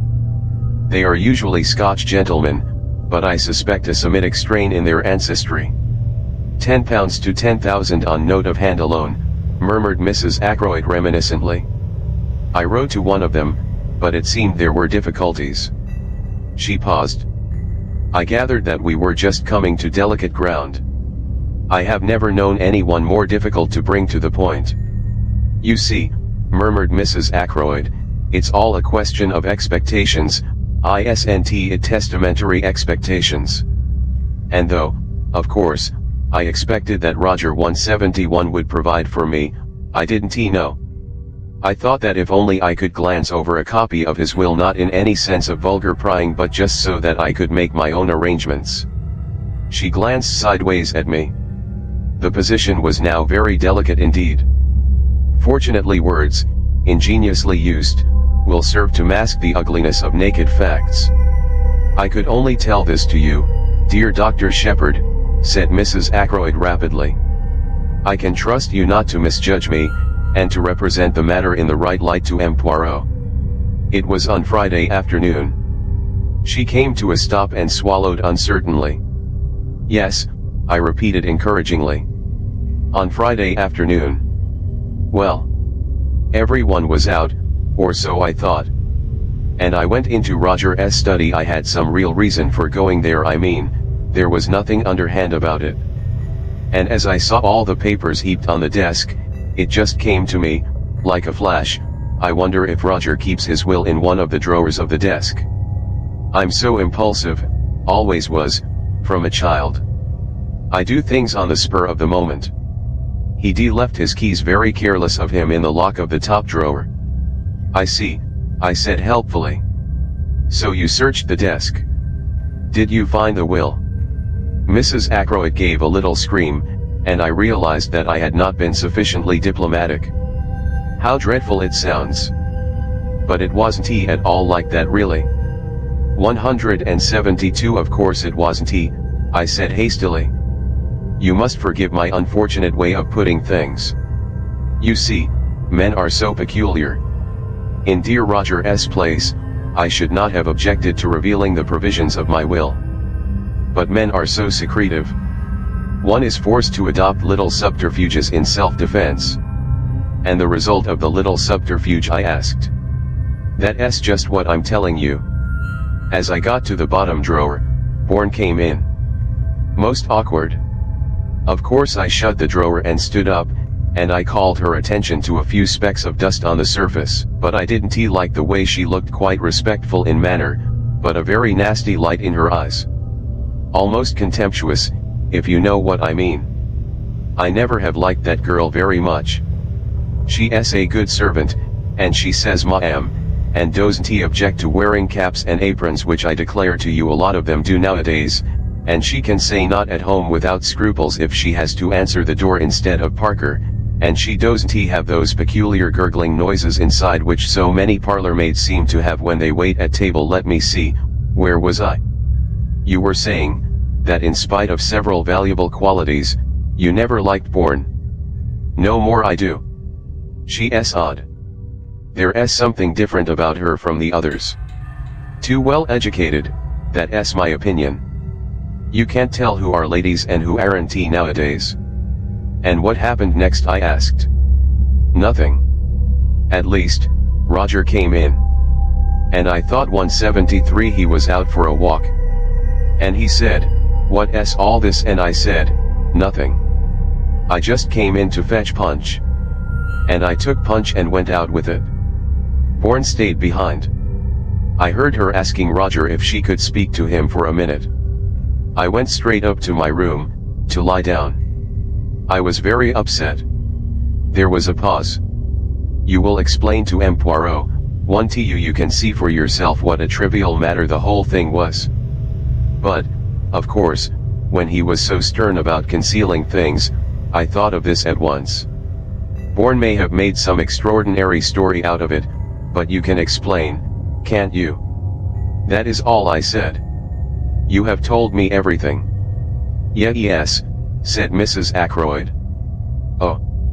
Yes, she added firmly. But I had noted the momentary hesitation, and I knew that there was still something she was keeping back. It was nothing less than a flash of sheer genius that prompted me to ask the question I did. "Mrs. Ackroyd," I said, "was it you who left the silver table open?" I had my answer in the blush of guilt that even rouge and powder could not conceal. "How did you know?" she whispered. "It was you, then." "Yes, you see there were 1 or 2 pieces of old silver very interesting. I had been reading up the subject and there was an illustration of quite a small piece which had fetched an immense sum at Christie's. 174. It looked to me just the same as the one in the silver table. I thought I would take it up to London with me when I went and have it valued. Then if it really was a valuable piece, just think what a charming surprise it would have been for Roger." I refrained from comments, accepting Mrs. Ackroyd's story on its merits. I even forbore to ask her why it was necessary to abstract what she wanted in such a surreptitious manner. "Why did you leave the lid open?" I asked. "Did you forget?" "I was startled," said Mrs. Ackroyd. "I heard footsteps coming along the terrace outside. I hastened out of the room and just got up the stairs before Parker opened the front door to you." "That must have been Miss Russell," I said thoughtfully. Mrs. Ackroyd had revealed to me one fact that was extremely interesting. Whether her designs upon Ackroyd's silver had been strictly honorable I neither knew nor cared.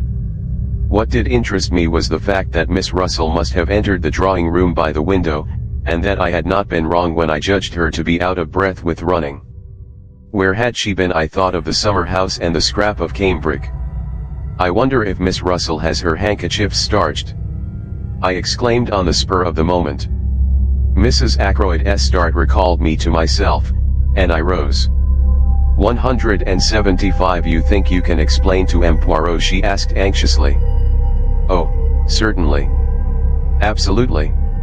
I got away at last, after being forced to listen to more justifications of her conduct.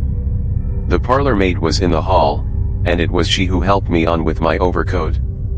I observed her more closely than I had done heretofore. It was clear that she had been crying. "How is it," I asked, "that you told us that Mr. Ackroyd sent for you on Friday to his study? I hear now that it was you who asked to speak to him." For a minute the girl's eyes dropped before mine. Then she spoke. "I meant to leave in any case," she said uncertainly. I said no more. She opened the front door for me. Just as I was passing out, she said suddenly in a low voice, "Excuse me, sir, is there any news of Captain Peyton?" I shook my head, looking at her inquiringly. "He ought to come back," she said. Indeed he ought to come back." She was looking at me with appealing eyes. "Does no one know where he is?" she asked. Do you? I said sharply. She shook her head. No, indeed. I know nothing. But anyone who was a friend to him would tell him this: he ought to come back. 176. I lingered, thinking that perhaps the girl would say more. Her next question surprised me. When do they think the murder was done? Just before 10 o'clock. That is the idea, I said. Between 9:45 and the hour. Not earlier, not before 9:45. I looked at her attentively. She was so clearly eager for a reply in the affirmative. That's out of the question, I said. Miss Ackroyd saw her uncle alive at 9:45. She turned away, and her whole figure seemed to droop. A handsome girl, I said to myself as I drove off. An exceedingly handsome girl. Caroline was at home. She had had a visit from Poirot and was very pleased and important about it. I am helping him with the case, she explained. I felt rather uneasy. Caroline is bad enough as it is. What will she be like with her detective instincts encouraged? Are you going round the neighborhood looking for Ralph Payton's mysterious girl? I inquired. I might do that on my own account, said Caroline. No, this is a special thing and Poirot wants me to find out for him. What is it? I asked. He wants to know whether Ralph Payton's boots were black or brown, said Caroline with tremendous solemnity. 177. I stared at her. I see now that I was unbelievably stupid about these boots. I failed altogether to grasp the point. They were brown shoes, I said. I saw them. Not shoes, James, boots. M. Poirot wants to know whether a pair of boots Ralph had with him at the hotel were brown or black. A lot hangs on it. Call me dense if you like. I didn't see. And how are you going to find out? I asked. Caroline said there would be no difficulty about that. Our Annie's dearest friend was Miss Gaynet's maid, Clara. And Clara was walking out with the boots at the Three Boars. The whole thing was simplicity itself, and by the aid of Miss Gaynet, who cooperated loyally, at once giving Clara leave of absence, the matter was rushed through at express speed. It was when we were sitting down to lunch that Caroline remarked, with would-be unconcern, about those boots of Ralph Payton's. Well, I said, what about them? M. Poirot thought they were probably brown. He was wrong.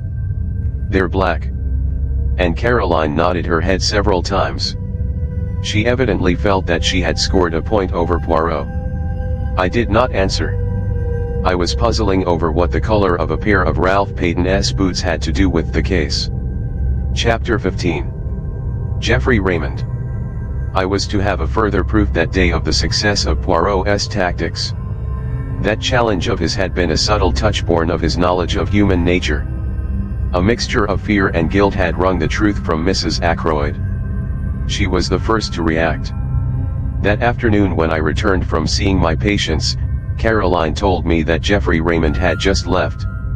Did he want to see me? I asked, as I hung up my coat in the hall. Caroline was hovering by my elbow. It was M. Poirot he wanted to see, she said. He'd just come from the Larches. M. Poirot was out. Mr. Raymond thought that he might be here, or that you might know where he was. I haven't the least idea. I tried to make him wait, said Caroline, but he said he would call back at the Larches in half an hour, and went away down the village. A great pity, because M. Poirot came in practically the minute after he left. Came in here? No, to his own house. How do you know? The side window, said Caroline briefly. 179. It seemed to me that we had now exhausted the topic. Caroline thought otherwise. Aren't you going across? Across where? To the Larches, of course. My dear Caroline, I said, what for? Mr. Raymond wanted to see him very particularly, said Caroline. You might hear what it's all about. I raised my eyebrows. Curiosity is not my besetting sin, I remarked coldly. I can exist comfortably without knowing exactly what my neighbors are doing and thinking. "Stuff and nonsense, James," said my sister. "You want to know just as much as I do. You're not so honest, that's all. You always have to pretend." "Really, Caroline," I said, and retired into my surgery. 10 minutes later Caroline tapped at the door and entered. In her hand she held what seemed to be a pot of jam. "I wonder, James," she said, "if you would mind taking this pot of medlar jelly across to M. Poirot." I promised it to him. He has never tasted any homemade medlar jelly. "Why can't Annie go?" I asked coldly. "She's doing some mending. I can't spare her." Caroline and I looked at each other. "Very well," I said, rising. "But if I take the beastly thing, I shall just leave it at the door. You understand that?" 180. My sister raised her eyebrows. "Naturally," she said. "Who suggested you should do anything else?" The honors were with Caroline. "If you do happen to see M. Poirot," she said, as I opened the front door, "you might tell him about the boots." It was a most subtle parting shot. I wanted dreadfully to understand the enigma of the boots. When the old lady with the Breton cap opened the door to me, I found myself asking if M. Poirot was in, quite automatically. Poirot sprang up to meet me, with every appearance of pleasure. "Sit down, my good friend," he said. "The big chair, this small one. The room is not too hot, no?" I thought it was stifling, but refrained from saying so. The windows were closed, and a large fire burned in the grate.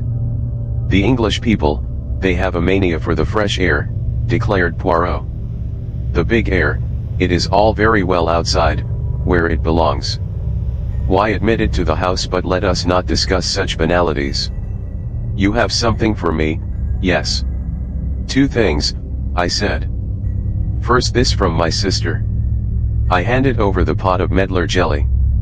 "How kind of Mademoiselle Caroline. She has remembered her promise." "And the second thing?" "Information of a kind." 181. And I told him of my interview with Mrs. Ackroyd. He listened with interest, but not much excitement. "It clears the ground," he said thoughtfully. "And it has a certain value as confirming the evidence of the housekeeper. She said, you remember, that she found the silver table lid open and closed it down in passing. What about her statement that she went into the drawing room to see if the flowers were fresh? Ah, we never took that very seriously, did we, my friend? It was patently an excuse, trumped up in a hurry, by a woman who felt it urgent to explain her presence, which, by the way, you would probably never have thought of questioning. I considered it possible that her agitation might arise from the fact that she had been tampering with the silver table, but I think now that we must look for another cause." "Yes," I said. "Whom did she go out to meet, and why?" "You think she went to meet someone?" "I do." Poirot nodded. "So do I," he said thoughtfully. There was a pause. "By the way," I said, "I've got a message for you from my sister." Ralph Payton's boots were black, not brown. I was watching him closely as I gave the message, and I fancied that I saw a momentary flicker of discomposure. If so, it passed almost immediately. "She is absolutely positive they are not brown?" "Absolutely." 182. "Ah," said Poirot regretfully. "That is a pity." And he seemed quite crestfallen. He entered into no explanations, but at once started a new subject of conversation. "The housekeeper, Miss Russell, who came to consult you on that Friday morning, is it indiscreet to ask what passed at the interview apart from the medical details, I mean?" "Not at all," I said. When the professional part of the conversation was over, we talked for a few minutes about poisons, and the ease or difficulty of detecting them, and about drug taking and drug takers. "With special reference to cocaine?" asked Poirot. "How did you know?" I asked, somewhat surprised. For answer, the little man rose and crossed the room to where newspapers were filed. He brought me a copy of the Daily Budget, dated Friday, September 16th, and showed me an article dealing with the smuggling of cocaine. It was a somewhat lurid article, written with an eye to picturesque effect. "That is what put cocaine into her head, my friend," he said. I would have catechised him further, for I did not quite understand his meaning, but at that moment the door opened and Geoffrey Raymond was announced. He came in fresh and debonair as ever, and greeted us both. "How are you, Dr. M. Poirot? This is the second time I've been here this morning. I was anxious to catch you." 183. "Perhaps I'd better be off," I suggested rather awkwardly. "Not on my account, Doctor."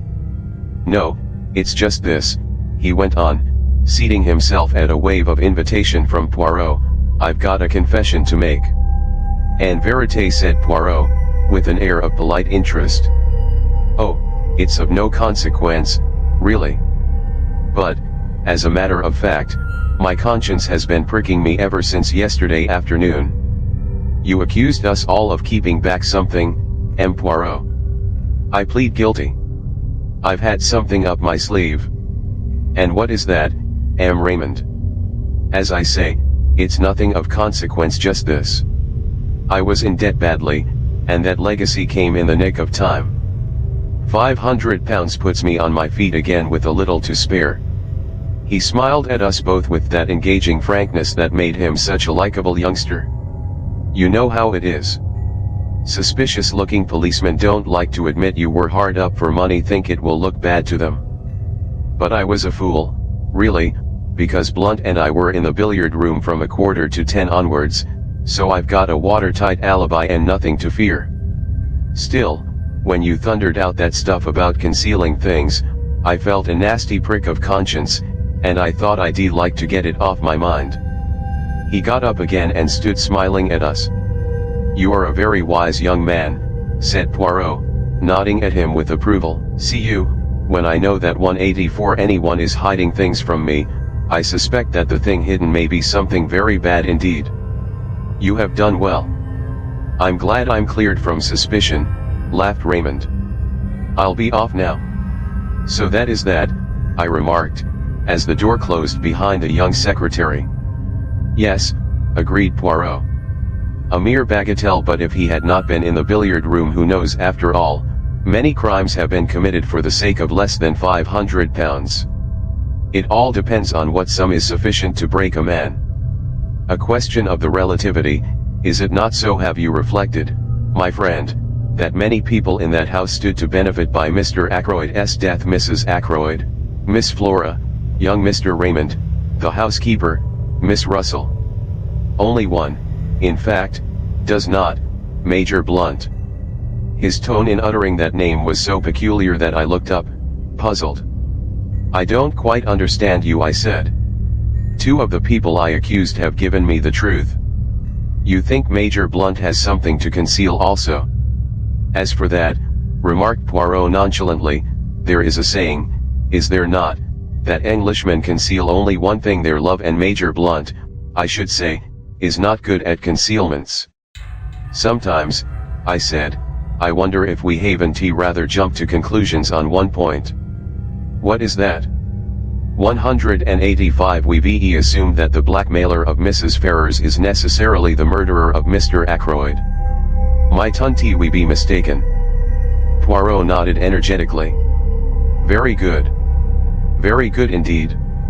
I wondered if that idea would come to you. Of course it is possible. But we must remember one point.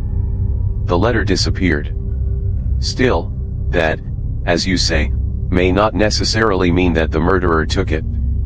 When you first found the body, Parker may have abstracted the letter unnoticed by you." "Parker?" "Yes, Parker. I always come back to Parker, not as the murderer, no, he did not commit the murder, but who is more suitable than he as the mysterious scoundrel who terrorized Mrs. Ferrars. He may have got his information about Mr. Ferrars' death from one of the King's paddock servants.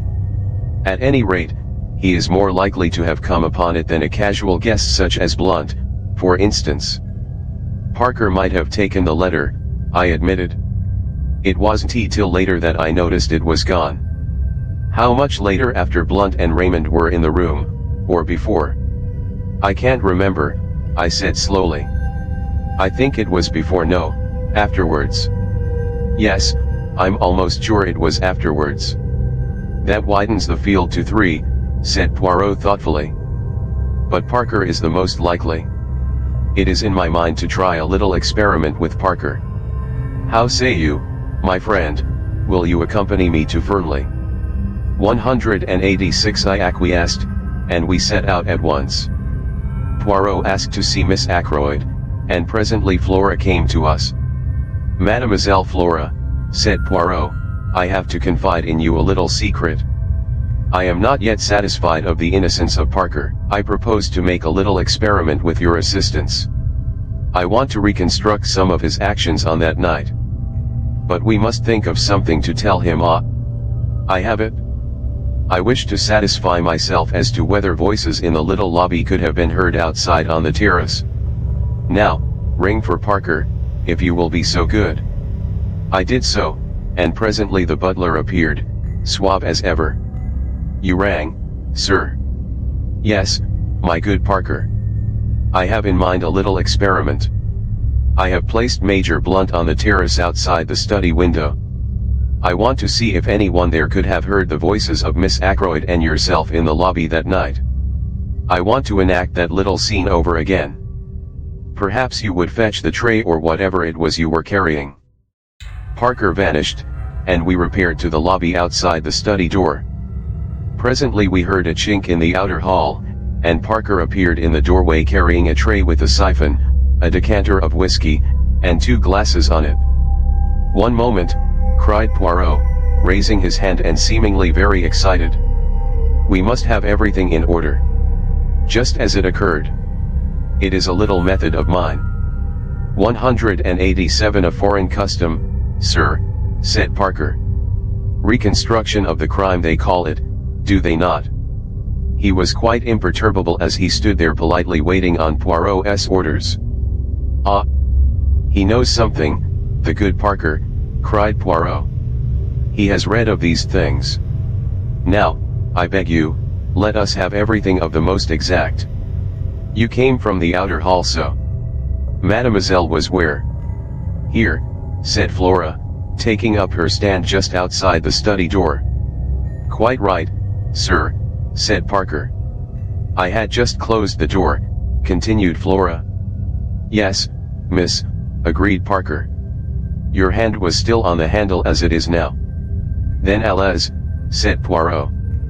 Play me the little comedy. Flora stood with her hand on the door handle, and Parker came stepping through the door from the hall, bearing the tray. He stopped just inside the door.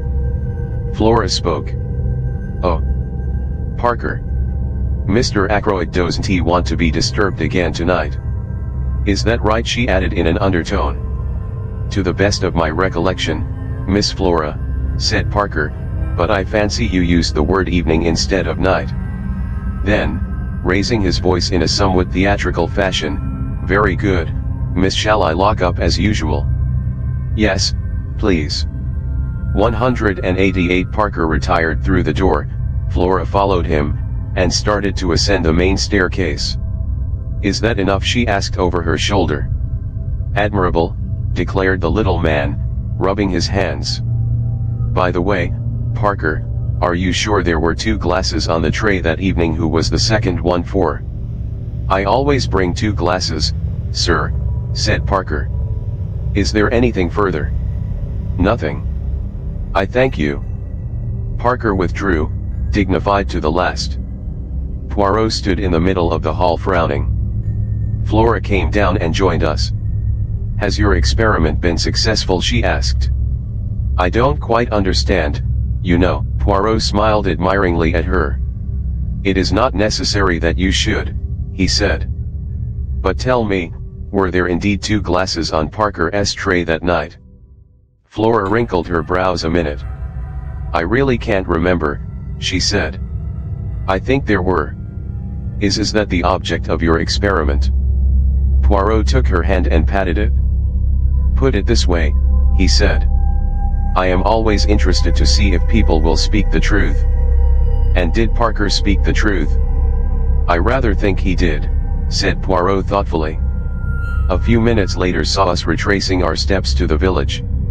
189. What was the point of that question about the glasses? I asked curiously.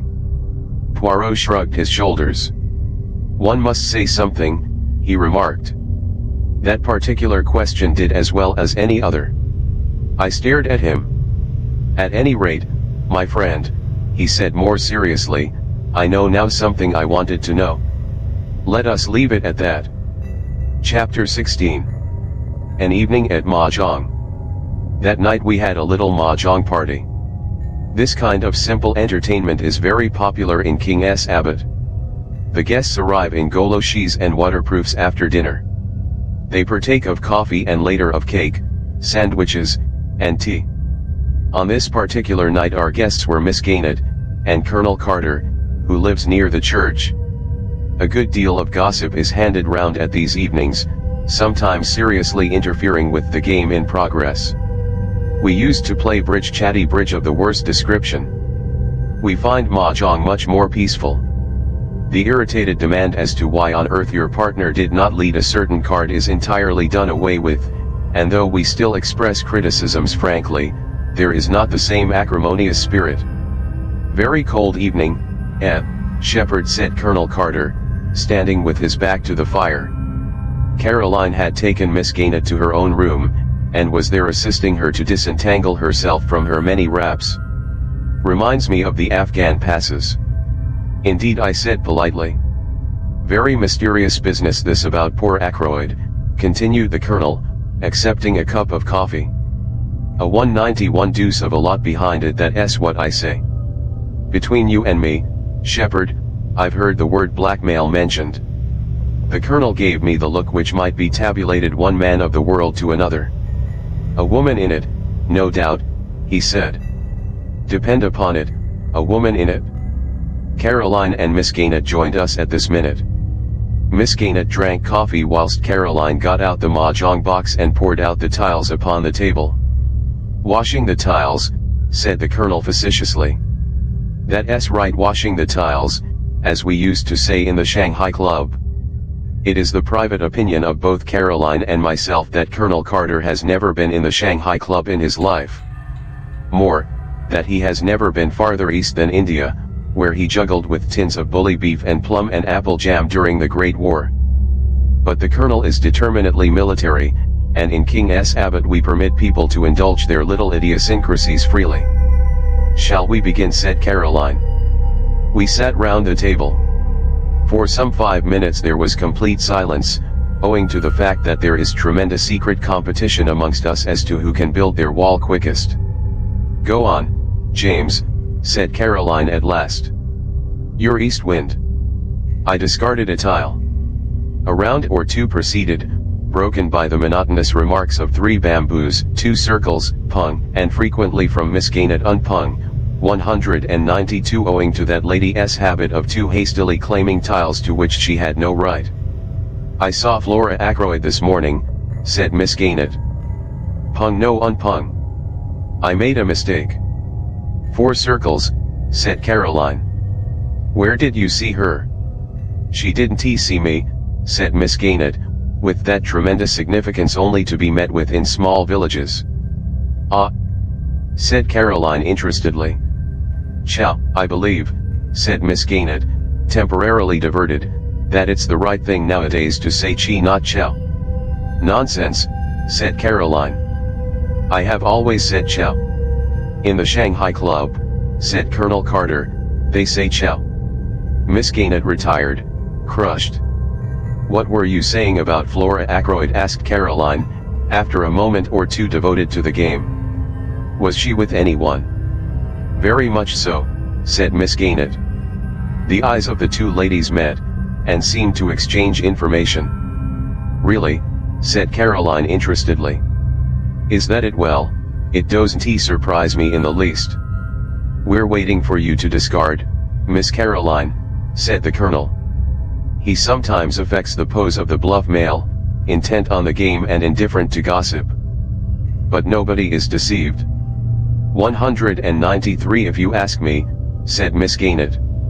Was that a bamboo you discarded, dear? Oh. No, I see now it was a circle.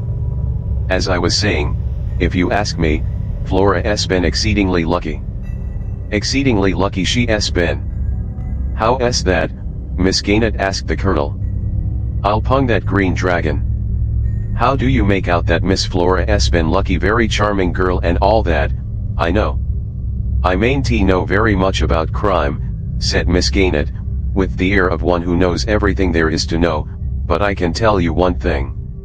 The first question that is always asked is who last saw the deceased alive, and the person who did is regarded with suspicion. Now, Flora Ackroyd last saw her uncle alive. It might have looked very nasty for her, very nasty indeed.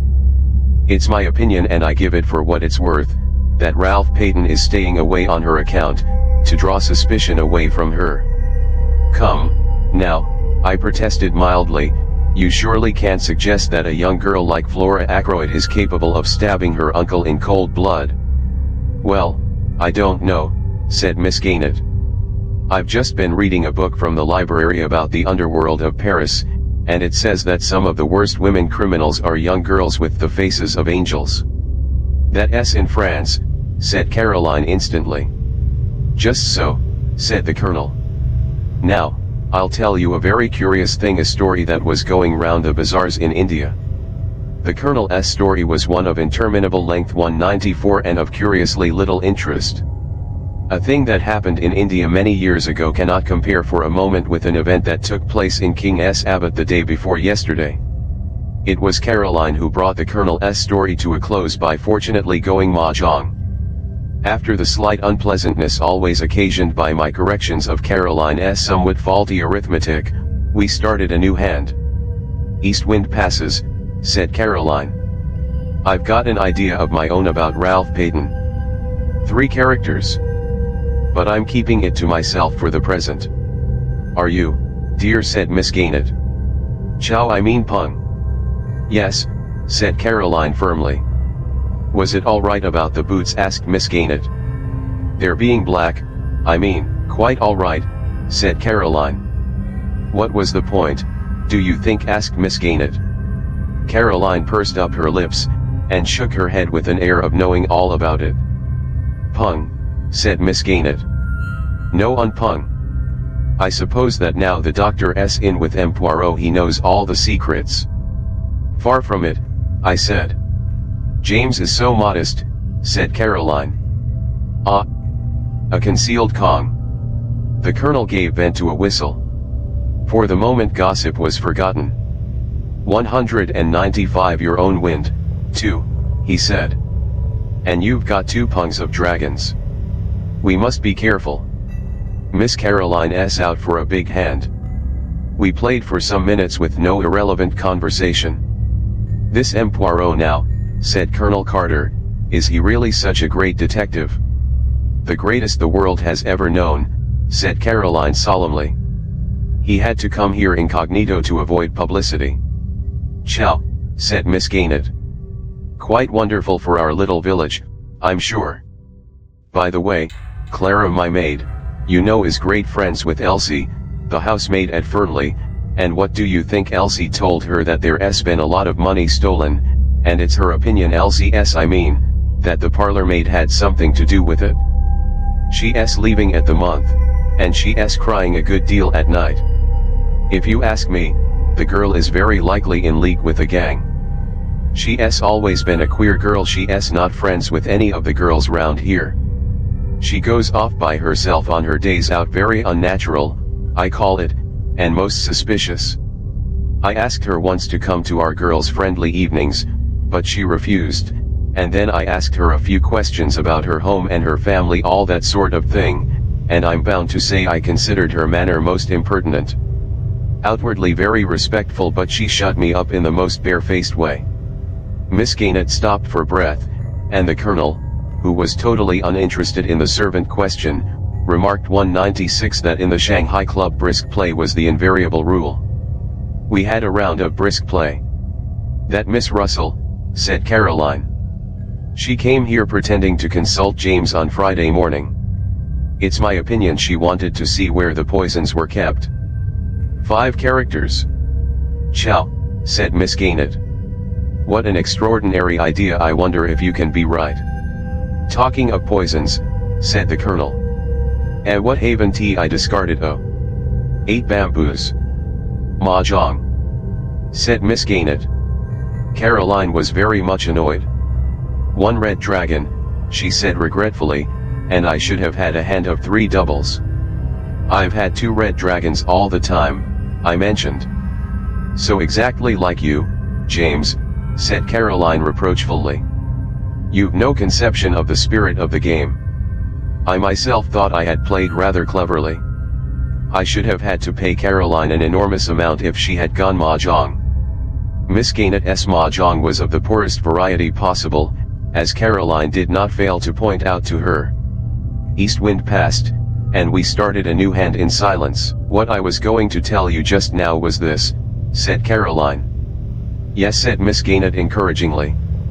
My idea about Ralph Payton, I mean. 197. Yes, dear, said Miss Gaynett, still more encouragingly. Chow. It's a sign of weakness to chow so early, said Caroline severely. You should go for a big hand. I know, said Miss Gaynett. You were saying about Ralph Payton, you know. Yes. Well, I've a pretty shrewd idea where he is. We all stopped to stare at her. This is very interesting, Miss Caroline, said Colonel Carter. All your own idea, eh? Well, not exactly. I'll tell you about it. You know that big map of the county we have in the hall? We all said yes. As M. Poirot was going out the other day, he stopped and looked at it, and he made some remark. I can't remember exactly what it was. Something about Cranchester being the only big town anywhere near us, which is true, of course. But after he had gone it came to me suddenly. What came to you? His meaning. Of course Ralph is in Cranchester. It was at that moment that I knocked down the rack that held my pieces. My sister immediately reproved me for clumsiness, but half-heartedly. She was intent on her theory. Cranchester, Miss Caroline, said Colonel Carter. Surely not Cranchester. It's so near. That's exactly it, cried Caroline triumphantly. It seems quite clear by now that he didn't get away from 198 here by train. He must simply have walked into Cranchester. And I believe he is there still. No one would dream of his being so near at hand. I pointed out several objections to the theory, but when once Caroline has got something firmly into her head, nothing dislodges it. And you think M. Poirot has the same idea, said Miss Gaynett thoughtfully. It's a curious coincidence, but I was out for a walk this afternoon on the Cranchester Road, and he passed me in a car coming from that direction. We all looked at each other. Why, dear me, said Miss Gaynett suddenly, I'm mahjong all the time, and I never noticed it. Caroline's attention was distracted from her own inventive exercises. She pointed out to Miss Gaynett that a hand consisting of mixed suits and too many chows was hardly worth going mahjong on. Miss Gaynett listened imperturbably and collected her counters. Yes, dear, I know what you mean, she said. But it rather depends on what kind of a hand you have to start with, doesn't it? You'll never get the big hands if you don't go for them, urged Caroline. Well, we must all play our own way, mustn't we, said Miss Gaynett. She looked down at her counters. After all, I'm up, so far. Caroline, who was considerably down, said nothing. East wind passed, and we set to once more. Annie brought in the tea things. Caroline and Miss Gaynett 199 were both slightly ruffled, as is often the case during one of these festive evenings.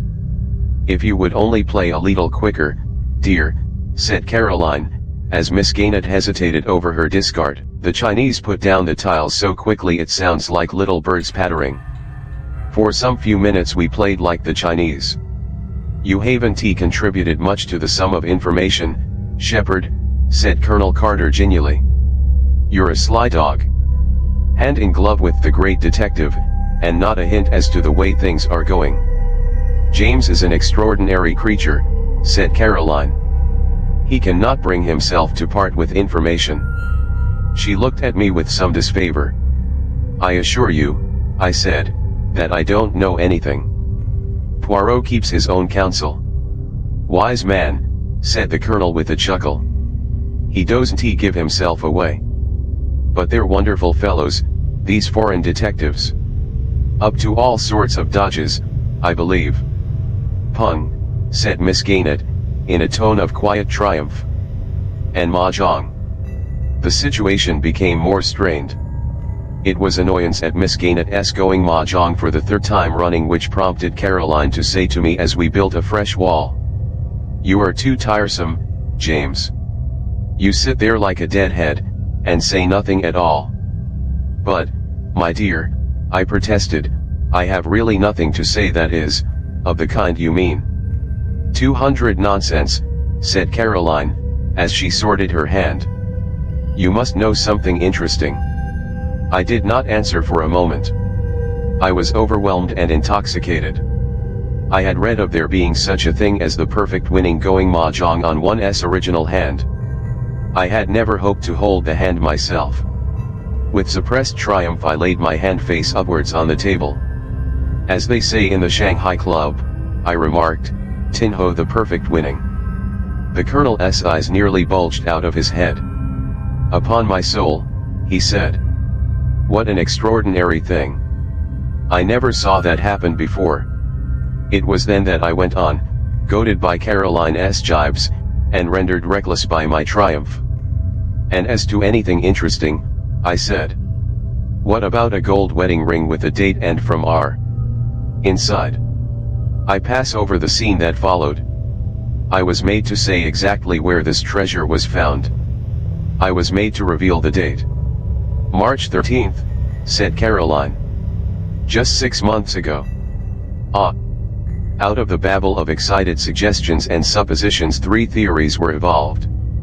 One that of Colonel Carter, that Ralph was secretly married to Flora. The first or most simple solution. 2 that of Miss Gaynett, that Roger Ackroyd had been secretly married to Mrs. Ferrars. 3 that of my sister, that Roger Ackroyd had married his housekeeper, Miss Russell. 201 A fourth or super theory was propounded by Caroline later as we went up to bed.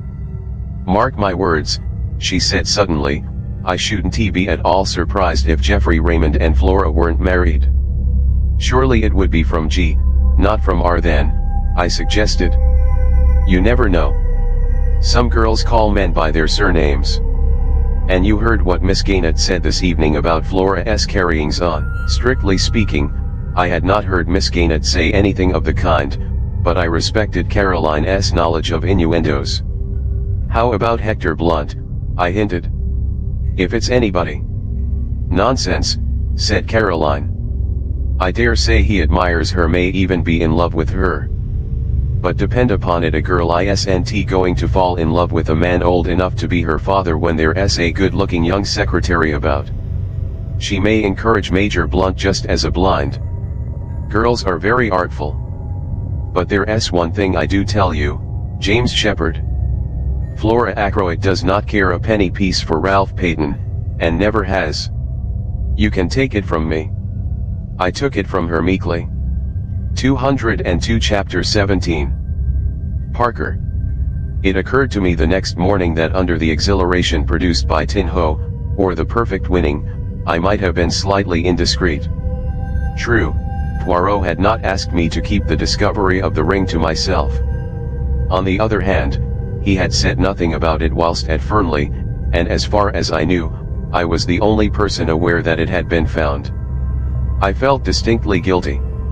The fact was by now spreading through King's Abbot like wildfire. I was expecting wholesale reproaches from Poirot any minute. The joint funeral of Mrs. Ferrars and Roger Ackroyd was fixed for 11 o'clock. It was a melancholy and impressive ceremony. All the party from Fernley were there. After it was over, Poirot, who had also been present, took me by the arm, and invited me to accompany him back to the Larches. He was looking very grave, and I feared that my indiscretion of the night before had got round to his ears. but it soon transpired that his thoughts were occupied by something of a totally different nature. "See you," he said. "We must act. With your help I propose to examine a witness.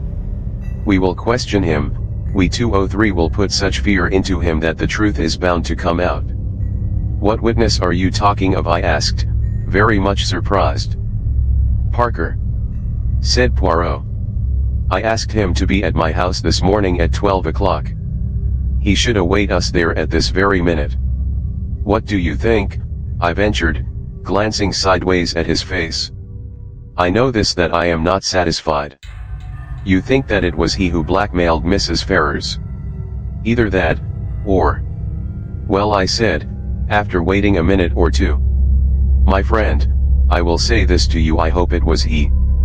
The gravity of his manner, and something indefinable that tinged it, reduced me to silence. On arrival at the Larches, we were informed that Parker was already there awaiting our return. As we entered the room, the butler rose respectfully. "Good morning, Parker," said Poirot pleasantly. "One instant, I pray of you." He removed his overcoat and gloves. "Allow me, sir," said Parker, and sprang forward to assist him. He deposited the articles neatly on a chair by the door. Poirot watched him with approval. "Thank you, my good Parker," he said. "Take a seat, will you not? What I have to say may take some time." 204. Parker seated himself with an apologetic bend of the head. "Now what do you think I asked you to come here for this morning at?" Parker coughed. "I understood, sir, that you wished to ask me a few questions about my late master, private like." "Precisement," said Poirot, beaming. "Have you made many experiments in blackmail?" "Sir." The butler sprang to his feet. "Do not excite yourself," said Poirot placidly. "Do not play the farce of the honest, injured man. You know all there is to know about the blackmail, is it not so?" "Sir, I've never been insulted," suggested Poirot, "in such a way before." "Then why, my excellent Parker, were you so anxious to overhear the conversation in Mr. Ackroyd's study the other evening, after you had caught the word blackmail?" "I wasn't he." "Who was your last master?" rapped out Poirot suddenly. "My last master?" "Yes, the master you were with before you came to Mr. Ackroyd." "A Major Ellerby, sir." Poirot took the words out of his mouth. "Just so, Major Ellerby. Major Ellerby was addicted to drugs, was he not? You traveled about with him. When he was in Bermuda there was some trouble, a man 205 was killed. Major Ellerby was partly responsible. It was hushed up. But you knew about it? How much did Major Ellerby pay you to keep your mouth shut?" Parker was staring at him open-mouthed. The man had gone to pieces, his cheeks shook flabbily. "You see, I have made inquiries," said Poirot pleasantly. "It is as I say. You got a good sum then as blackmail, and Major Ellerby went on paying you until he died. Now I want to hear about your latest experiment." Parker still stared. "It is useless to deny. Hercule Poirot knows. It is so, what I have said about Major Ellerby, is it not?" As though against his will, Parker nodded reluctantly once. His face was ashen pale. "But I never hurt a hair of Mr. Ackroyd's head," he moaned. "Honest to God, sir, I didn't. I've been afraid of this coming all the time. And I tell you I didn't kill him." His voice rose almost to a scream. "I am inclined to believe you, my friend," said Poirot. "You have not the nerve, the courage. But I must have the truth. I'll tell you anything, sir, anything you want to know. It's true that I tried to listen that night. A word or two I heard made me curious. And Mr. Ackroyd's wanting not to be disturbed, and shutting himself up with the doctor the way he did. It's God's own truth what I told the police. I heard the word blackmail, sir, and well. 206. He paused. "You thought there might be something in it for you," suggested Poirot smoothly. Well, yes, I did, sir. I thought that if Mr. Ackroyd was being blackmailed, why shouldn't I have a share of the pickings? A very curious expression passed over Poirot's face. He leaned forward. Had you any reason to suppose before that night that Mr. Ackroyd was being blackmailed? No, indeed, sir. It was a great surprise to me, such a regular gentleman in all his habits. How much did you overhear? Not very much, sir. There seemed what I might call a spite against me. Of course I had to attend to my duties in the pantry. And when I did creep along once or twice to the study, it was no use. The first time Dr. Shepherd came out and almost caught me in the act, and another time Mr. Raymond passed me in the big hall and went that way, so I knew it was no use, and when I went with the tray, Miss Flora headed me off. Poirot stared for a long time at the man, as if to test his sincerity. Parker returned his gaze earnestly. I hope you believe me, sir. I've been afraid all along the police would rake up that old business with Major Ellerby and be suspicious of me in consequence. Eh bien, said Poirot at last. I am disposed to believe you. But there is one thing I must request of you, to show me your bank book. You have a bank book, I presume? 207. Yes, sir, as a matter of fact, I have it with me now. With no sign of confusion, he produced it from his pocket. Poirot took the slim, green-covered book and perused the entries. Ah! I perceive you have purchased £500 of National Savings Certificates this year. Yes, sir. I have already over £1,000 saved, the result of my connection with my late master, Major Ellerby. And I have had quite a little flutter on some horses this year, very successful. If you remember, sir, a rank outsider won the Jubilee. I was fortunate enough to back it £20. Poirot handed him back the book. I will wish you good morning. I believe that you have told me the truth. If you have not, so much the worse for you, my friend. When Parker had departed, Poirot picked up his overcoat once more. Going out again, I asked. Yes, we will pay a little visit to the good M. Hammond. You believe Parker's story? It is credible enough on the face of it. It seems clear that unless he is a very good actor indeed, he genuinely believes it was Ackroyd himself who was the victim of blackmail. If so, he knows nothing at all about the Mrs. Ferrars business. Then in that case who? Precisement. Who but our visit to M. Hammond 208 will accomplish one purpose. It will either clear Parker completely or else.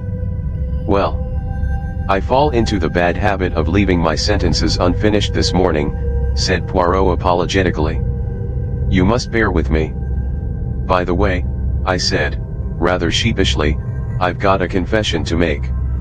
I'm afraid I have inadvertently let out something about that ring. What ring? The ring you found in the goldfish pond. Ah. Yes, said Poirot, smiling broadly. I hope you're not annoyed. It was very careless of me. But not at all, my good friend, not at all. I laid no commands upon you. You were at liberty to speak of it if you so wished. She was interested, your sister. She was indeed. It created a sensation. All sorts of theories are flying about. Ah. And yet it is so simple. The true explanation leapt to the eye, did it not? Did it? I said dryly. Poirot laughed. The wise man does not commit himself, he observed. Is not that so? But here we are at Mr. Hammond's.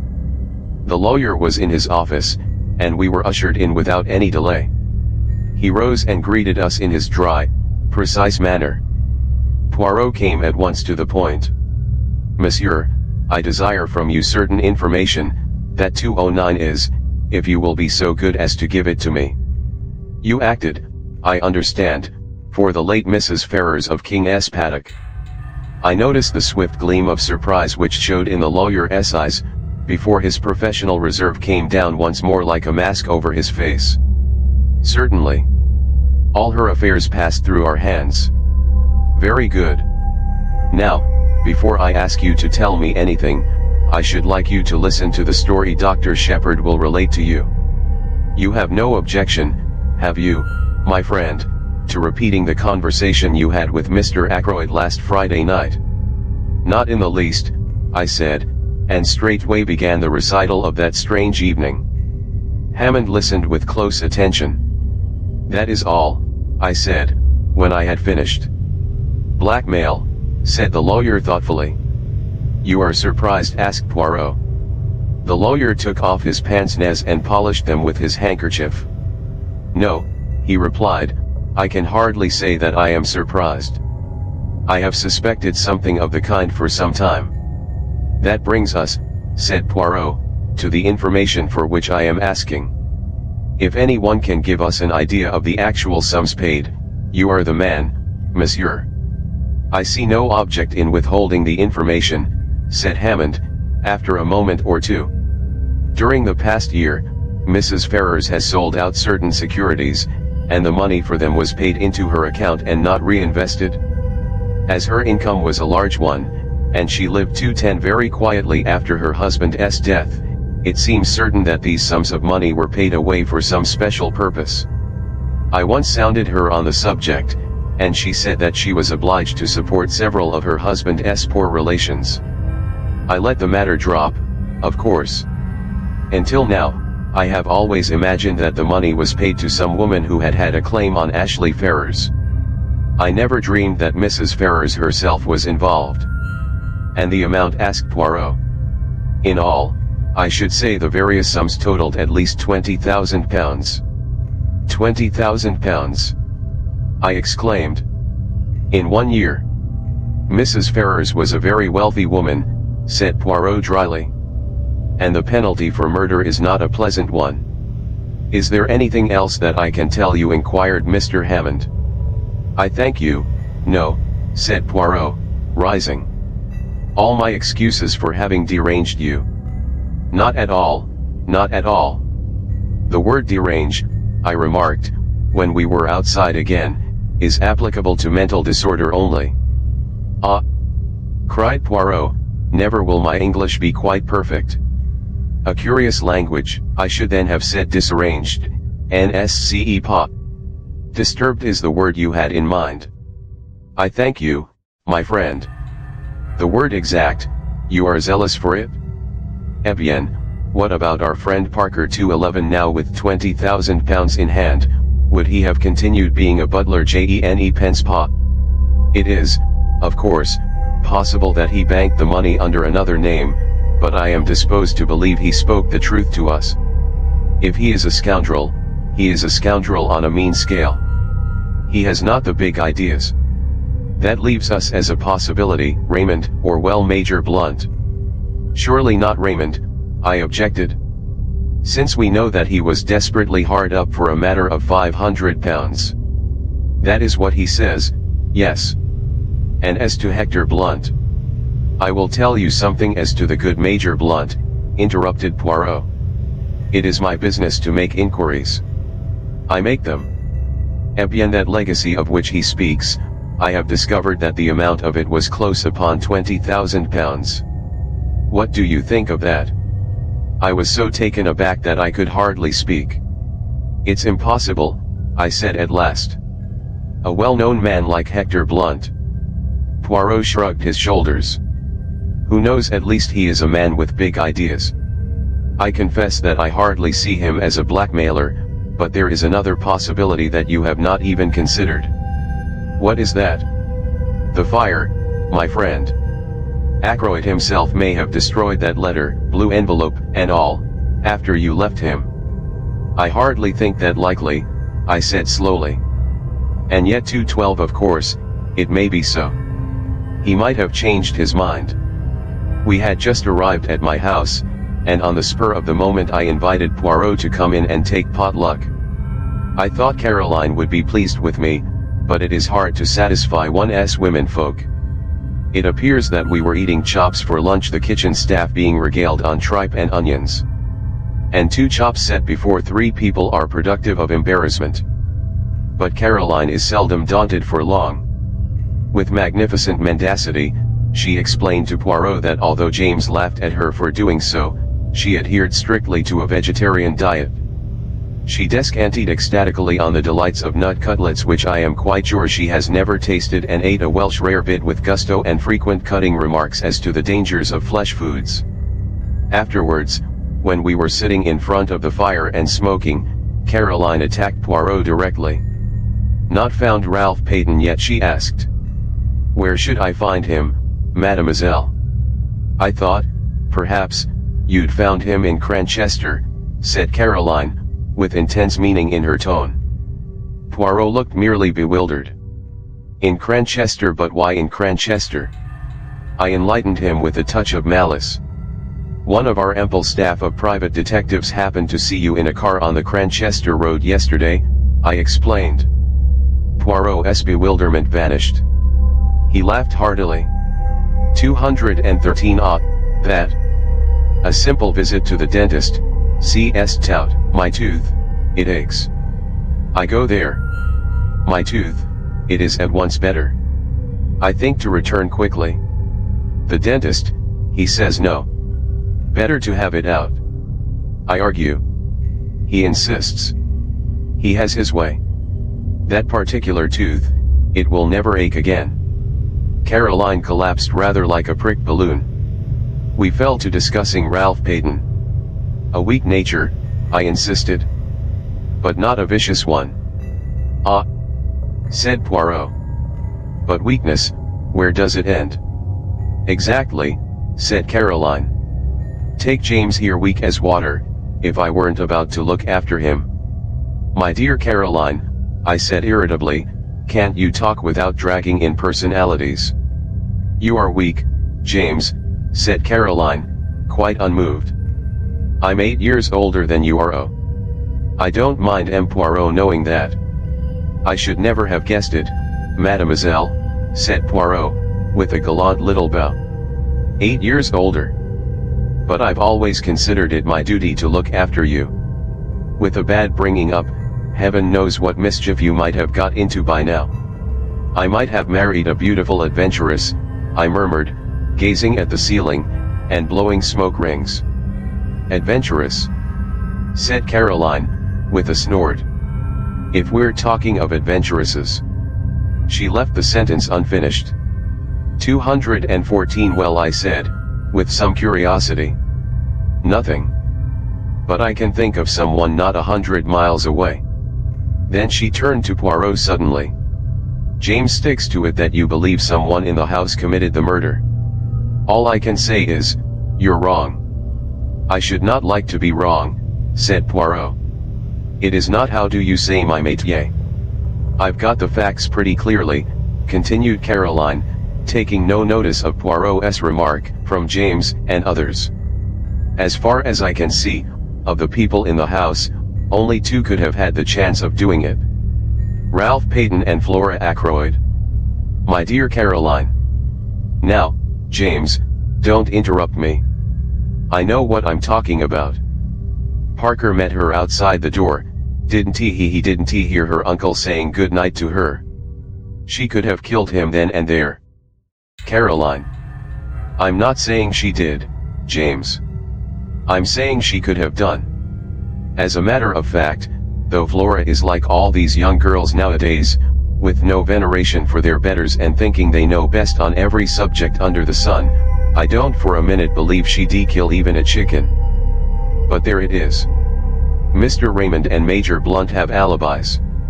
Mrs. Ackroyd's got an alibi. Even that Russell woman seems to have one, and a good job for her it is she has. Who is left? Only Ralph and 215 Flora.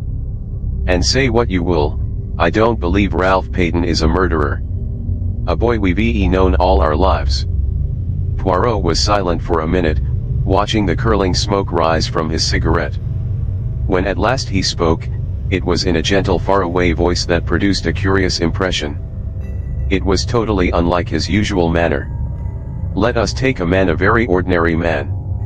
A man with no idea of murder in his heart. There is in him somewhere a strain of weakness deep down. It has so far never been called into play. Perhaps it never will be, and if so, he will go to his grave honored and respected by everyone. But let us suppose that something occurs. He is in difficulties, or perhaps not that even. He may stumble by accident on a secret involving life or death to someone. And his first impulse will be to speak out, to do his duty as an honest citizen. And then the strain of weakness tells. Here is a chance of money, a great amount of money. He wants money, he desires it, and it is so easy. He has to do nothing for it, just keep silence. That is the beginning. The desire for money grows. He must have more and more. He is intoxicated by the gold mine which has opened at his feet. He becomes greedy. And in his greed he overreaches himself. One can press a man as far as one likes, but with a woman one must not press too far.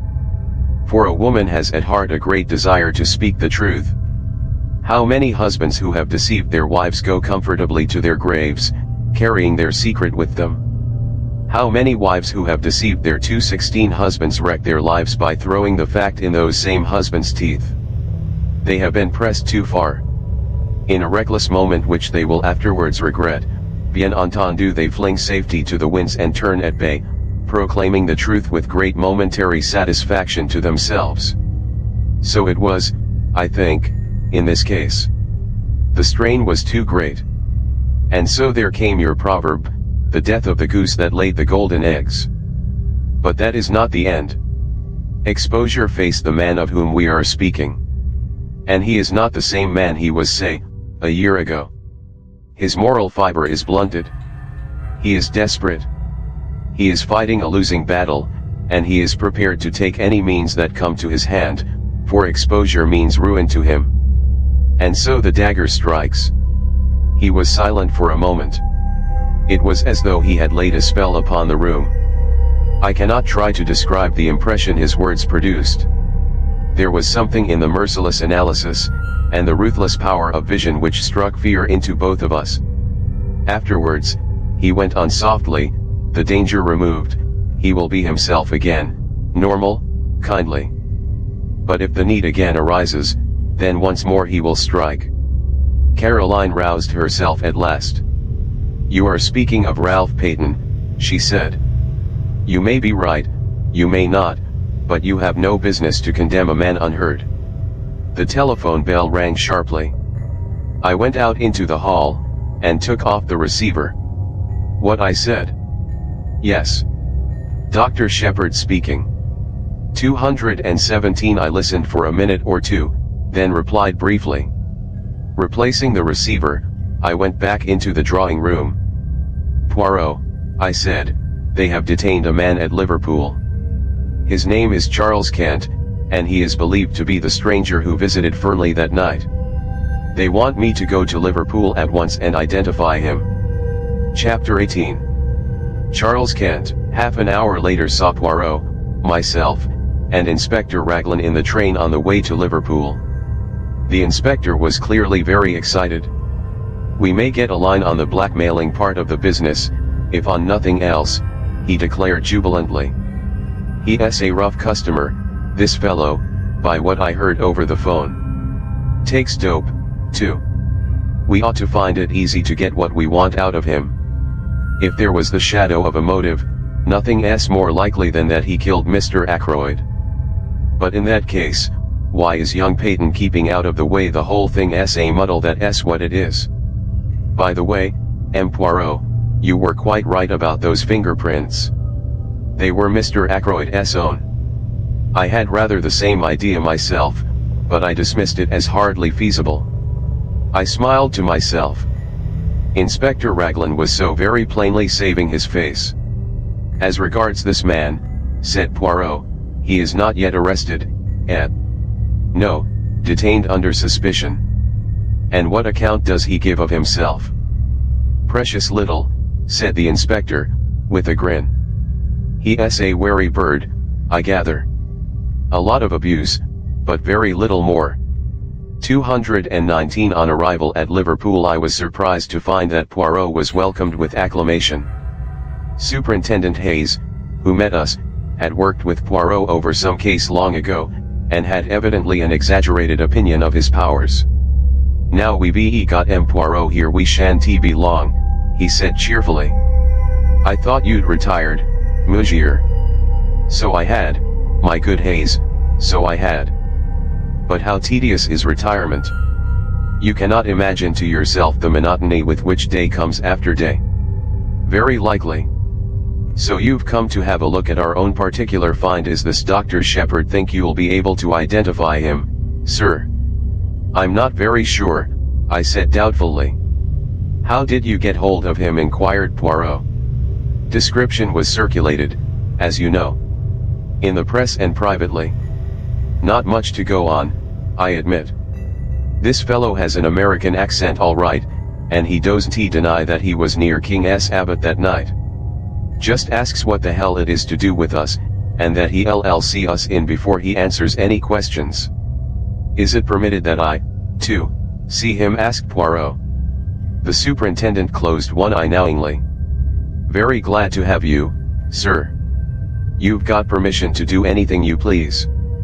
Inspector Japp of Scotland Yard was asking after you the other day. Said he'd heard you were connected unofficially with this case. Where's Captain Peyton hiding, sir? Can you tell me that? I doubt if it would be wise at the present juncture, 220, said Poirot primly, and I bit my lips to prevent a smile. The little man really did it very well. After some further parley, we were taken to interview the prisoner. He was a young fellow, I should say not more than 22 or 3. Tall, thin, with slightly shaking hands, and the evidences of considerable physical strength some would run to seed. His hair was dark, but his eyes were blue and shifty, seldom meeting a glance squarely. I had all along cherished the illusion that there was something familiar about the figure I had met that night, but if this were indeed he, I was completely mistaken. He did not remind me in the least of anyone I knew. Now then, Kent, said the superintendent, stand up. Here are some visitors come to see you. Recognize any of them? Kent glared at us sullenly, but did not reply. I saw his glance waver over the 3 of us, and come back to rest on me. Well, sir, said the superintendent to me, what do you say? The height's the same, I said, and as far as general appearance goes it might well be the man in question. Beyond that, I couldn't go. What the hell's the meaning of all this? Asked Kent. What have you got against me? Come on, out with it. What am I supposed to have done? I nodded my head. It's the man, I said. I recognize the voice. 221 recognize my voice. Do you? Where do you think you heard it before? On Friday evening last, outside the gates of Fernley Park. You asked me the way there. I did I? Do you admit it? Asked the inspector. I don't admit anything. Not till I know what you've got on me. Have you not read the papers in the last few days? Asked Poirot, speaking for the first time. The man's eyes narrowed. So that's it, is it? I saw an old gent had been croaked at Fernley. Trying to make out I did the job, are you? You were there that night, said Poirot quietly. How do you know, mister? By this. Poirot took something from his pocket and held it out. It was the goose quill we had found in the summer house. At the sight of it the man's face changed. He half held out his hand. Snow, said Poirot thoughtfully. No, my friend, it is empty. It lay where you dropped it in the summer house that night. Charles Kent looked at him uncertainly. You seem to know a hell of a lot about everything, you little foreign cock-duck. Perhaps you remember this, the papers say that the old gent was croaked between 9:45 and 10 o'clock. 222 That is so, agreed Poirot. Yes, but is it really so? That's what I'm getting at. This gentleman will tell you, said Poirot. He indicated Inspector Raglan. The latter hesitated, glanced at Superintendent Hayes, then at Poirot, and finally, as though receiving sanction, he said. That's right. Between 9:45 and 10 o'clock. Then you've nothing to keep me here for, said Kent. I was away from Fernley Park by 25 minutes past 9. You can ask at the Dog and Whistle. That's a saloon about a mile out of Fernley on the road to Cranchester. I kicked up a bit of a row there, I remember. As near as nothing to 9:45, it was. How about that? Inspector Raglan wrote down something in his notebook. Well, demanded Kent. Inquiries will be made, said the inspector. If you've spoken the truth, you won't have anything to complain about. What were you doing at Fernley Park anyway? Went there to meet someone. Who? That's none of your business. You'd better keep a civil tongue in your head, my man, the superintendent warned him. To hell with a civil tongue. I went there on my own business, and that's all there is to it. If I was clear away before the murder was done, that's all that concerns the cops. 223 Your name, it is Charles Kent, said Poirot. Where were you born? The man stared at him, then he grinned. I'm a full-blown Britisher all right, he said. Yes, said Poirot meditatively, I think you are. I fancy you were born in Kent. The man stared. Why's that? Because of my name. What's that to do with it? Is a man whose name is Kent bound to be born in that particular county? Under certain circumstances, I can imagine he might be, said Poirot very deliberately. Under certain circumstances, you comprehend. There was so much meaning in his voice as to surprise the two police officers. As for Charles Kent, he flushed a brick red, and for a moment I thought he was going to spring at Poirot. He thought better of it, however, and turned away with a kind of laugh. Poirot nodded as though satisfied, and made his way out through the door. He was joined presently by the two officers. We'll verify that statement, remarked Raglan. I don't think he's lying, though. But he's got to come clear with a statement as to what he was doing at Fernley. It looks to me as though we got our blackmailer all right. On the other hand, granted his story is correct, he couldn't have had anything to do with the actual murder. He got £10 on him when he was arrested, rather a large sum. I fancy that £40 went to him. The numbers of the notes didn't correspond, but of course 224 he'd have changed them first thing. Mr. Ackroyd must have given him the money, and he made off with it as fast as possible. What was that about Kent being his birthplace? What's that got to do with it? Nothing whatever, said Poirot mildly. A little idea of mine, that was all. Me, I am famous for my little ideas. Are you really? Said Raglan, studying him with a puzzled expression. The superintendent went into a roar of laughter. Many's the time I've heard Inspector Japp say that. M. Poirot and his little ideas. Too fanciful for me, he'd say, but always something in them. You mock yourself at me, said Poirot, smiling, but never mind. The old ones, they laugh last sometimes, when the young, clever ones do not laugh at all. And nodding his head at them in a sage manner, he walked out into the street. He and I lunched together at an hotel. I know now that the whole thing lay clearly unraveled before him. He had got the last thread he needed to lead him to the truth. But at the time I had no suspicion of the fact. I overestimated his general self-confidence, and I took it for granted that the things which puzzled me must be equally puzzling to him. My chief puzzle was what the man Charles Kent could have been doing at Fernley. Again and again I put the question to myself and could get no satisfactory reply. 225 At last I ventured a tentative query to Poirot. His reply was immediate. Mon ami, I do not think, I know. Really? I said incredulously. Yes, indeed. I suppose now that to you it would not make sense if I said that he went to Fernley that night because he was born in Kent. I stared at him. It certainly doesn't seem to make sense to me, I said dryly. Ah, said Poirot pityingly. Well, no matter. I have still my little idea. Chapter 19. Flora Ackroyd. As I was returning from my round the following morning, I was hailed by Inspector Raglan. I pulled up, and the inspector mounted on the step. Good morning, Dr. Shepherd, he said. Well, That alibi is all right enough. Charles Kent S. Charles Kent S. The barmaid at the Dog and Whistle, Sally Jones, she remembers him perfectly. Picked out his photograph from among 5 others.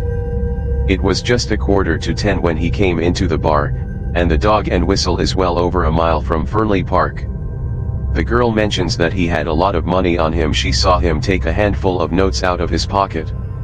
Rather surprised her, it did, seeing the class of fellow he was, with a pair of boots clean dropping off him. That's where that £40 went right enough. The man still refuses to give an account of his visit to Fernley. Obstinate as a mule he is. I had a chat with Hayes at Liverpool over the wire this morning. Hercule Poirot says he knows the reason the man went there that night, I observed. Does he? Cried the inspector eagerly. 227 yes, I said maliciously. He says he went there because he was born in Kent. I felt a distinct pleasure in passing on my own discomfiture. Raglan stared at me for a moment or two uncomprehendingly. Then a grin overspread his weaselly countenance and he tapped his forehead significantly. Bit gone here, he said. I've thought so for some time. Poor old chap, so that's why he had to give up and come down here. In the family, very likely. He's got a nephew who's quite off his crumpet. Poirot has, I said, very surprised. Yes. Hasn't he ever mentioned him to you? Quite docile, I believe, and all that, but mad as a hatter, poor lad. Who told you that? Again a grin showed itself on Inspector Raglan's face. Your sister, Miss Shepherd, she told me all about it. Really, Caroline is amazing. She never rests until she knows the last details of everybody's family secrets. Unfortunately, I have never been able to instill into her the decency of keeping them to herself. Jump in, Inspector, I said, opening the door of the car. We'll go up to the Larches together, and acquaint our Belgian friend with the latest news. Might as well, I suppose. After all, even if he is a bit balmy, it was a useful tip he gave me about those fingerprints. He's got a bee in his bonnet about the man Kent, but who knows, there may be something useful behind it. 228 Poirot received us with his usual smiling courtesy. He listened to the information we had brought him, nodding his head now and then. Seems quite okay, doesn't he? It said the inspector rather gloomily. A chap can't be murdering someone in one place when he's drinking in the bar in another place a mile away. Are you going to release him? Don't see what else we can do. We can't very well hold him for obtaining money on false pretenses. Can't prove a ruddy thing. The inspector tossed a match into the grate in a disgruntled fashion. Poirot retrieved it and put it neatly in a little receptacle designed for the purpose. His action was purely mechanical. I could see that his thoughts were on something very different. If I were you, he said at last, I should not release the man Charles Kent yet. What do you mean? Raglan stared at him. What I say? I should not release him yet. You don't think he can have had anything to do with the murder, do you? I think probably not, but one cannot be certain yet. But haven't I just told you? Poirot raised a hand protestingly. Mais oui. I heard. I am not deaf nor stupid, thank the good God. But see you approach the matter from the wrong premises, is not that the word? 229 The inspector stared at him heavily. I don't see how you make that out. Look here, we know Mr. Ackroyd was alive at 9:45. You admit that, don't you? Poirot looked at him for a moment, then shook his head with a quick smile. I admit nothing that is not proved. Well, we've got proof enough of that. We've got Miss Flora Ackroyd's evidence. That she said good night to her uncle, but me, I do not always believe what a young lady tells me, no, not even when she is charming and beautiful. But hang it all, man, Parker saw her coming out of the door. No. Poirot's voice rang out with sudden sharpness. That is just what he did not see. I satisfied myself of that by a little experiment the other day. You remember, Dr. Parker saw her outside the door, with her hand on the handle. He did not see her come out of the room. But where else could she have been? Perhaps on the stairs. The stairs. That is my little idea, yes. But those stairs only lead to Mr. Ackroyd's bedroom. Precisely. And still the inspector stared. You think she'd been up to her uncle's bedroom? Well, why not? Why should she lie about it? 230. That is just the question. It depends on what she was doing there, does it not? You mean the money? Hang it all, you don't suggest that it was Miss Ackroyd who took that £40? I suggest nothing, said Poirot. But I will remind you of this. Life was not very easy for that mother and daughter. There were bills, there was constant trouble over small sums of money. Roger Ackroyd was a peculiar man over money matters. The girl might be at her wit's end for a comparatively small sum. Figure to yourself then what happens. She has taken the money, she descends the little staircase. When she is halfway down, she hears the chink of glass from the hall. She has not a doubt of what it is: Parker coming to the study. At all costs she must not be found on the stairs. Parker will not forget it, he will think it odd. If the money is missed, Parker is sure to remember having seen her come down those stairs. She has just time to rush down to the study door with her hand on the handle to show that she has just come out, when Parker appears in the doorway. She says the first thing that comes into her head, a repetition of Roger Ackroyd's orders earlier in the evening, and then goes upstairs to her own room. Yes, but later, persisted the inspector, she must have realized the vital importance of speaking the truth. Why? The whole case hinges on it. Afterwards, said Poirot dryly, it was a little difficult for Mademoiselle Flora. She is told simply that the police are here and that there has been a robbery. Naturally 231 she jumps to the conclusion that the theft of the money has been discovered. Her one idea is to stick to her story. When she learns that her uncle is dead, she is panic-stricken. Young women do not faint nowadays, monsieur, without considerable provocation. Eh bien. There it is.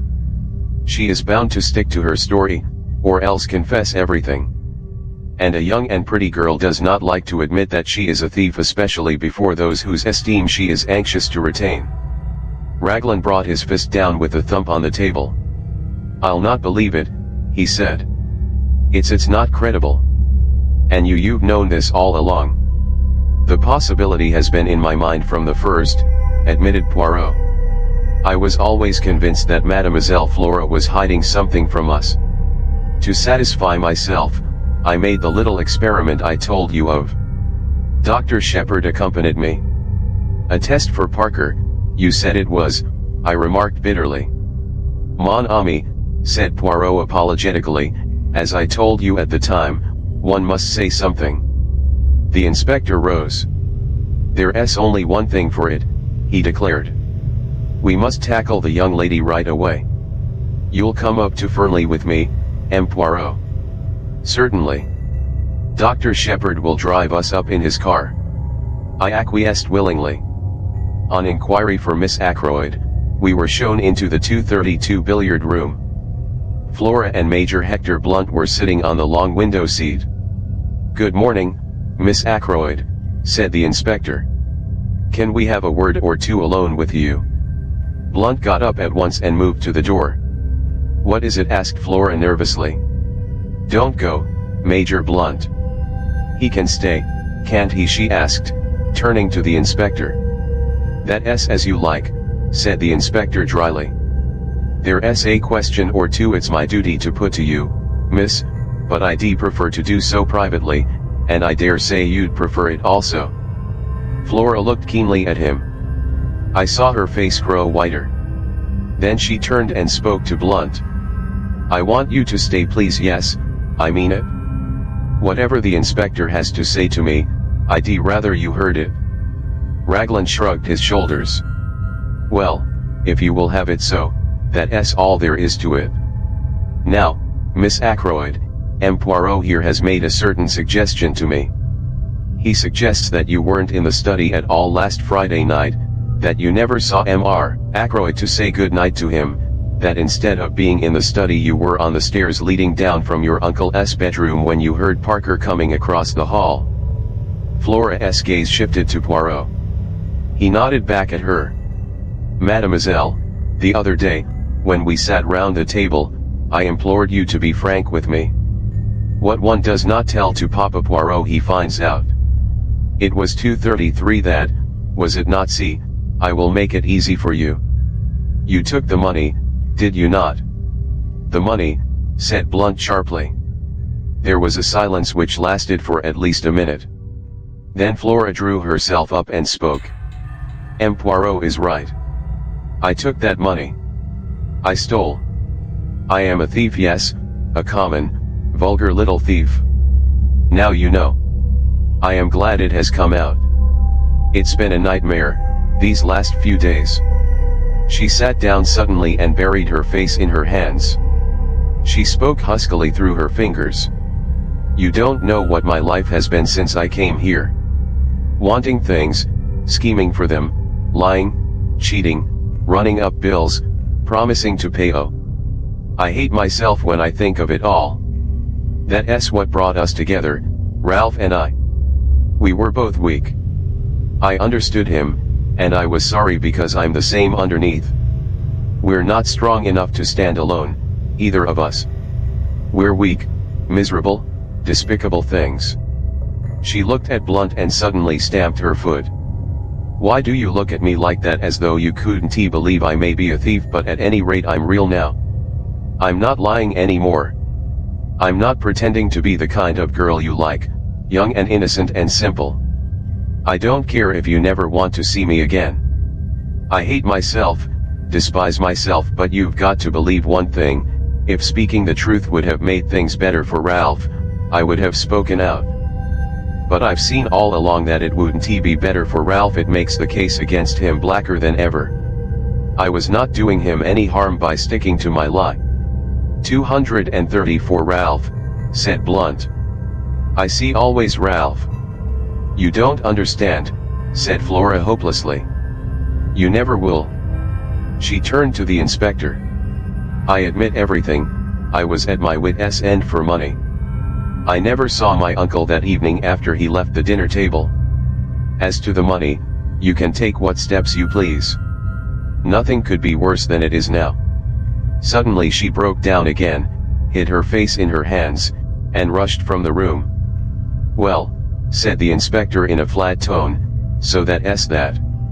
He seemed rather at a loss what to do next. Blunt came forward. Inspector Raglan, he said quietly, that money was given to me by Mr. Ackroyd for a special purpose. Miss Ackroyd never touched it. When she says she did, she is lying with the idea of shielding Captain Peyton. The truth is as I said, and I am prepared to go into the witness box and swear to it. He made a kind of jerky bow, then turning abruptly, he left the room. Poirot was after him in a flash. He caught the other up in the hall. Monsieur, a moment, I beg of you, if you will be so good. Well, sir. Blunt was obviously impatient. He stood frowning down on Poirot. It is this, said Poirot rapidly, I am not deceived by 235, your little fantasy. No, indeed. It was truly Miss Flora who took the money. All the same, it is well imagined what you say, it pleases me. It is very good what you have done there. You are a man quick to think and to act. I'm not in the least anxious for your opinion, thank you, said Blunt coldly. He made once more as though to pass on, but Poirot, not at all offended, laid a detaining hand on his arm. Ah! But you are to listen to me. I have more to say. The other day I spoke of concealments. Very well, all along have I seen what you are concealing. Mademoiselle Flora, you love her with all your heart.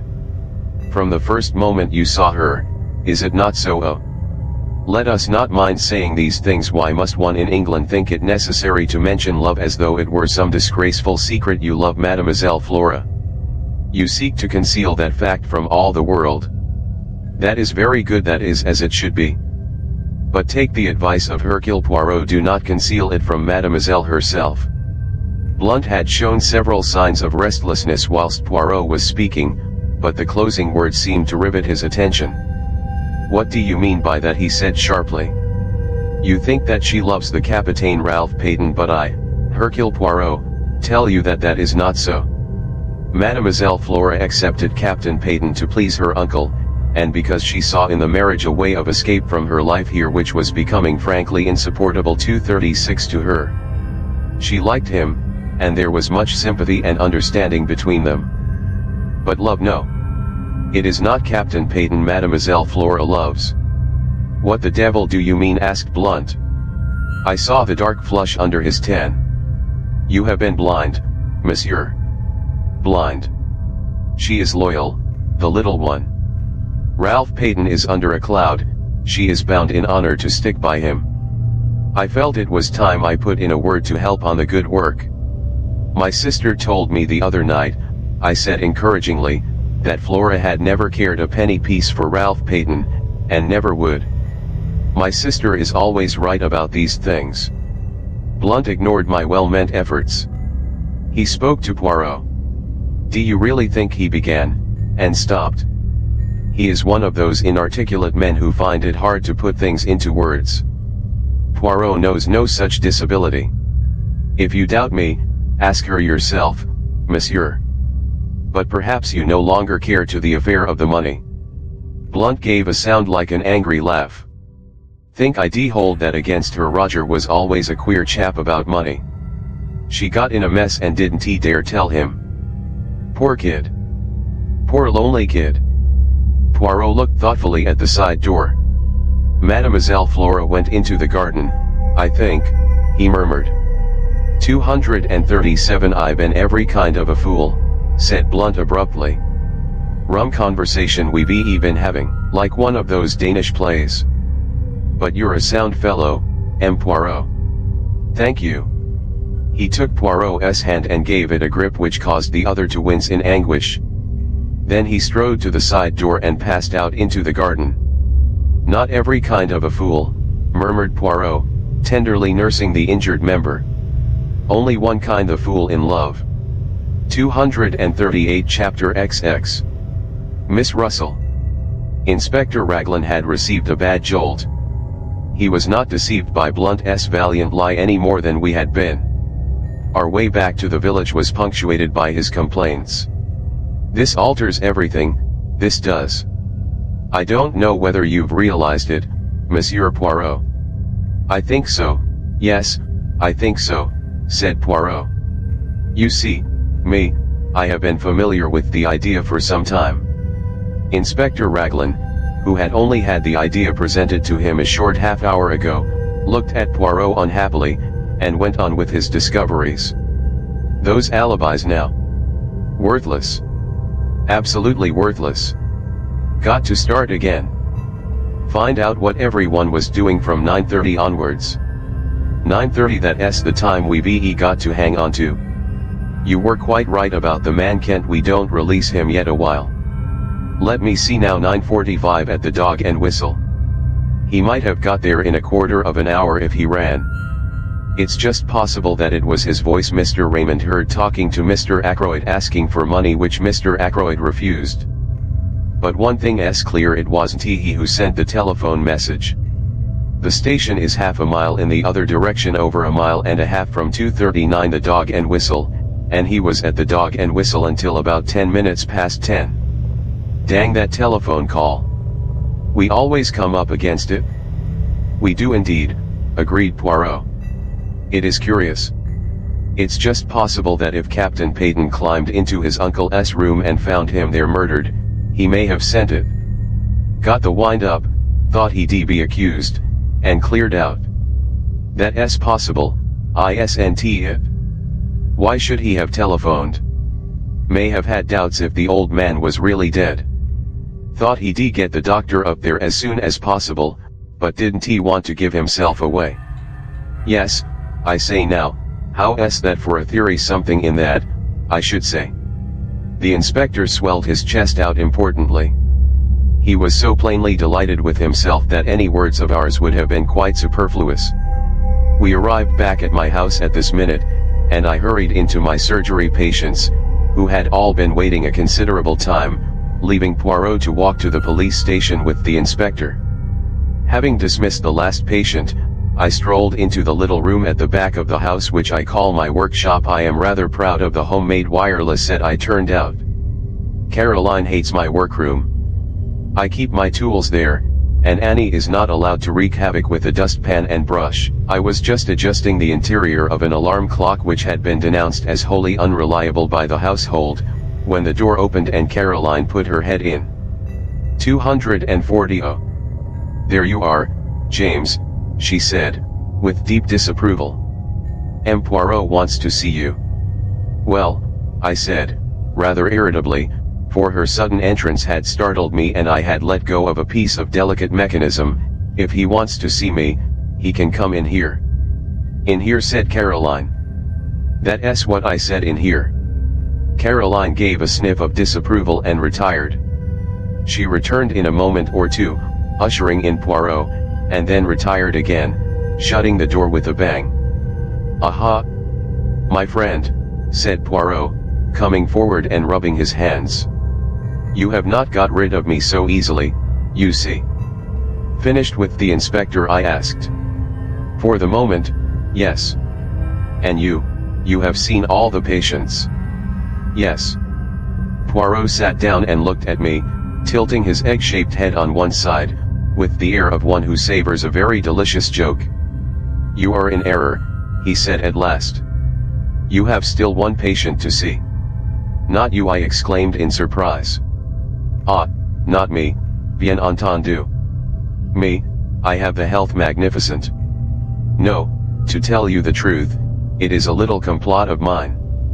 There is someone I wish to see, you understand, and at the same time it is not necessary that the whole village should intrigue itself about the matter, which is what would happen if the lady were seen to 241 come to my house, for it is a lady. But to you she has already come as a patient before. Miss Russell, I exclaimed. Precisement.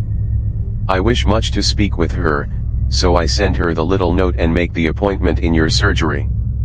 You are not annoyed with me? On the contrary, I said. That is, presuming I am allowed to be present at the interview. But naturally. In your own surgery. You know, I said, throwing down the pincers I was holding, it's extraordinarily intriguing, the whole thing. Every new development that arises is like the shake you give to a kaleidoscope. The thing changes entirely in aspect. Now, why are you so anxious to see Miss Russell? Poirot raised his eyebrows. Surely it is obvious, he murmured. There you go again, I grumbled. According to you everything is obvious. But you leave me walking about in a fog. Poirot shook his head genially at me. You mock yourself at me. Take the matter of Mademoiselle Flora. The inspector was surprised, but you were not. I never dreamed of her being the thief, I expostulated. That perhaps no. But I was watching your face and you were not like Inspector Raglan, startled and incredulous. I thought for a minute or two. 242, perhaps you are right, I said at last. All along I felt that Flora was keeping back something, so the truth, when it came, was subconsciously expected. It upset Inspector Raglan very much indeed, poor man. Ah. Poor ca, oui. The poor man must rearrange all his ideas. I profited by his state of mental chaos to induce him to grant me a little favor. What was that? Poirot took a sheet of notepaper from his pocket. Some words were written on it, and he read them aloud. The police have, for some days, been seeking for Captain Ralph Peyton, the nephew of Mr. Ackroyd of Fernley Park, whose death occurred under such tragic circumstances last Friday. Captain Peyton has been found at Liverpool, where he was on the point of embarking for America. He folded up the piece of paper again. That, my friend, will be in the newspapers tomorrow morning. I stared at him, dumbfounded. But it isn't true. He is not at Liverpool. Poirot beamed on me. You have the intelligence so quick. No, he has not been found at Liverpool. Inspector Raglan was very loath to let me send this paragraph to the press, especially as I could not take him into my confidence. But I assured him most solemnly that very interesting results would follow its appearance in print, so he gave in, after stipulating that he was, on no account, to bear the responsibility. 243. I stared at Poirot. He smiled back at me. It beats me, I said at last, what you expect to get out of that. You should employ your little grey cells, said Poirot gravely. He rose and came across to the bench. It is that you have really the love of the machinery, he said, after inspecting the debris of my labors. Every man has his hobby. I immediately drew Poirot's attention to my homemade wireless. Finding him sympathetic, I showed him one or two little inventions of my own, trifling things, but useful in the house. Decidedly, said Poirot, you should be an inventor by trade, not a doctor. But I hear the bell, that is your patient. Let us go into the surgery. Once before I had been struck by the remnants of beauty in the housekeeper's face. This morning I was struck anew. Very simply dressed in black, tall, upright, and independent as ever, with her big dark eyes and an unwonted flush of color in her usually pale cheeks, I realized that as a girl she must have been startlingly handsome. Good morning, mademoiselle, said Poirot. Will you be seated? Dr. Shepherd is so kind as to permit me the use of his surgery for a little conversation I am anxious to have with you. Miss Russell sat down with her usual composure. If she felt any inward agitation, it did not display itself in any outward manifestation. 244. It seems a queer way of doing things, if you'll allow me to say so, she remarked. Miss Russell, I have news to give you. Indeed. Charles Kent has been arrested at Liverpool. Not a muscle of her face moved. She merely opened her eyes a trifle wider, and asked, with a tinge of defiance, well, what of it? But at that moment it came to me the resemblance that had haunted me all along, something familiar in the defiance of Charles Kent's manner. The two voices, one rough and coarse, the other painfully ladylike, were strangely the same in timbre. It was of Miss Russell that I had been reminded that night outside the gates of Fernley Park. I looked at Poirot, full of my discovery, and he gave me an imperceptible nod.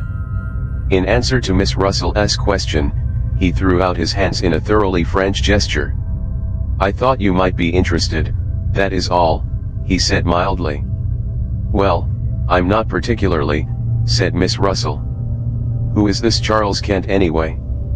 He is a man, mademoiselle, who was at Fernley on the night of the murder. Really? Fortunately for him, he has an alibi. At 9:45 he was at a public house a mile from here. Lucky for him, commented Miss Russell. 245. But we still do not know what he was doing at Fernley. Who it was he went to meet, for instance. I'm afraid I can't help you at all, said the housekeeper politely. Nothing came to my ears. If that is all. She made a tentative movement as though to rise. Poirot stopped her. It is not quite all, he said smoothly. This morning fresh developments have arisen. It seems now that Mr. Ackroyd was murdered, not at 9:45, but before. Between 9:10, when Dr. Shepherd left, and 9:45. I saw the color drain from the housekeeper's face, leaving it dead white. She leaned forward, her figure swaying. But Miss Ackroyd said. Miss Ackroyd has admitted that she was lying. She was never in the study at all that evening. Then it would seem that in this Charles Kent we have the man we are looking for. He came to Fernley, can give no account of what he was doing there. I can tell you what he was doing there. He never touched a hair of old Ackroyd's head. He never went near the study. He didn't do it, I tell you. She was leaning forward. That iron self-control was broken through at last. Terror and desperation were in her face. M. Poirot. Oh, do believe me.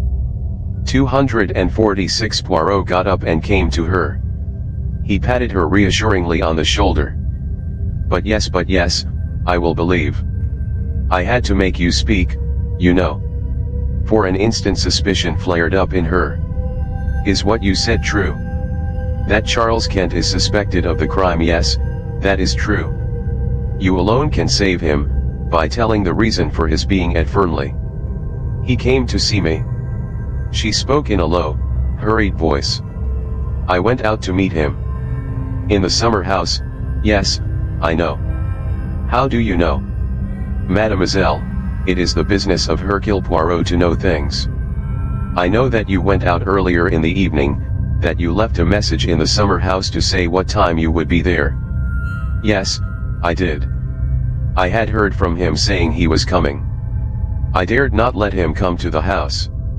I wrote to the address he gave me and said I would meet him in the summer house, and described it to him so that he would be able to find it. Then I was afraid he might not wait there patiently, and I ran out and left a piece of paper to say I would be there about 10 minutes past 9. I didn't want the servants to see me, so I slipped out through the drawing room window. As I came back, I met Dr. Shepherd, and I fancied that he would think it queer. I was out of breath, for I had been running. I had no idea that he was expected to dinner that night. She paused. 247 Go on, said Poirot. You went out to meet him at 10 minutes past 9. What did you say to each other? It's difficult. You see. Mademoiselle, said Poirot, interrupting her, in this matter I must have the whole truth.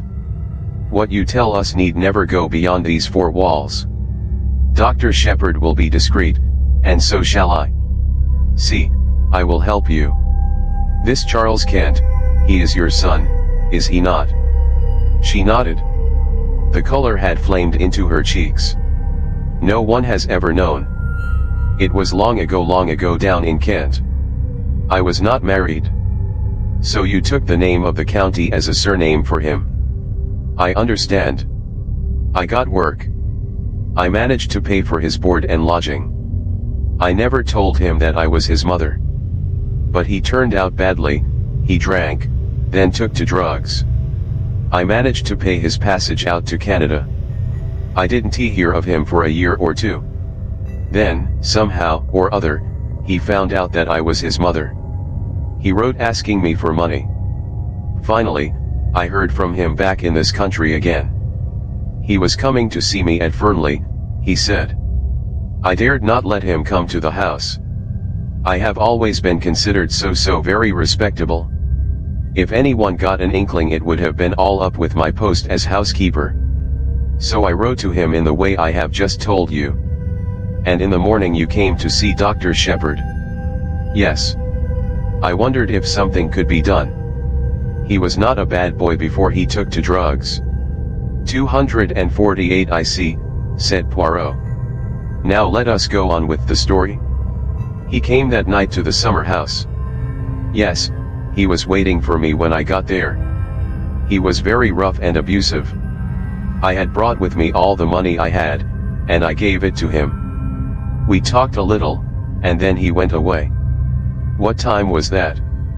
It must have been between 20 and 25 minutes past 9. It was not yet 1:30 when I got back to the house. Which way did he go? Straight out the same way he came, by the path that joined the drive just inside the lodge gates. Poirot nodded. And you, what did you do? I went back to the house. Major Blunt was walking up and down the terrace smoking, so I made a detour to get round to the side door. It was then just on 9:30, as I tell you. Poirot nodded again. He made a note or two in a microscopic pocket-book. I think that is all, he said thoughtfully. Ought I? She hesitated. Ought I to tell all this to Inspector Raglan? It may come to that. But let us not be in a hurry. Let us proceed slowly, with due order and method. Charles Kent is not yet formally charged with murder. Circumstances may arise which will render your story unnecessary. Miss Russell rose. 249 Thank you very much, M. Poirot, she said, you have been very kind indeed. You do believe me, don't you, that Charles had nothing to do with this wicked murder? There seems no doubt that the man who was talking to Mr. Ackroyd in the library at 9:30 could not possibly have been your son. Be of good courage, mademoiselle. All will yet be well. Miss Russell departed. Poirot and I were left together. So that's that, I said. Every time we come back to Ralph Payton. How did you manage to spot Miss Russell as the person Charles Kent came to meet? Did you notice the resemblance? I had connected her with the unknown man long before we actually came face to face with him. As soon as we found that quill. The quill suggested dope, and I remembered your account of Miss Russell's visit to you. Then I found the article on cocaine in that morning's paper. It all seemed very clear. She had heard from someone that morning, someone addicted to drugs. She read the article in the paper, and she came to you to ask a few tentative questions. She mentioned cocaine, since the article in question was on cocaine. Then, when you seemed too interested, she switched hurriedly to the subject of detective stories and untraceable poisons. I suspected a son or a brother, or some other undesirable male relation. But I must go. It is the time of the lunch. Stay and lunch with us, I suggested. 250. Poirot shook his head. A faint twinkle came into his eye. Not again today. I should not like to force Mademoiselle Caroline to adopt a vegetarian diet 2 days in succession. It occurred to me that there was not much which escaped Hercule Poirot. Chapter XXI. The paragraph in the paper. Caroline, of course, had not failed to see Miss Russell come to the surgery door. I had anticipated this, and had ready an elaborate account of the lady's bad knee. But Caroline was not in a cross-questioning mood. Her point of view was that she knew what Miss Russell had really come for and that I didn't. Pumping you, James, said Caroline. Pumping you in the most shameless manner, I've not a doubt. It's no good interrupting. I dare say you hadn't the least idea she was doing it even. Men are so simple. She knows that you are in M. Poirot's confidence, and she wants to find out things. Do you know what I think, James? I couldn't begin to imagine. You think so many extraordinary things. It's no good being sarcastic. I think Miss Russell knows more about Mr. Ackroyd's death than she is prepared to admit. Caroline leaned back triumphantly in her chair. Do you really think so? I said absently. You are very dull today, James. No animation about you. It's that liver of yours. Our conversation then dealt with purely personal matters. 252. The paragraph inspired by Poirot duly appeared in our daily paper the next morning. I was in the dark as to its purpose, but its effect on Caroline was immense. She began by stating, most untruly, that she had said as much all along. I raised my eyebrows, but did not argue. Caroline, however, must have felt a prick of conscience, for she went on. I mayn't have actually mentioned Liverpool, but I knew he'd try to get away to America. That's what Crippen did. Without much success, I reminded her. Poor boy, and so they caught him. I consider, James, that it's your duty to see that he isn't hung. What do you expect me to do? Why, you're a medical man, aren't you? You've known him from a boy upwards. Not mentally responsible. That's the line to take, clearly. I read only the other day that they're very happy in Broadmoor. It's quite like a high-class club. But Caroline's words had reminded me of something. I never knew that Poirot had an imbecile nephew, I said curiously. Didn't you? Oh, he told me all about it. Poor lad. It's a great grief to all the family. They've kept him at home so far, but it's getting to such a pitch that they're afraid he'll have to go into some kind of institution. I suppose you know pretty well everything there is to know about Poirot's family by this time, I said, exasperated. Pretty well, said Caroline complacently. It's a 253 great relief to people to be able to tell all their troubles to someone. It might be, I said, if they were ever allowed to do so spontaneously. Whether they enjoy having confidences screwed out of them by force is another matter. Caroline merely looked at me with the air of a Christian martyr enjoying martyrdom. "You are so self-contained, James," she said. "You hate speaking out, or parting with any information yourself, and you think everybody else must be just like you. I should hope that I never screw confidences out of anybody. For instance, if M. Poirot comes in this afternoon, as he said he might do, I shall not dream of asking him who it was arrived at his house early this morning." "Early this morning?" I queried. "Very early," said Caroline. "Before the milk came. I just happened to be looking out of the window. The blind was flapping. It was a man. He came in a closed car, and he was all muffled up. I couldn't get a glimpse of his face. But I will tell you my idea, and you'll see that I'm right." "What's your idea?" Caroline dropped her voice mysteriously. "A home office expert," she breathed.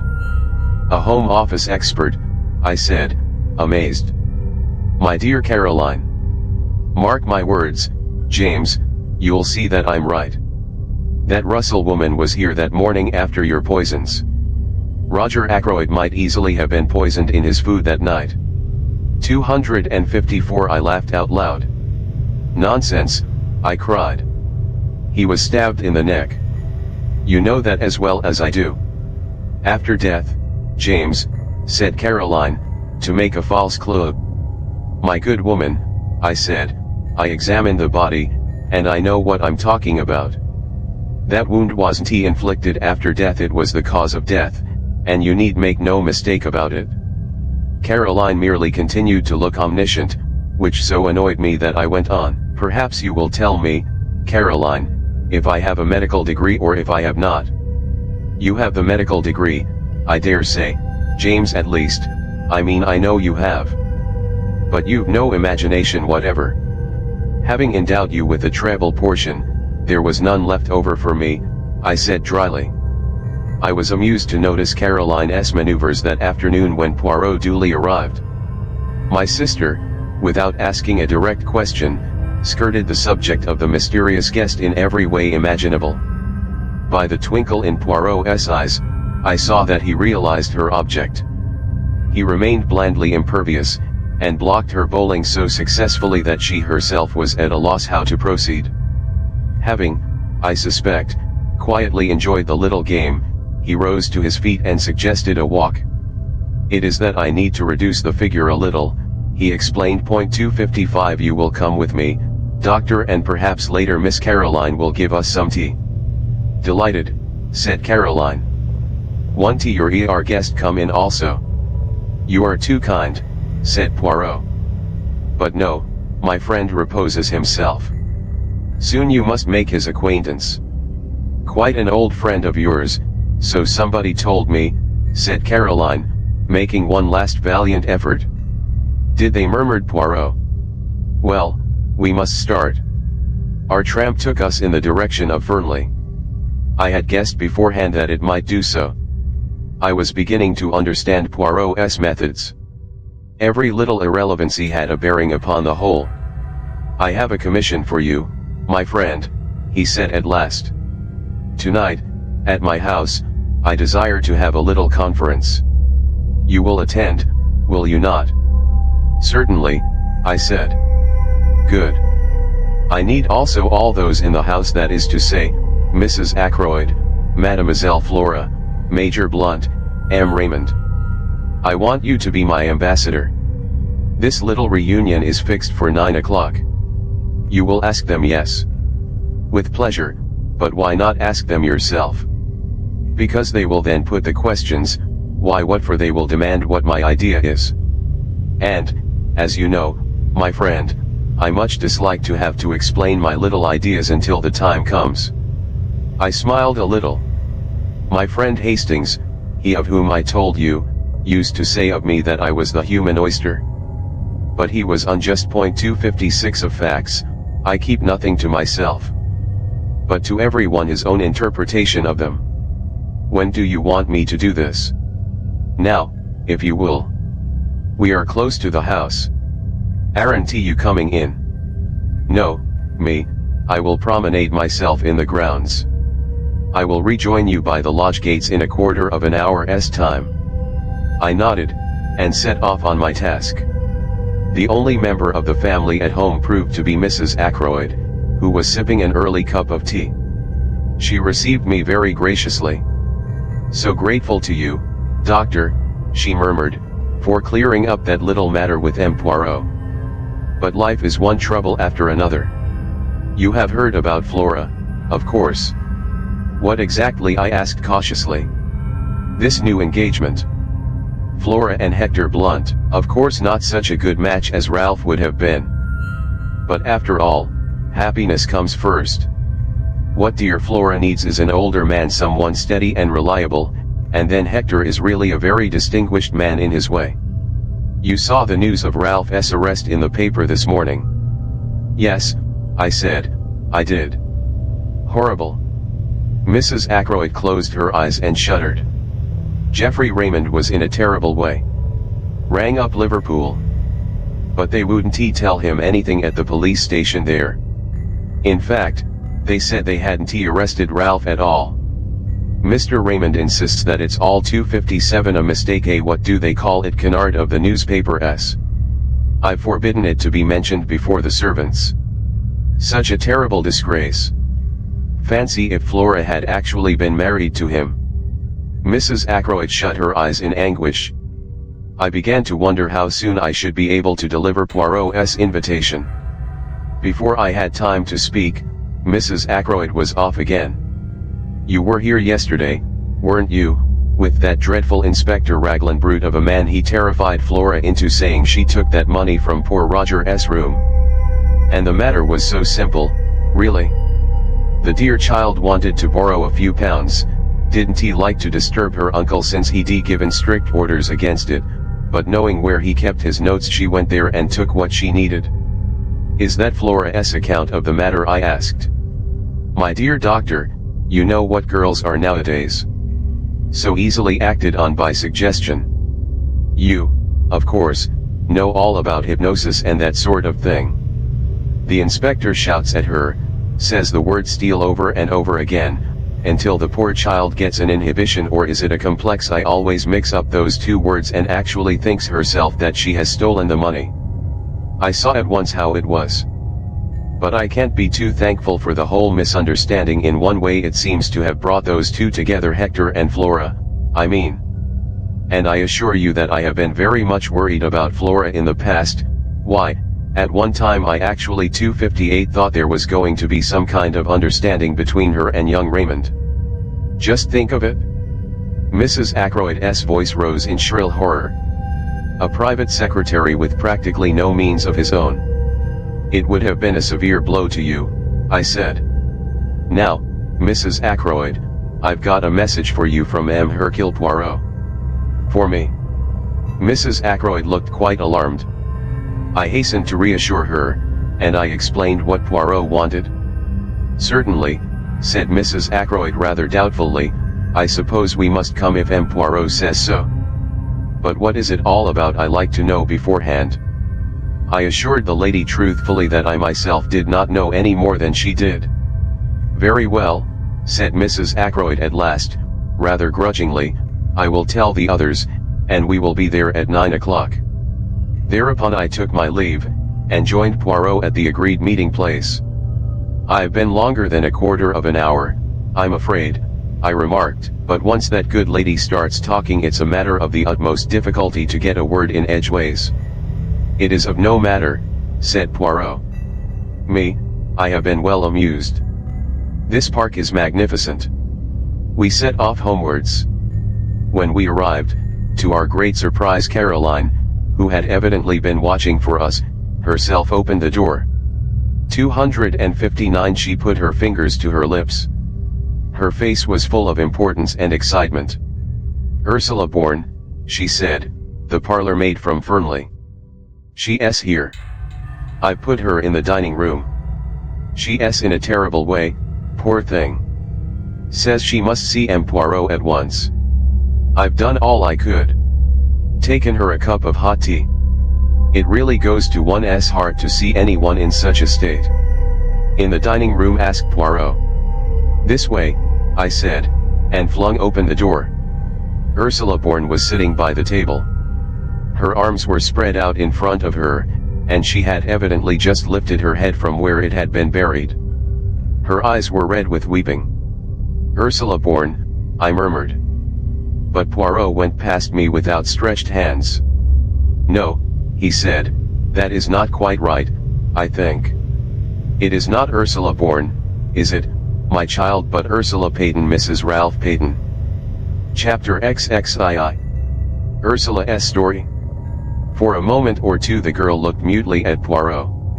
Then, her reserve breaking down completely, she nodded her head once, and burst into an outburst of sobs. Caroline pushed past me, and putting her arm round the girl, patted her on the shoulder. There, my dear, she said soothingly, it will be all right. You'll see everything will be all right. Buried under curiosity and scandal-mongering there is a lot of kindness in Caroline. For the moment, even the interest of Poirot's revelation was lost in the sight of the girl's distress. Presently Ursula sat up and wiped her eyes. This is very weak and silly of me, she said. No, my child, said Poirot kindly. We can all realize the strain of this last week. It must have been a terrible ordeal, I said.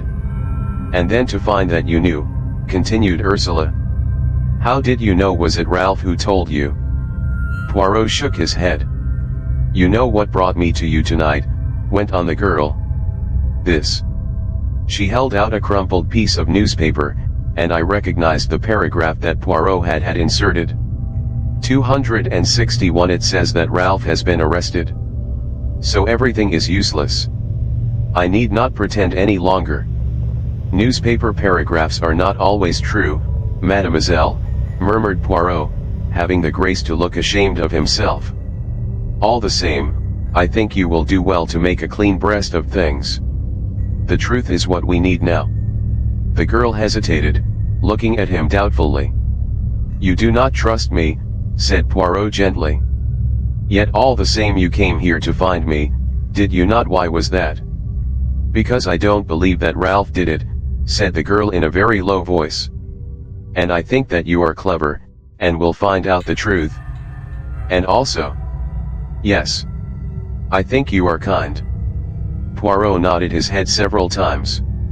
It is very good that yes, it is very good. Listen, I do in verity believe that this husband of yours is innocent, but the affair marches badly. If I am to save him, I must know all there is to know, even if it should seem to make the case against him blacker than before. How well you understand, said Ursula. So you will tell me the whole story, will you not, from the beginning? You're not going to send me away, I hope, said Caroline, settling herself comfortably in an armchair. What I want to know, she continued, is why this child was masquerading as a parlor maid. Masquerading, I queried. 262. That's what I said.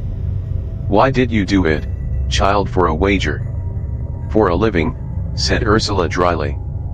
And encouraged, she began the story which I reproduce here in my own words.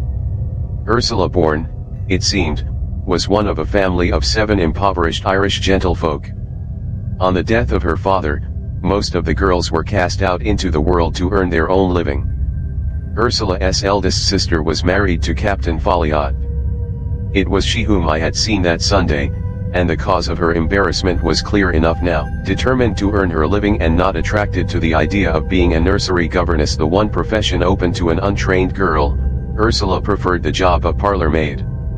She scorned to label herself a lady parlor maid.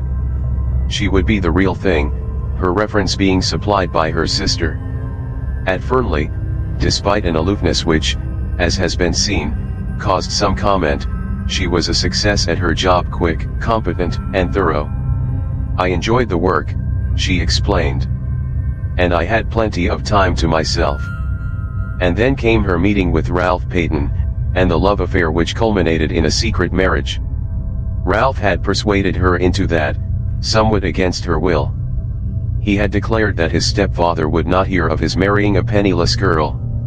Better to be married secretly, and break the news to him at some later and more favorable minute. And so the deed was done, and Ursula Bourne became 263 Ursula Peyton. Ralph had declared that he meant to pay off his debts, find a job, and then, when he was in a position to support her, and independent of his adopted father, they would break the news to him. But to people like Ralph Peyton, turning over a new leaf is easier in theory than in practice. He hoped that his stepfather, whilst still in ignorance of the marriage, might be persuaded to pay his debts and put him on his feet again. But the revelation of the amount of Ralph's liabilities merely enraged Roger Ackroyd, and he refused to do anything at all. Some months passed, and then Ralph was bidden once more to Fernley. Roger Ackroyd did not beat about the bush. It was the desire of his heart that Ralph should marry Flora, and he put the matter plainly before the young man. And here it was that the innate weakness of Ralph Peyton showed itself. As always, he grasped at the easy, the immediate solution. As far as I could make out, neither Flora nor Ralph made any pretense of love. It was, on both sides, a business arrangement. Roger Ackroyd dictated his wishes, they agreed to them. Flora accepted a chance of liberty, money, and an enlarged horizon. Ralph, of course, was playing a different game. But he was in a very awkward hole financially. He seized at the chance. His debts would be paid. He could start again with a clean sheet. His was not a nature to envisage the future, but I gather that he saw vaguely the engagement with Flora being broken off after a decent interval had elapsed. Both Flora and he stipulated that it should be kept a secret for the present. He was anxious to conceal it from 264 Ursula. He felt instinctively that her nature, strong and resolute, with an inherent distaste for duplicity, was not one to welcome such a course. Then came the crucial moment when Roger Ackroyd, always high-handed, decided to announce the engagement.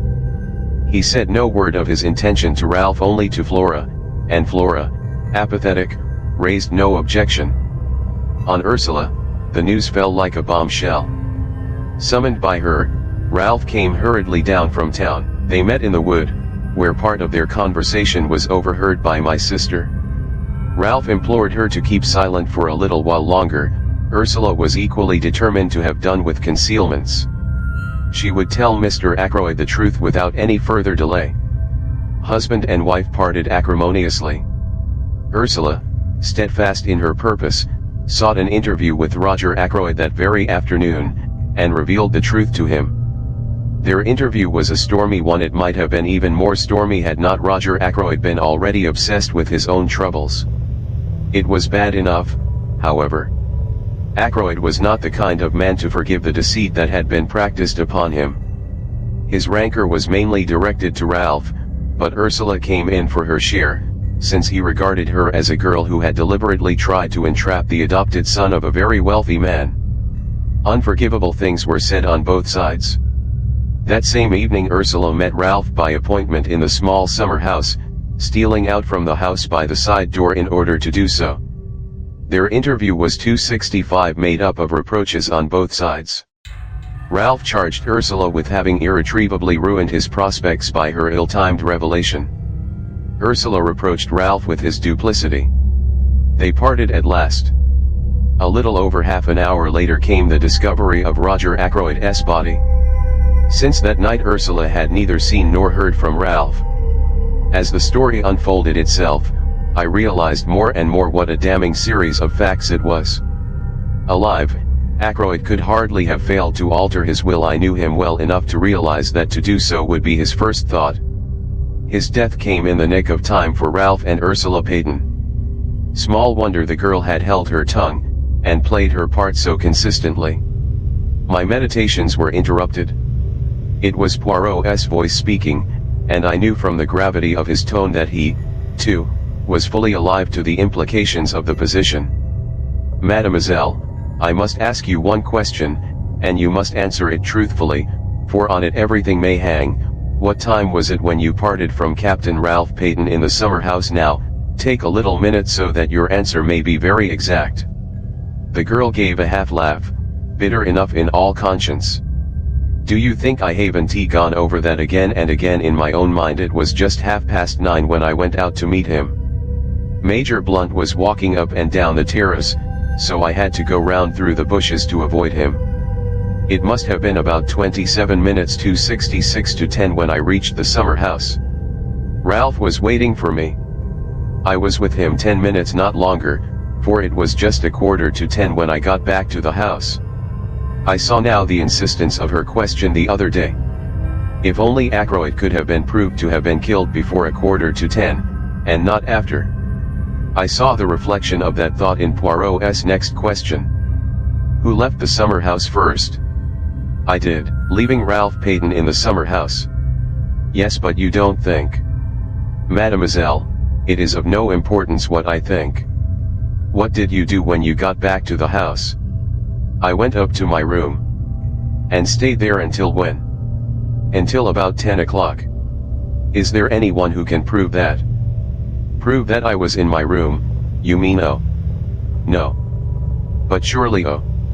I see, they might think. I saw the dawning horror in her eyes. Poirot finished the sentence for her. That it was you who entered by the window and stabbed Mr. Ackroyd as he sat in his chair? Yes, they might think just that. Nobody but a fool would think any such thing, said Caroline indignantly. She patted Ursula on the shoulder. 267. The girl had her face hidden in her hands. Horrible, she was murmuring. Horrible.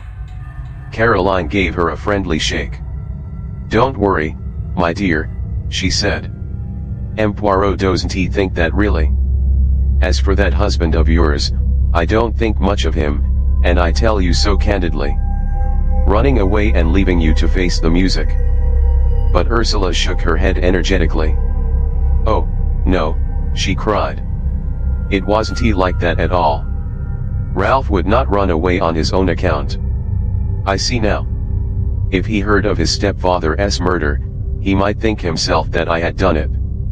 He wouldn't think any such thing, said Caroline. I was so cruel to him that night, so hard and bitter. I wouldn't listen to what he was trying to say, wouldn't believe that he really cared. I just stood there telling him what I thought of him, and saying the coldest, cruelest things that came into my mind, trying my best to hurt him. Do him no harm, said Caroline. Never worry about what you say to a man. They're so conceited that they never believe you mean it if it's unflattering. Ursula went on, nervously twisting and untwisting her hands. When the murder was discovered and he didn't come forward, I was terribly upset. Just for a moment I wondered, but then I knew he couldn't. But I wished he would come forward and say openly that he had nothing to do with it. I knew that he was very fond of Dr. Shepherd, and I fancied that perhaps Dr. Shepherd might know where he was hiding. 268. She turned to me. That's why I said what I did to you that day. I thought, if you knew where he was, you might pass on the message to him. I exclaimed. Why should James know where he was? Demanded Caroline sharply. It was very unlikely, I know, admitted Ursula, but Ralph had often spoken of Dr. Shepherd, and I knew that he would be likely to consider him as his best friend in King's Abbot. My dear child, I said, I have not the least idea where Ralph Peyton is at the present moment. That is true enough, said Poirot. But Ursula held out the newspaper cutting in a puzzled fashion. Ah, that, said Poirot, slightly embarrassed, a bagatelle, mademoiselle. A rien du tout. Not for a moment do I believe that Ralph Peyton has been arrested, but then began the girl slowly. Poirot went on quickly. There is one thing I should like to know. Did Captain Peyton wear shoes or boots that night? Ursula shook her head. I can't remember. A pity. But how should you now, madam? He smiled at her, his head on one side, his forefinger wagging eloquently. No questions. And do not torment yourself. Be of good courage, and place your faith in Hercule Poirot. 269 Chapter XXIII. Poirot's Little Reunion. "And now," said Caroline, rising, "that child is coming upstairs to lie down. Don't you worry, my dear.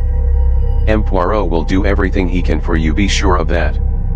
"I ought to go back to Fernley," said Ursula uncertainly. But Caroline silenced her protests with a firm hand. "Nonsense. You're in my hands for the time being. You'll stay here for the present, anyway, M. Poirot." "It will be the best plan," agreed the little Belgian. "This evening I shall want Mademoiselle, I beg her pardon, Madame, to attend my little reunion. 9 o'clock at my house. It is most necessary that she should be there."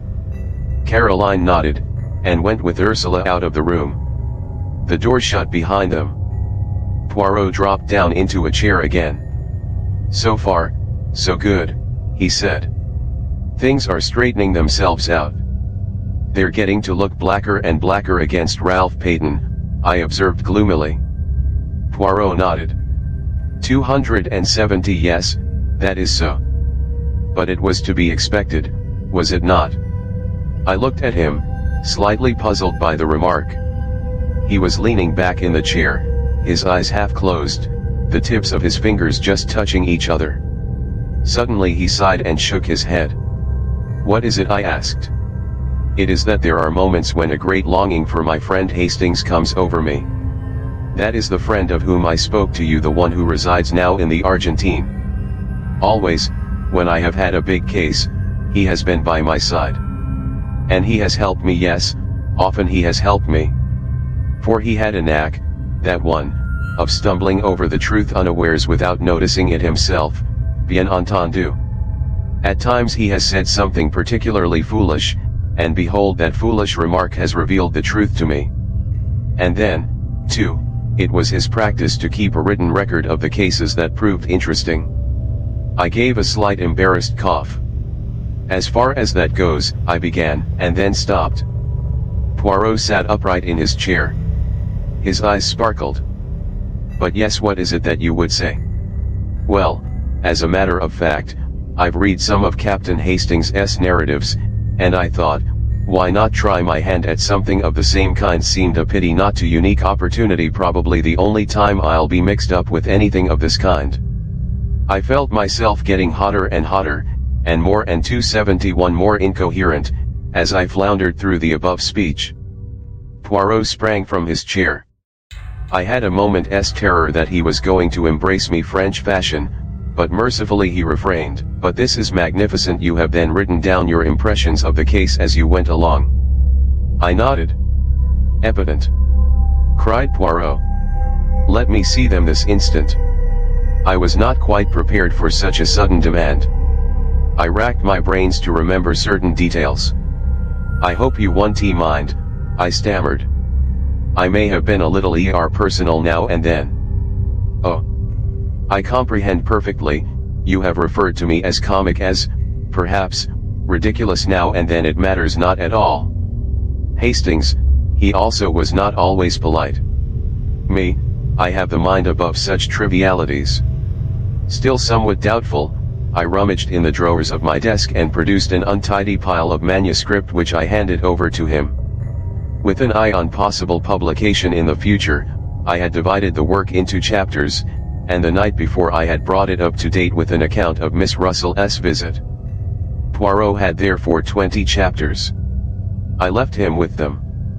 I was obliged to go out to a case at some distance away, and it was past 8 o'clock when I got back, to be greeted with a plate of hot dinner on a tray, and the announcement that Poirot and my sister had supped together 272 at 7:30, and that the former had then gone to my workshop to finish his reading of the manuscript. "I hope, James," said my sister, "that you've been careful in what you say about me in it." My jaw dropped. I had not been careful at all. "Not that it matters very much," said Caroline, reading my expression correctly. "M. Poirot will know what to think. He understands me much better than you do." I went into the workshop. Poirot was sitting by the window. The manuscript lay neatly piled on a chair beside him. He laid his hand on it and spoke. "Eh bien," he said, "I congratulate you on your modesty." "Oh," I said, rather taken aback. "And on your reticence," he added. I said, "Oh." Again. "Not so did Hastings write," continued my friend. "On every page, many times was the word I. What he thought, what he did. But you have kept your personality in the background, only once or twice does it obtrude in scenes of home life, shall we say." I blushed a little before the twinkle in his eye. "What do you really think of the stuff?" I asked nervously. "You want my candid opinion?" "Yes." Poirot laid his jesting manner aside. "A very meticulous and accurate account," he said kindly. "You have recorded all the facts faithfully and 273 exactly, though you have shown yourself becomingly reticent as to your own share in them. And it has helped you." "Yes. I may say that it has helped me considerably. Come, we must go over to my house and set the stage for my little performance." Caroline was in the hall. I think she hoped that she might be invited to accompany us. Poirot dealt with the situation tactfully. "I should much like to have had you present, mademoiselle," he said regretfully, "but at this juncture it would not be wise. See you, all these people tonight are suspects. Amongst them, I shall find the person who killed Mr. Ackroyd." "You really believe that?" I said incredulously. "I see that you do not," said Poirot dryly. "Not yet do you appreciate her kill Poirot at his true worth." At that minute Ursula came down the staircase. "You are ready, my child," said Poirot. "That is good. We will go to my house together. Mademoiselle Caroline, believe me, I do everything possible to render you service. Good evening." We went out, leaving Caroline, rather like a dog who has been refused a walk, standing on the front doorstep gazing after us. The sitting room at the Larches had been got ready. On the table were various syrups and glasses. Also a plate of biscuits. Several chairs had been brought in from the other room. Poirot ran to and fro rearranging things. Pulling out 274 a chair here, altering the position of a lamp there, occasionally stooping to straighten one of the mats that covered the floor.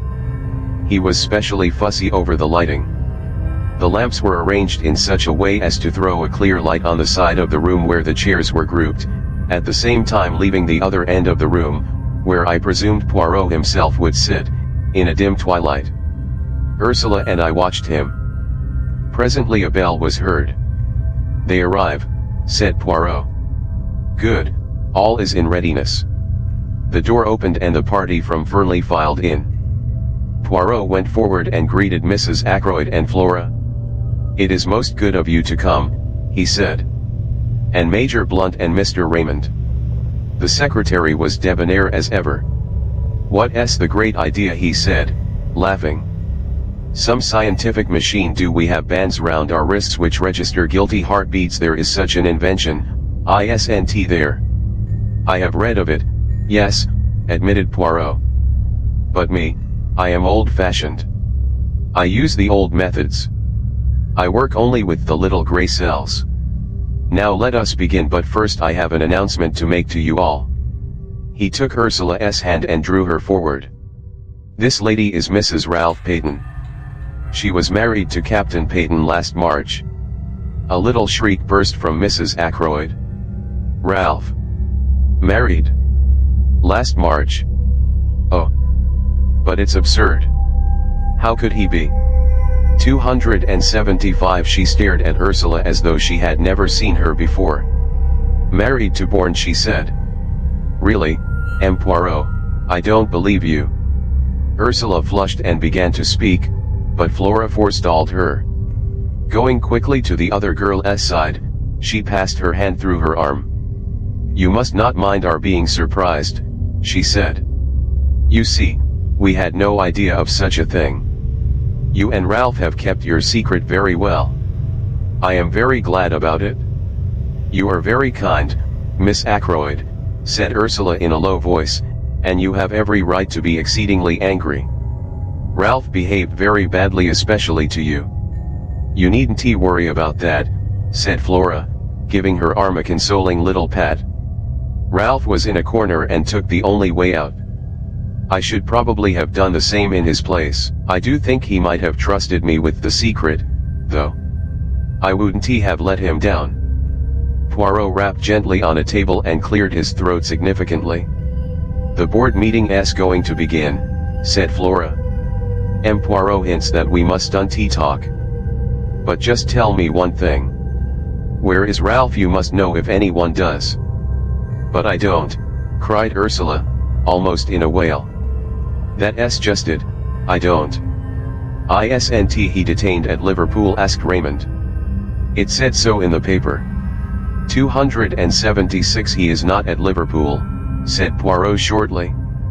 "In fact," I remarked, "no one knows where he is." "Excepting Hercule Poirot," said Raymond. Poirot replied seriously to the other's banter. "Me, I know everything. Remember that." Geoffrey Raymond lifted his eyebrows. "Everything?" he whistled. "Whew. That's a tall order. Do you mean to say you can really guess where Ralph Peyton is hiding?" I asked incredulously. "You call it guessing. I call it knowing, my friend." "In Cranchester?" I hazarded. "No," replied Poirot gravely, "not in Cranchester." He said no more, but at a gesture from him the assembled party took their seats. As they did so, the door opened once more and two other people came in and sat down near the door. They were Parker and the housekeeper. "The number is complete," said Poirot. "Everyone is here." There was a ring of satisfaction in his tone. And with the sound of it I saw a ripple of something like uneasiness pass over all those faces grouped at the other end of the room. There was a suggestion in all this as of a trap that had closed. Poirot read from a list in an important manner. Mrs. Ackroyd, Miss Flora Ackroyd, Major Blunt, Mr. Geoffrey Raymond, Mrs. Ralph Peyton, John Parker, Elizabeth Russell. He laid the paper down on the table. 277 What's the meaning of all this? began Raymond. "The list I have just read," said Poirot, "is a list of suspected persons.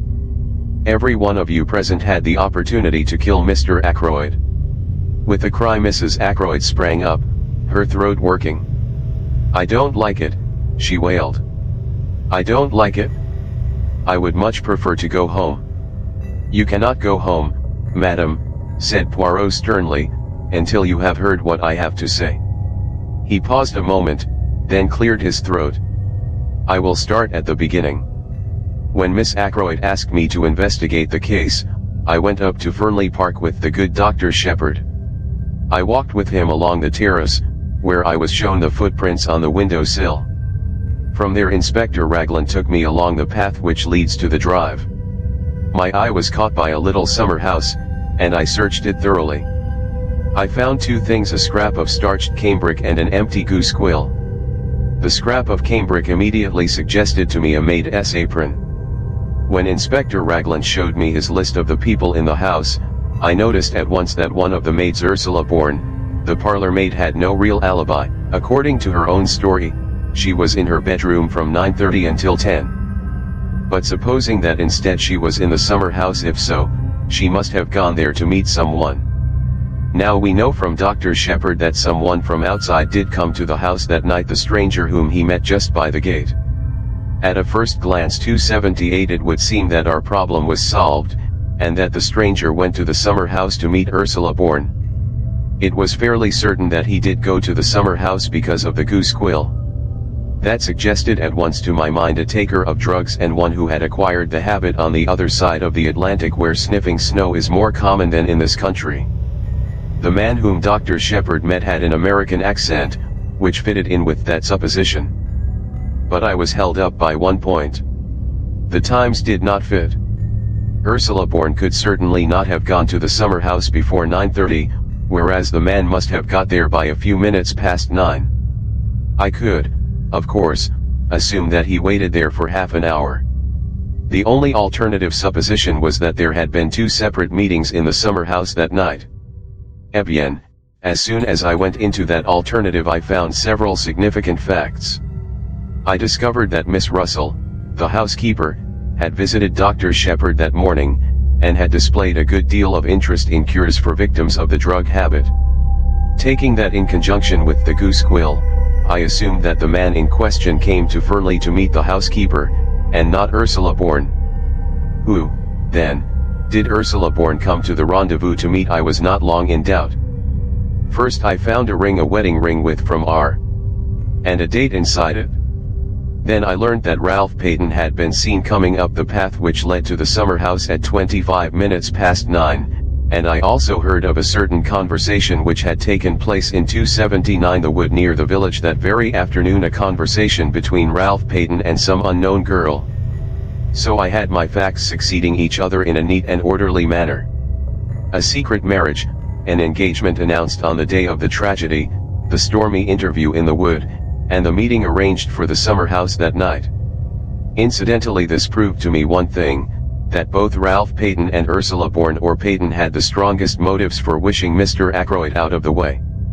And it also made one other point unexpectedly clear.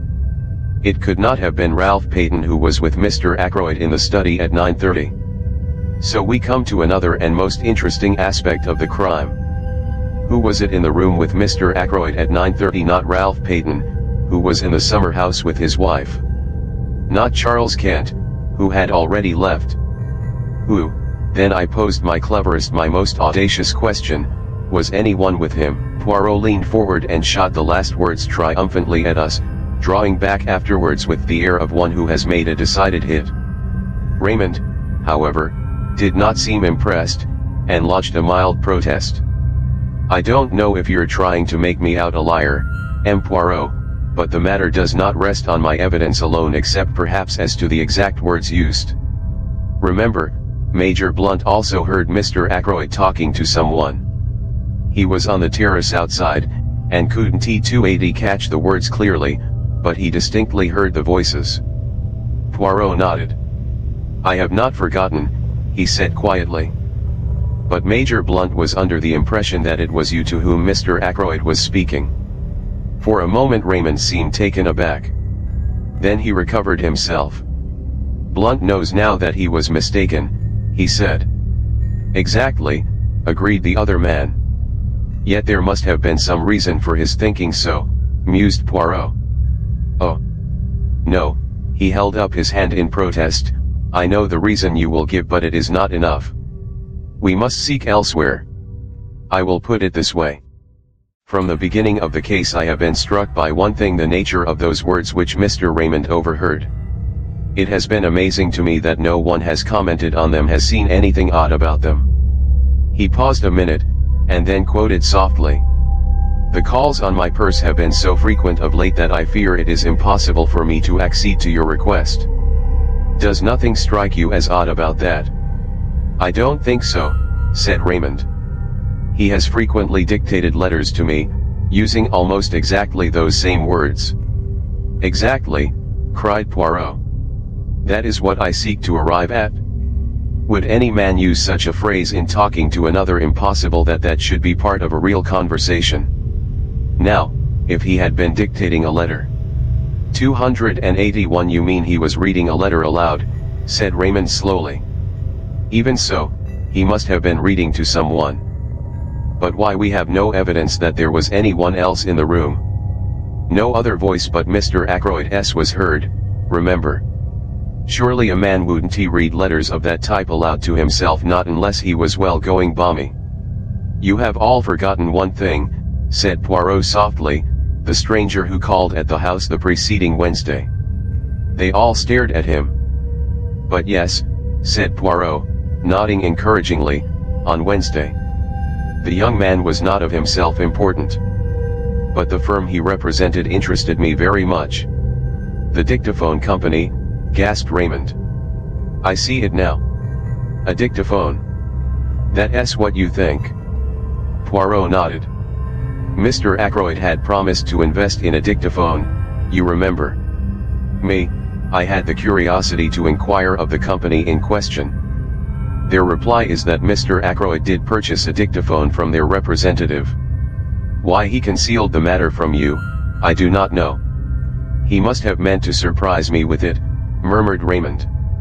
He had quite a childish love of surprising people, meant to keep it up his sleeve for a day or so. Probably was playing with it like a new toy. Yes, it fits in. You're quite right, no one would use quite those words in casual conversation. 282 It explains, too, said Poirot, why Major Blunt thought it was you who were in the study. Such scraps as came to him were fragments of dictation, and so his subconscious mind deduced that you were with him. His conscious mind was occupied with something quite different, the white figure he had caught a glimpse of. He fancied it was Miss Ackroyd. Really, of course, it was Ursula Bourne's white apron he saw as she was stealing down to the summer house. Raymond had recovered from his first surprise. All the same, he remarked, this discovery of yours, brilliant though it is, I'm quite sure I should never have thought of it, leaves the essential position unchanged. Mr. Ackroyd was alive at 9:30, since he was speaking into the dictaphone. It seems clear that the man Charles Kent was really off the premises by then. As to Ralph Peyton, he hesitated, glancing at Ursula. Her color flared up, but she answered steadily enough. Ralph and I parted just before 9:45.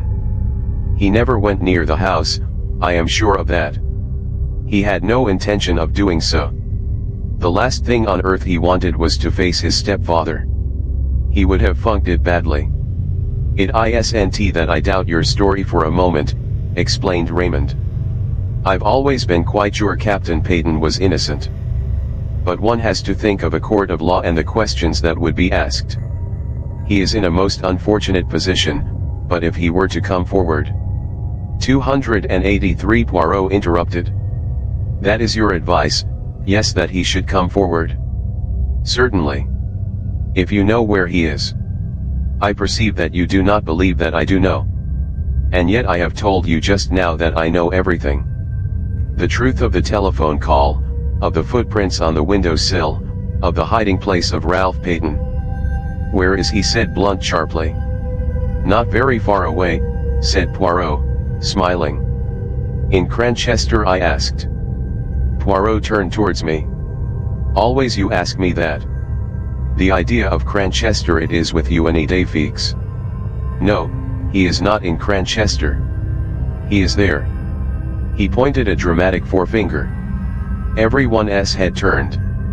Ralph Peyton was standing in the doorway. Chapter XXIV. Ralph Peyton's story. It was a very uncomfortable minute for me. I hardly took in what happened next, but there were exclamations and cries of surprise.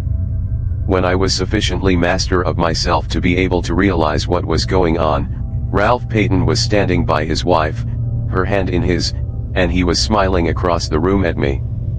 Poirot, too, was smiling, and at the same time shaking an eloquent finger at me. Have I not told you at least 36 times that it is useless to conceal things from Hercule Poirot? He demanded. That in such a case he finds out.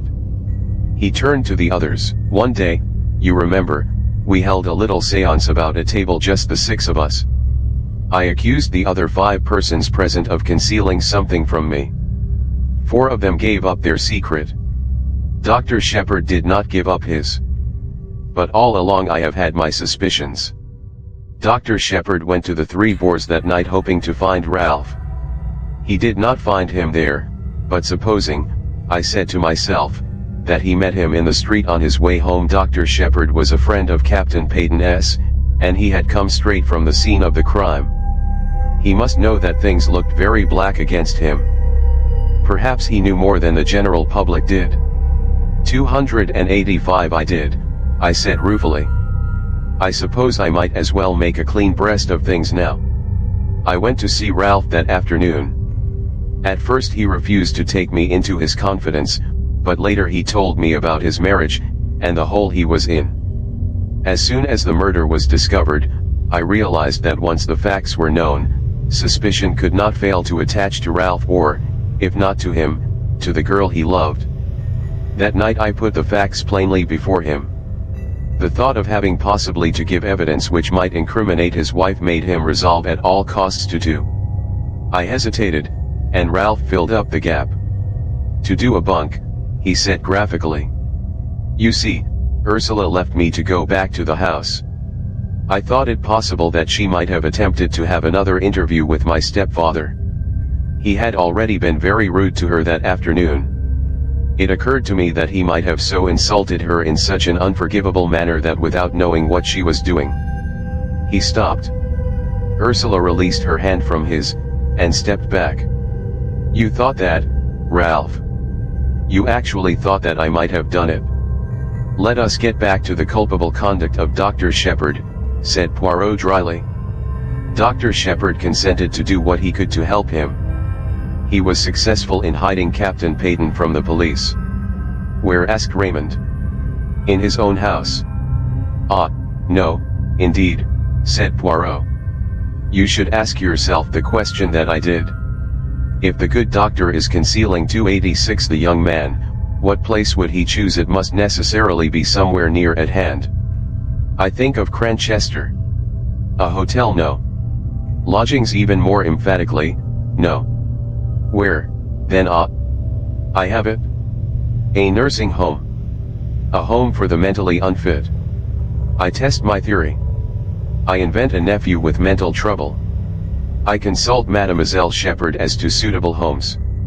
She gives me the names of 2 near Cranchester to which her brother has sent patients. I make inquiries. Yes, at one of them a patient was brought there by the doctor himself early on Saturday morning. That patient, though known by another name, I had no difficulty in identifying as Captain Peyton. After certain necessary formalities, I was allowed to bring him away.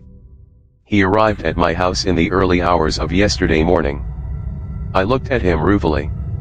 Caroline's home office expert, I murmured, and to think I never guessed.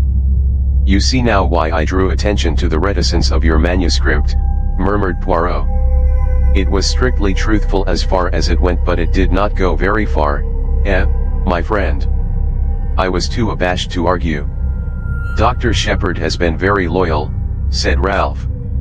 He has stood by me through thick and thin. He did what he thought was the best. I see now, from what M. Poirot has told me, that it was not really the best. I should have come forward and faced the music. You see, in the home, we never saw a newspaper. I knew nothing of what was going on. 287 Dr. Shepherd has been a model of discretion, said Poirot dryly. But me, I discover all the little secrets. It is my business. Now we can have your story of what happened that night, said Raymond impatiently. You know it already, said Ralph. There's very little for me to add. I left the summer house about 9:45, and tramped about the lanes, trying to make up my mind as to what to do next, what line to take. I'm bound to admit that I've not the shadow of an alibi, but I give you my solemn word that I never went to the study, that I never saw my stepfather alive or dead. Whatever the world thinks, I'd like all of you to believe me. No alibi, murmured Raymond. That's bad. I believe you, of course, but it's a bad business. It makes things very simple, though, said Poirot, in a cheerful voice. Very simple indeed. We all stared at him. You see what I mean? No justice to save Captain Peyton. The real criminal must confess. He beamed round at us all. But yes, I mean what I say. See now, I did not invite Inspector Raglan to be present. That was for a reason. I did not want to tell him all that I knew, at least I did not want to tell him tonight. He leaned forward, and suddenly his voice and his whole personality changed. He suddenly became dangerous. I who speak to you, I know the murderer of Mr. 288 Ackroyd is in this room now. It is to the murderer I speak. Tomorrow the truth goes to Inspector Raglan. You understand? There was a tense silence. Into the midst of it came the old Breton woman with a telegram on a salver. Poirot tore it open. Blunt's voice rose abrupt and resonant. The murderer is amongst us, you say. You know which? Poirot had read the message. He crumpled it up in his hand. "I know now."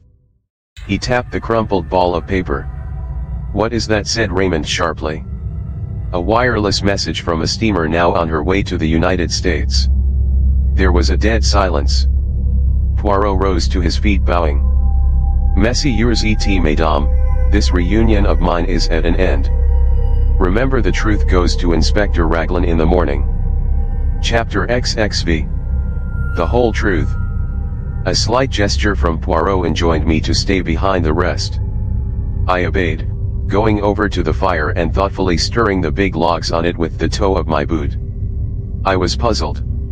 For the first time I was absolutely at sea as to Poirot's meaning. For a moment I was inclined to think that the scene I had just witnessed was a gigantic piece of bombast, that he had been what he called playing the comedy with a view to making himself interesting and important. But, in spite of myself, I was forced to believe in an underlying reality. There had been real menace in his words, a certain indisputable sincerity. But I still believed him to be on entirely the wrong tack. When the door shut behind the last of the party, he came over to the fire. "Well, my friend," he said quietly, "and what do you think of it all?"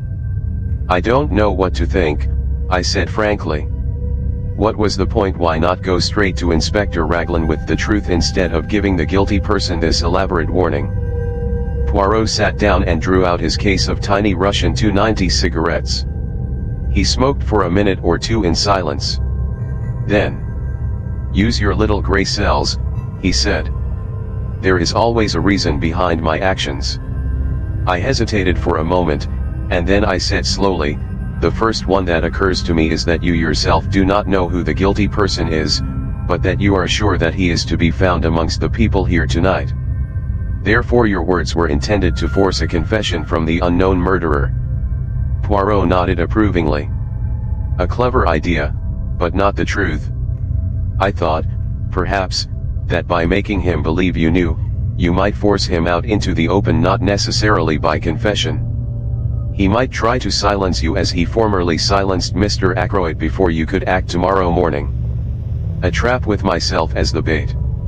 Merci, mon ami, but I am not sufficiently heroic for that. Then I fail to understand you.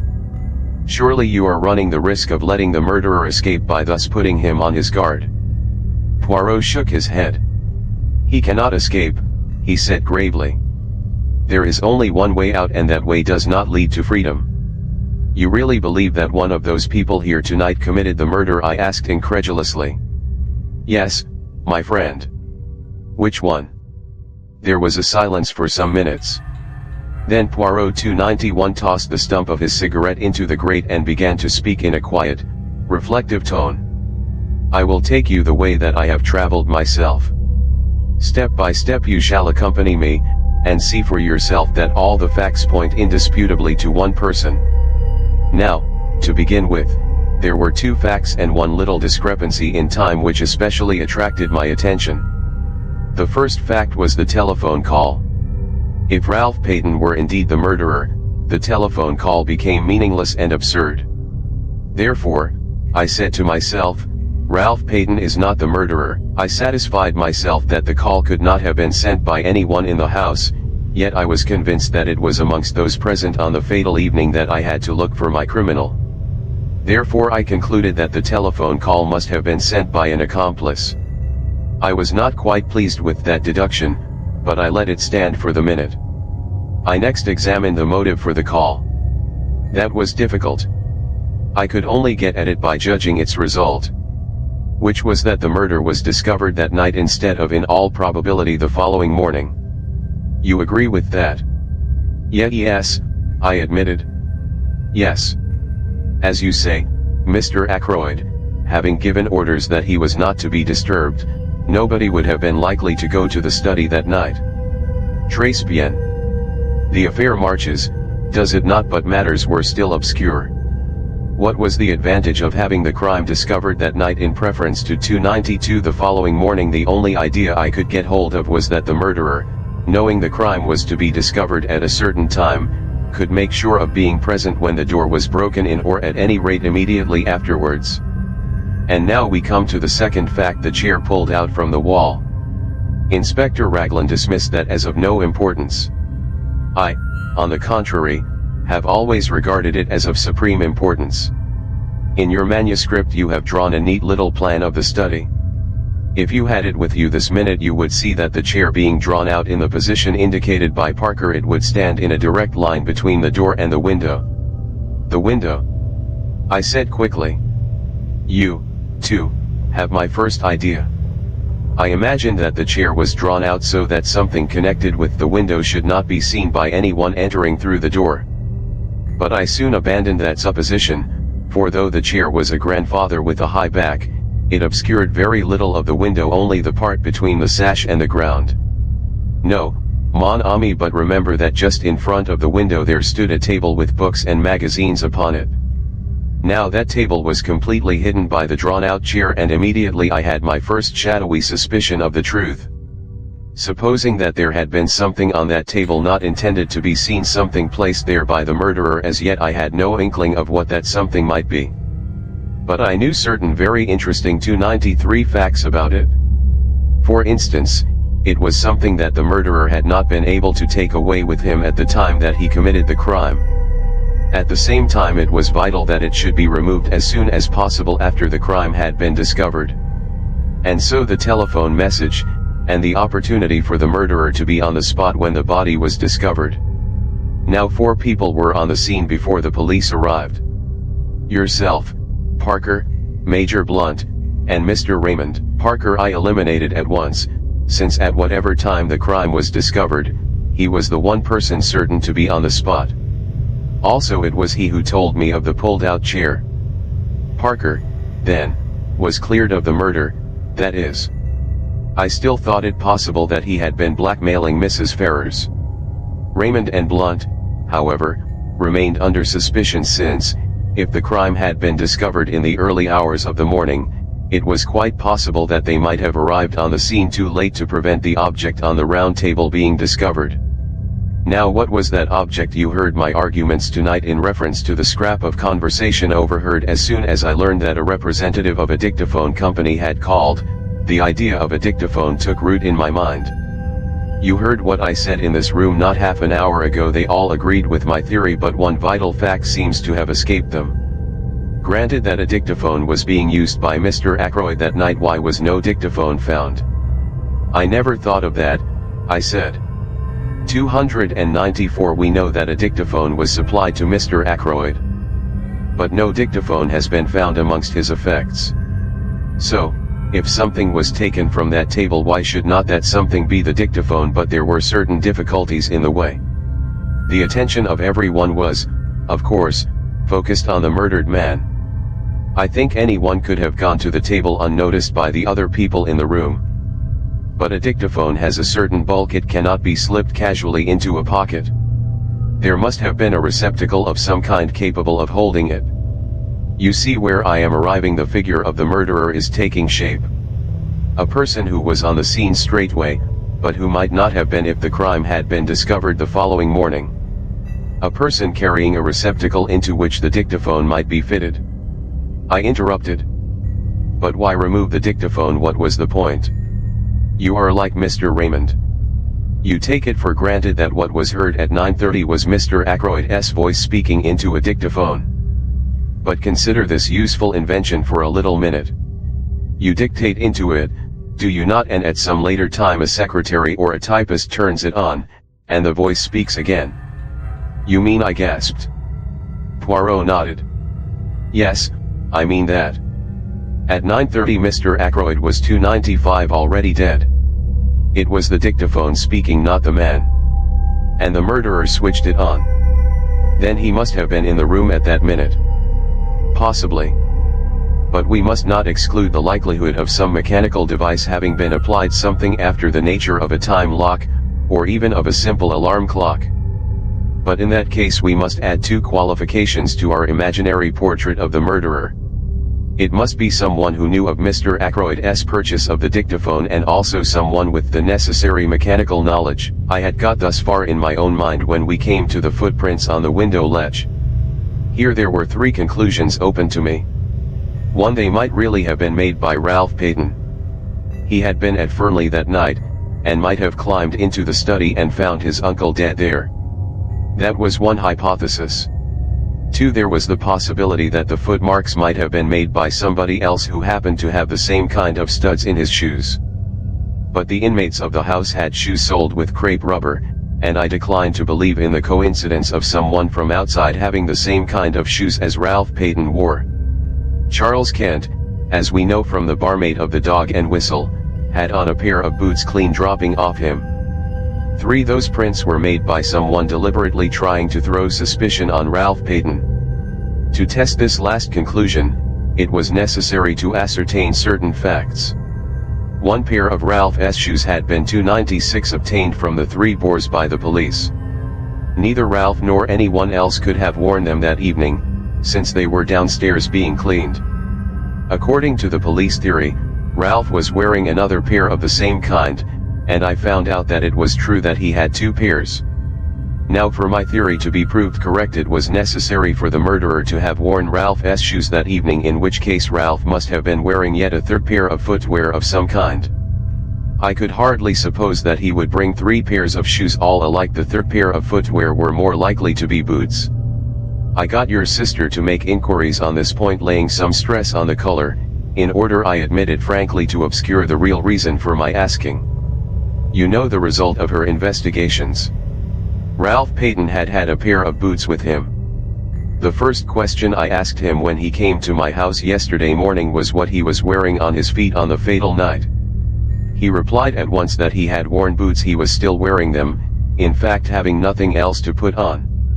So we get a step further in our description of the murderer, a person who had the opportunity to take these shoes of Ralph Payton's from the 3 Boars that day.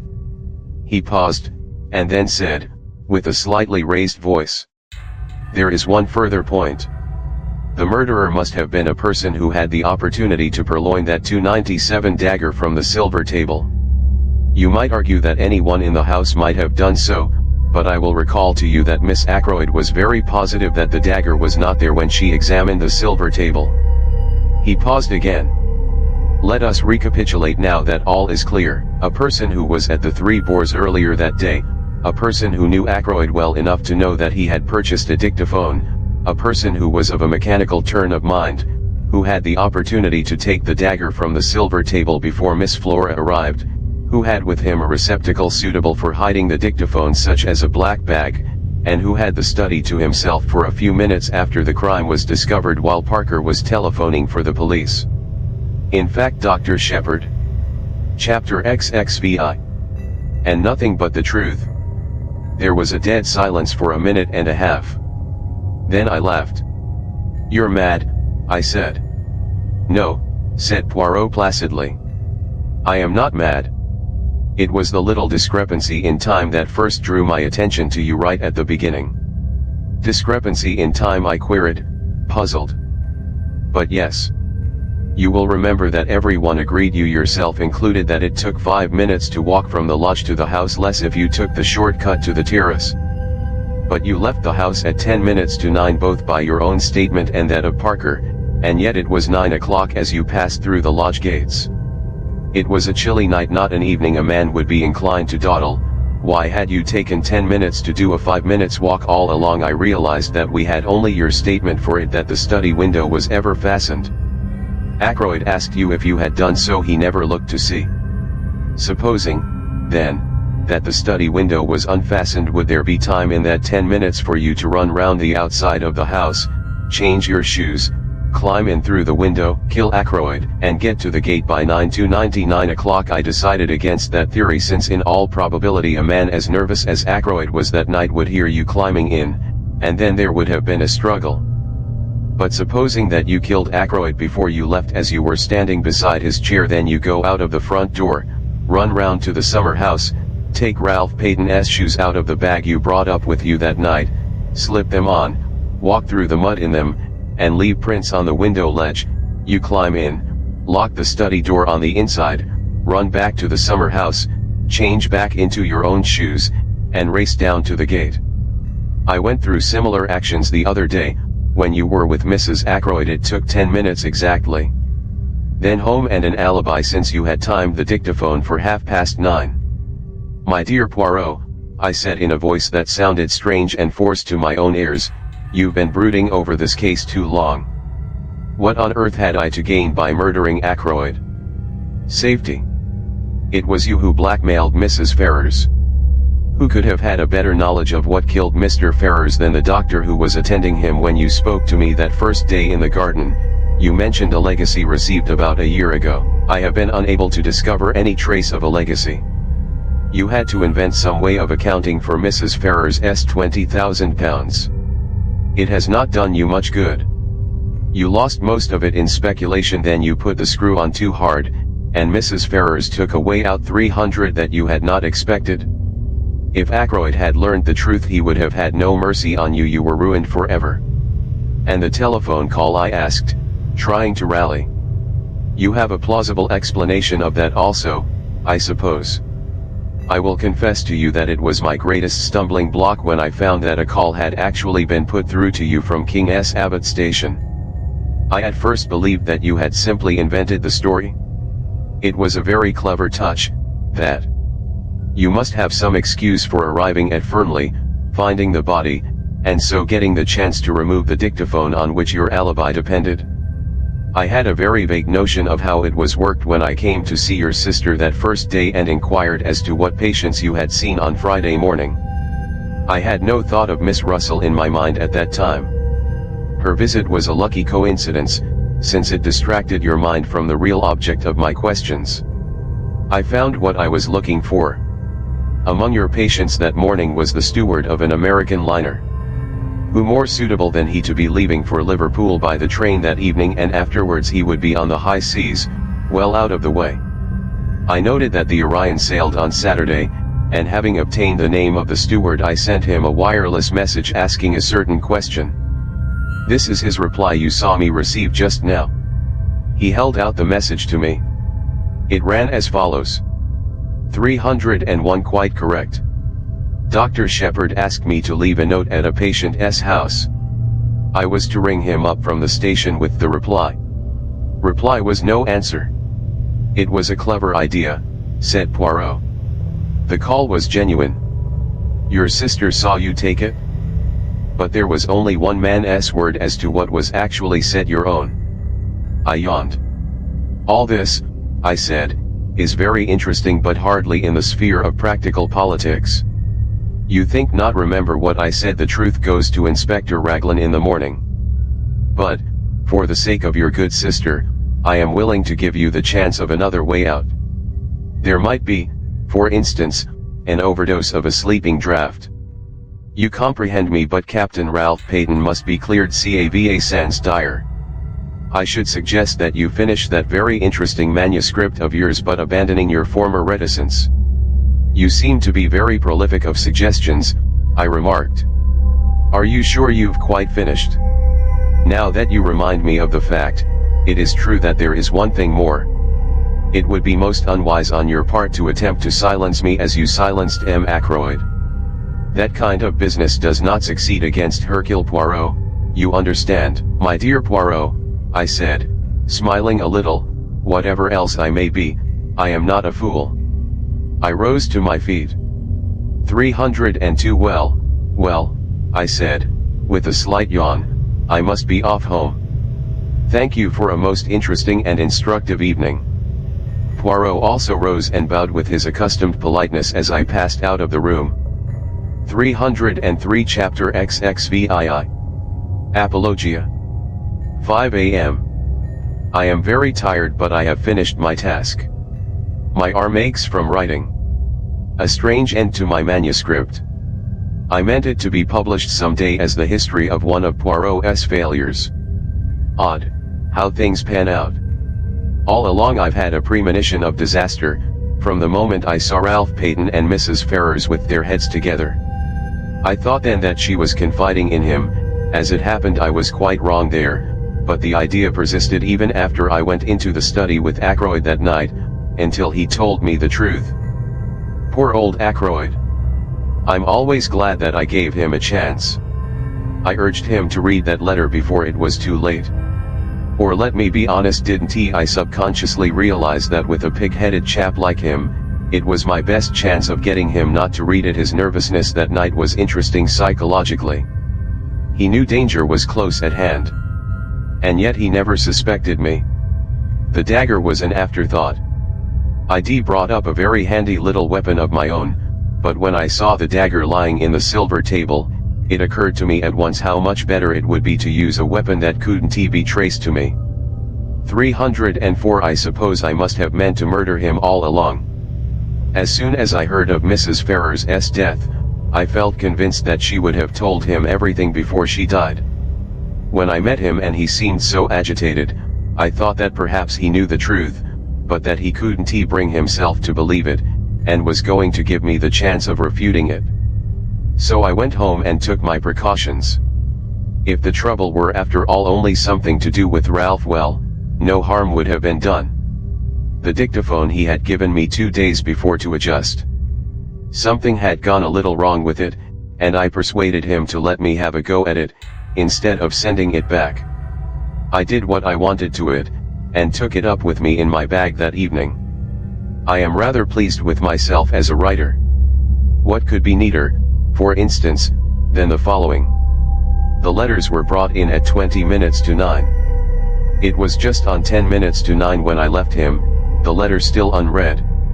I hesitated with my hand on the door handle, looking back and wondering if there was anything I had left undone. All true, you see. But suppose I had put a row of stars after the first sentence. Would somebody then have wondered what exactly happened in that blank 10 minutes? When I looked round the room from the door, I was quite satisfied. Nothing had been left undone. The dictaphone was on the table by the window, time to go off 3:05 at 9:30. The mechanism of that little device was rather clever, based on the principle of an alarm clock, and the armchair was pulled out so as to hide it from the door. I must admit that it gave me rather a shock to run into Parker just outside the door. I have faithfully recorded that fact. Then later, when the body was discovered, and I had sent Parker to telephone for the police, what a judicious use of words, I did what little had to be done. It was quite little, just to shove the dictaphone into my bag and push back the chair against the wall in its proper place. I never dreamed that Parker would have noticed that chair. Logically, he ought to have been so agog over the body as to be blind to everything else. But I hadn't reckoned with the trained servant complex. I wish I could have known beforehand that Flora was going to say she'd seen her uncle alive at 9:45. That puzzled me more than I can say. In fact, all through the case there have been things that puzzled me hopelessly. Everyone seems to have taken a hand. My greatest fear all through has been Caroline. I have fancied she might guess. Curious the way she spoke that day of my strain of weakness. Well, she will never know the truth. There is, as Poirot said, one way out. I can trust him. He and Inspector Raglan will manage it between them. I should not like Caroline to know. She is fond of me, and then, too, she is proud. 306 My death will be a grief to her, but grief passes. When I have finished writing, I shall enclose this whole manuscript in an envelope and address it to Poirot. And then what shall it be? Veronal, there would be a kind of poetic justice. Not that I take any responsibility for Mrs. Ferrars' death. It was the direct consequence of her own actions. I feel no pity for her. I have no pity for myself either. So let it be Veronal. But I wish Hercule Poirot had never retired from work and come here to grow vegetable marrows. The end.